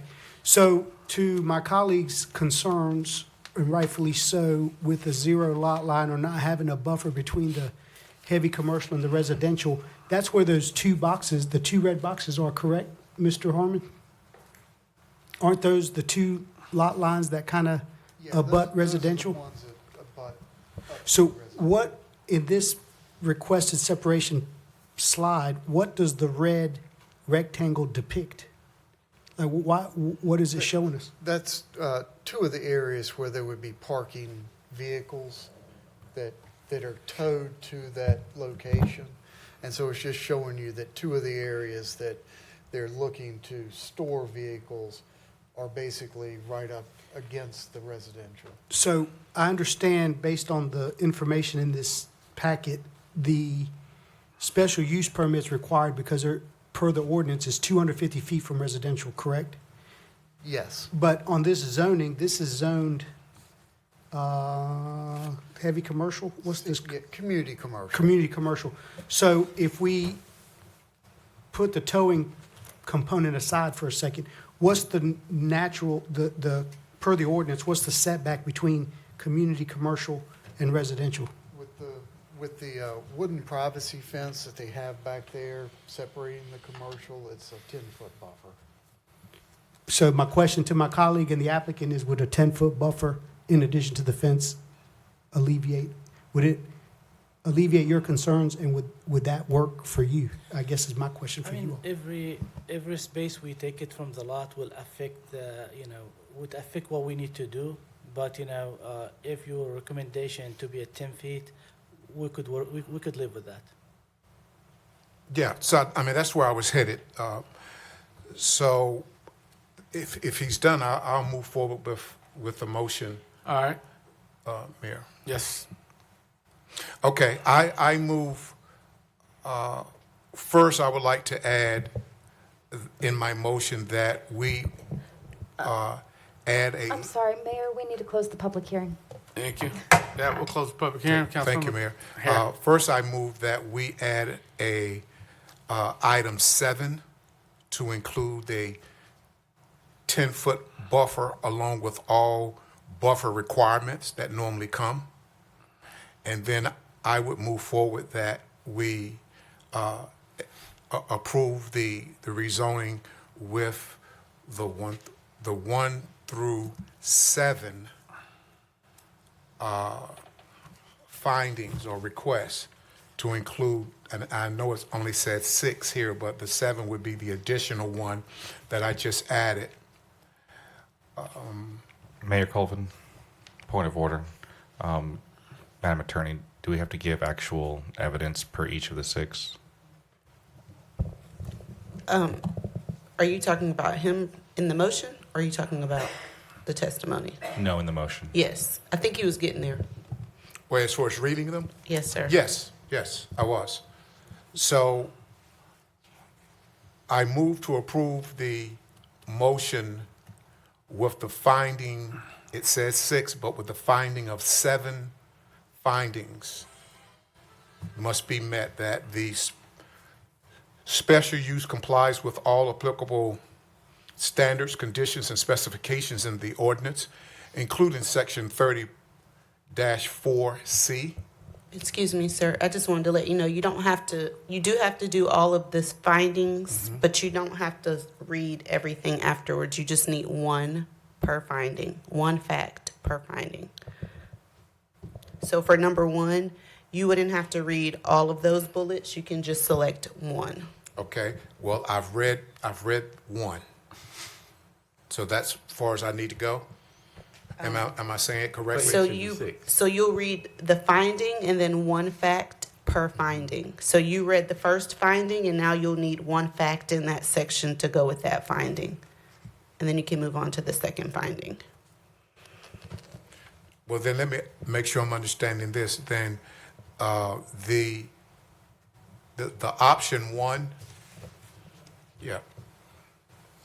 What do I need to do, sir? Read 1. Okay. Okay. Go all the way. Okay. Okay. All right. So I move that the special use complies with the applicable standards, conditions, and specifications in this ordinance, including section 30-4C, and let's see, and that no vehicle repair demanding, what is that, or the salvage activities will take place on that site, and that the lot is strictly for vehicle storage related to towing operations. Done? Keep going. Keep going? You gotta Okay. do 1 per section. Okay, then do I go to no vehicle, then I go to the site plan? Okay. The finding too that the special use would be in harmony with the area in which it is located, right? Then go to number 3. And where's 3?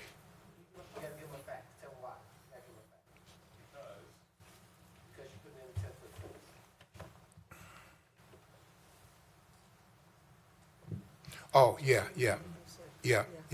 That the site plan be submitted and be approved by the city adheres to the setback buffer and the access requirement. Then can I put in the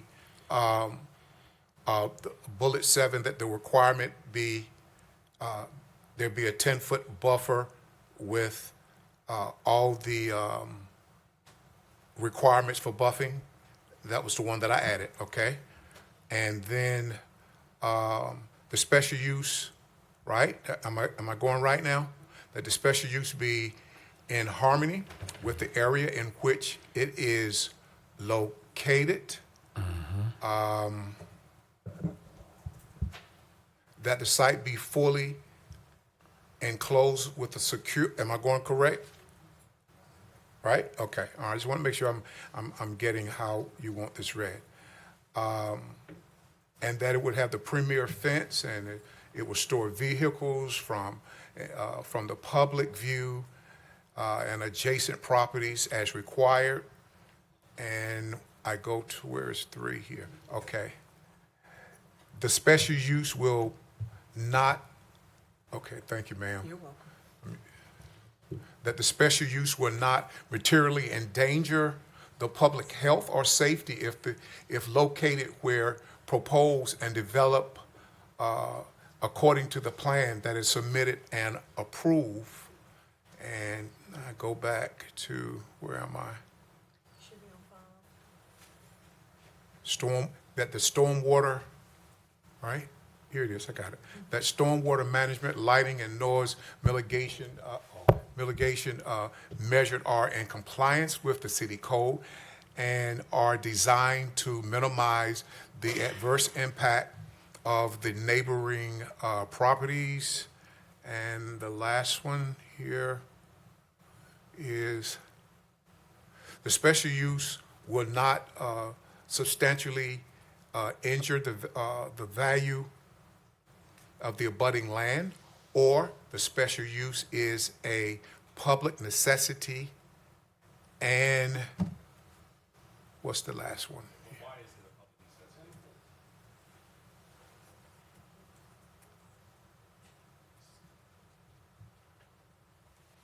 necessity? What's the next one?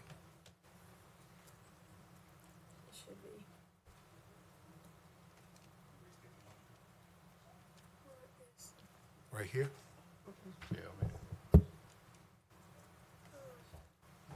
6. Right here. 6, okay. And the special use complies with all other relevant city, state, and federal laws and regulations.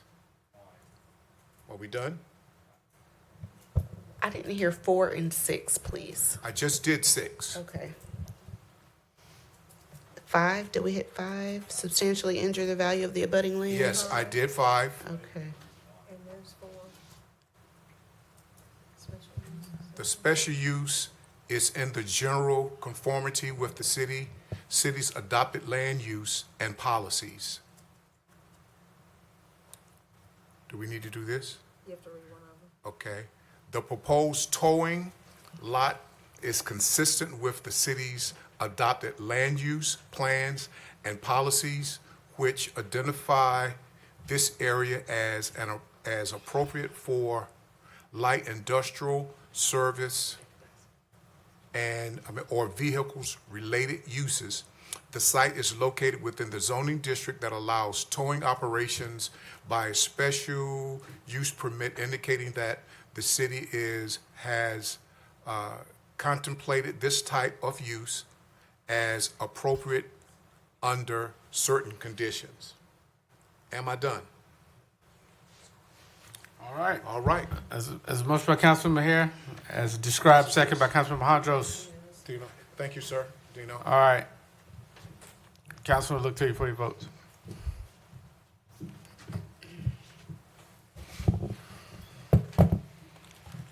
All right. Motion carries. Who we missing? So, we're missing one, right? All right. Motion carries. Unanimous. Those voting. All right, guys. Congratulations. Mr. Holly, you worked me on getting that one together, but you got it, sir. All right. Motion to adjourn. Thank you, guys. Yeah. Motion to adjourn.